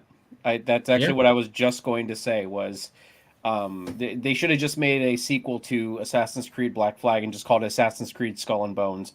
Well, and just call it what it is. Like, call it what it is. Like make Adewale the main character. They did do that. I didn't know the backstory. I just saw, it's like a pirate game. But I mean, like, Adewale had the Freedom Cry DLC, didn't they? Yeah, no, I played that, and that doesn't do it does him a disservice because I feel like there was I didn't like that DLC. Yeah, like because I had more enjoyment out of that Freedom Cry DLC story wise than the entire Black Flag story. Like the Black Flag, like I get it, it's a fun game, and I agree with people, it's a fun game, but like the story is so garbage, and it's just like, and I hate Edward Kenway, and I can't stand him. I was more invested in Adewale, so when I got the Freedom Cry DLC, I was excited, and it's like I think like 2 hours, maybe 3 hours of gameplay. Like they could have done so much more with it. I think they should have done Skull and Bones with Adewale, you know, after Black Flag. I couldn't agree more. Or maybe Haytham. You know, No, screw Haytham. I mean, no, we don't need Haytham either. Haytham was a good villain in 3, but I mean, you know, no. Because you was the piracy in I forget now in Rogue. Oh yeah. I mean, Oh, yeah. yeah. Yeah. They basically took all the mechanics from 4 and put it into they just put it all in the North Atlantic. Yeah. Because for me, like, you know, obviously Assassin's Creed 3, Assassin's Creed 4, Assassin's Creed Rogue, they've all got they're all better pirate games than fucking Skull and Bones. They just 3 didn't have piracy. Yeah, it did. And not piracy, but you could go on the ship and have ship battles and stuff like that. Yeah, and so I'm just really upset with Ubisoft with this game because it's they were better off making an Assassin's Creed pirate game. Another one, Assassin's Creed is bland as a Syndicate story.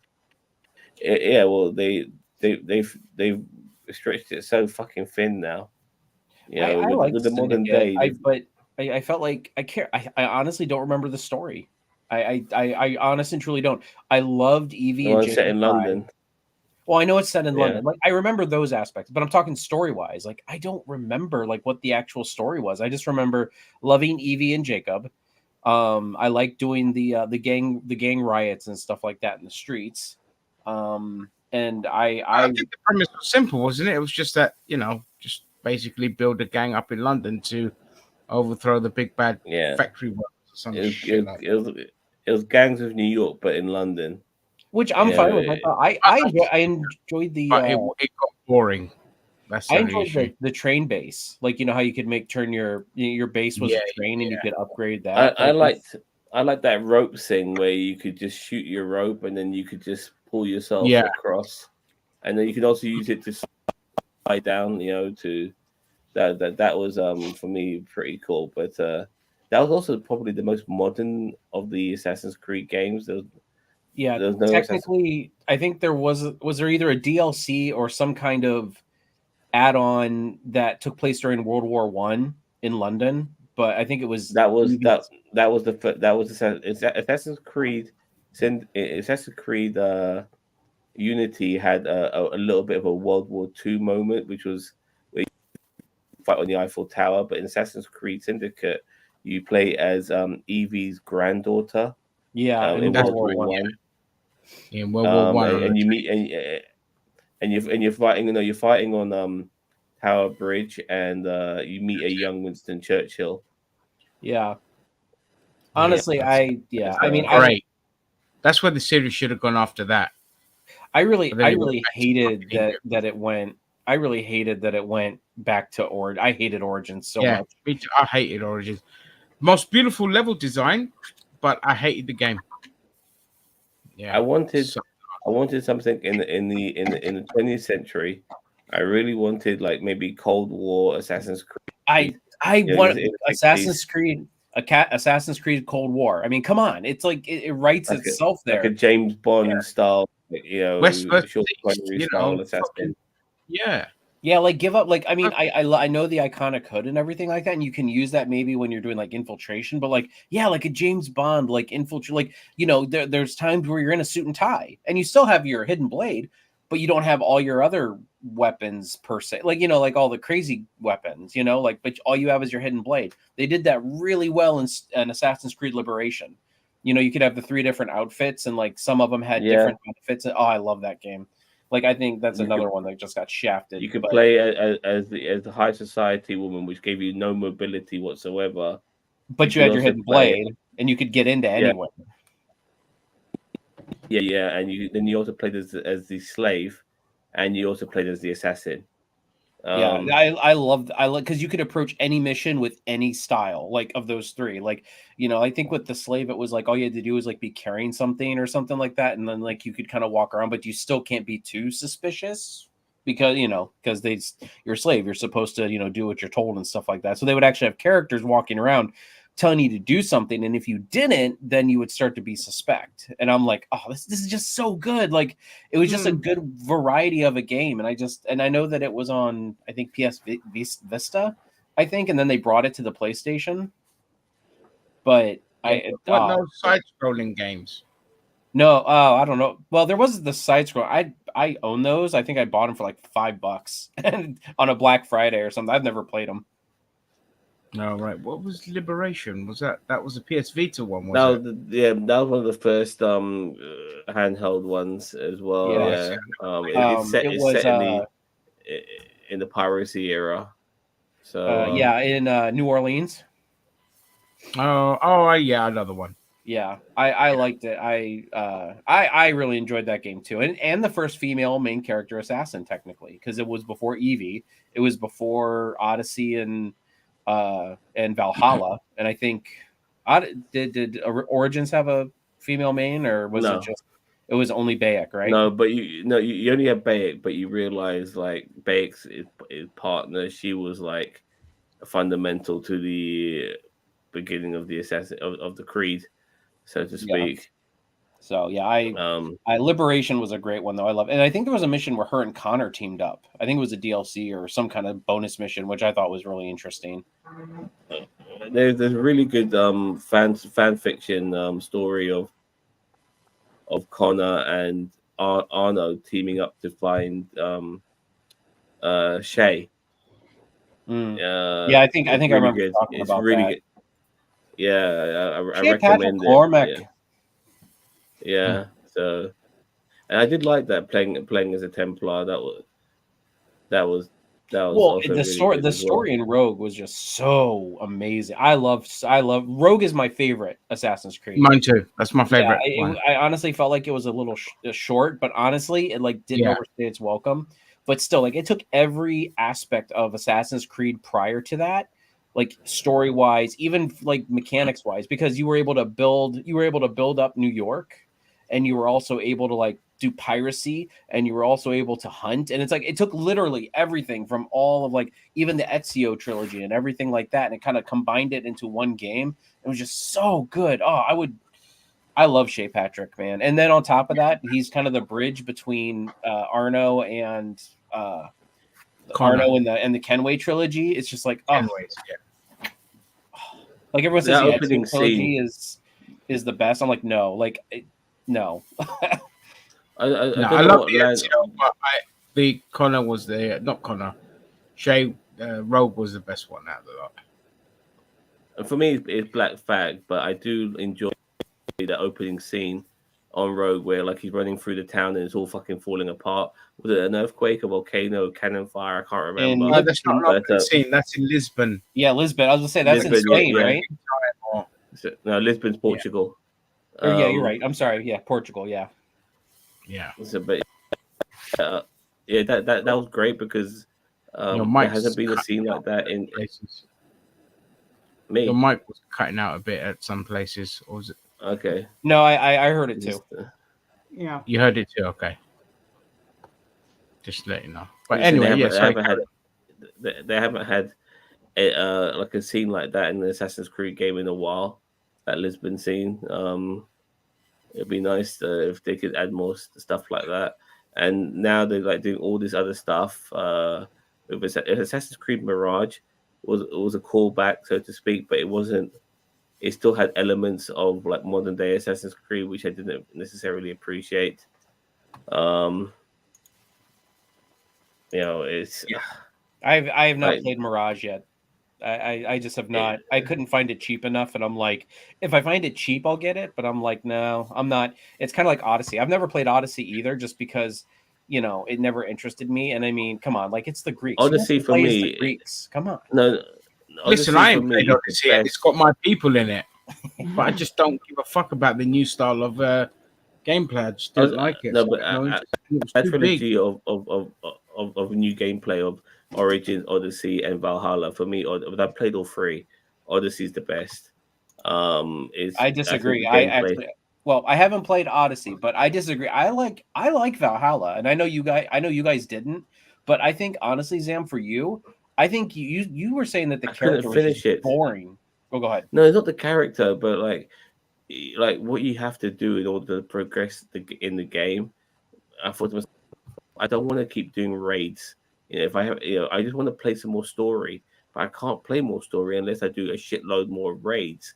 I'm thinking to myself, now you put me in a position where I can't continue the game. That's what pissed but off a lot of people as well. That's why they Yeah. majority of the consensus is that Odyssey was the best of the new 3 Assassin's Wait, what games. was the consensus? I missed something. I'm sorry. You must have cut Odyssey out. was the best of the 3 No, why? I didn't hear why. because it just had the better story and the better gameplay. And Valhalla, people got pissed off with that because there was a lot of like Or the restrictions and the grind and the yeah.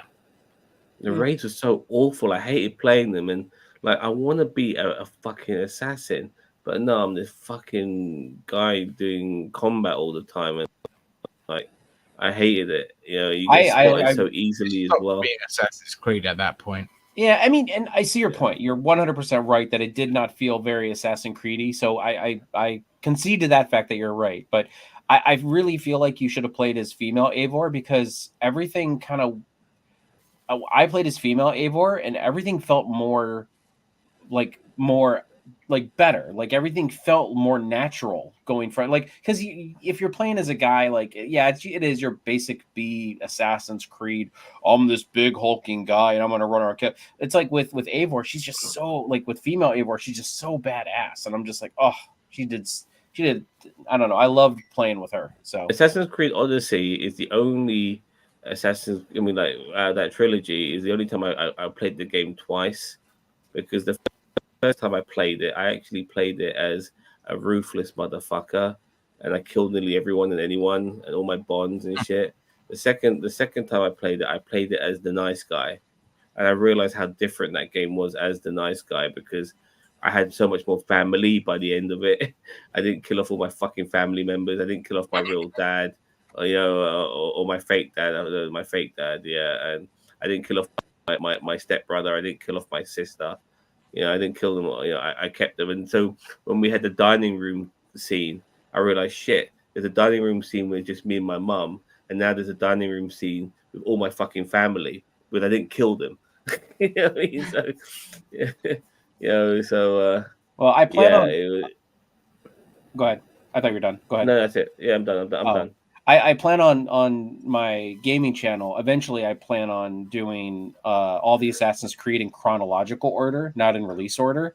And coincidentally, the first one is going to be Odyssey, which is one I've never played. So, but yeah, so I'm excited to play it, but at the same time, I'm scared because I've heard all of the craziness, like the critiques about it. But I don't know. I enjoyed Valhalla, so I don't know. There's really good assassination. I mean, unfortunately, the game itself has got parts of it where it really wants you to be as a warrior, because I tried to do an assassination build, but there's moments where you're fighting like the Minotaur.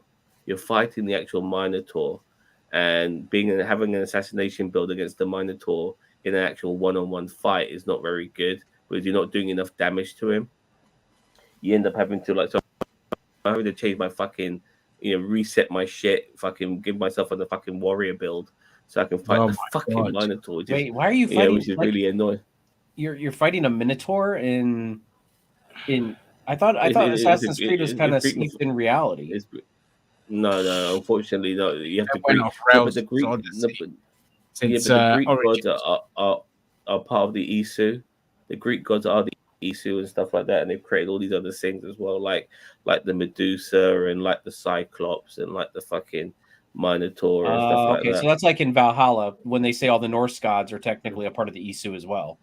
So and I have to say the Minotaur was, but initially you were in the labyrinth where the Minotaur is, but you find his lair eventually, and you're facing him. And I just remember Alexius saying how he stinks of shit and stuff like that, but you're still fighting him. And and like I said, you have to have a warrior build in order to fight it. But when you have an assassin's build, it's really good because, like, you can use the spear of Leonidas you can throw it at one guy, then you teleport to the spear, grab it out of him, throw it at another guy, you teleport to the spear, grab it out of him. God, so it's Final Fantasy 15 levels of. but Yeah. it's done really well in my because unfortunately as well sometimes because it's all RPG ranking and stuff like that, if your build is not strong enough, when you try to assassinate somebody you won't necessarily kill them, but if you can teleport between two guys you can try to assassinate this guy, haven't killed him, teleport to this guy, try to assassinate him, haven't killed him, but then you can go back to the guy you tried to assassinate earlier you didn't kill, That's just and all then so kill him for sure. ridiculous. I'm I'm listening to all of that, and I'm just like, fuck off. Not yeah, you. no. I know They didn't have that. They didn't have that in Valhalla. Just fuck. No, but I it's, mean, it's if actually I'm fun gonna because- have like a teleporting, like, you know, spectral assassin, I'm just gonna play Shadows of Mordor again. Yeah, exactly. Also, no, but because he's got the spear and he hasn't got a hidden blade, there's one bit where if you're running up behind somebody, you can throw your fucking spear through the back of his head and then pull it out the front of his head as you're running around. You know what I mean? And just kill that person instantly. It's awesome. Well, I didn't think they would survive from that. No, but that's if you're fighting a regular dude. I think I'd be and all of that. horrified if someone actually survived that. Yeah. But some of the like What the bosses on and some of earth the are you made hunters- of? Assassin's Some of Creed the Zombies. hunters that can't be killed. With no brains, so it's easy. Some of the hunters and some of the people you try to kill, just like in Odyssey as well. Yeah, if they're higher Oh ranking, my you God, won't be able damn to kill enough. them one My turn. God, I'm bored listening to that about that game. Sorry. Oh, No it's offense to Greek you, for man. fuck's sake! Not you. It's Greek. The game. It's Greek, man. You like it? Fuck if it's Greek. The Greek got fuck all to do with me, mate. It could be a couple of chavs on a council estate. I actually have to go. So I actually have to go so I can eat something. I'm about to fall over. I was about to say I gotta be No leaving problem. soon too. So Yeah, let's my call it a day. stomach is 4 hours, man. My stomach is trying to devour my spine right now. So No worries. I'm I going to think, end the stream. Leah, you have a good night. Everyone yeah, that it was joined us in the delightful. comments, yeah, thank you very much. Have a I'll be wonderful back remainder tomorrow. of your holiday, and have a remainder poor man's Christmas overseas. Yeah. Boxing Day. Awesome. Yeah, so I'll be back tomorrow for Doctor Who Christmas special. Haven't watched it yet, so I'm going to watch that I tomorrow haven't for either. breakfast. And yeah, thank you to everyone that joined us. We shall bid you adieu. Bye.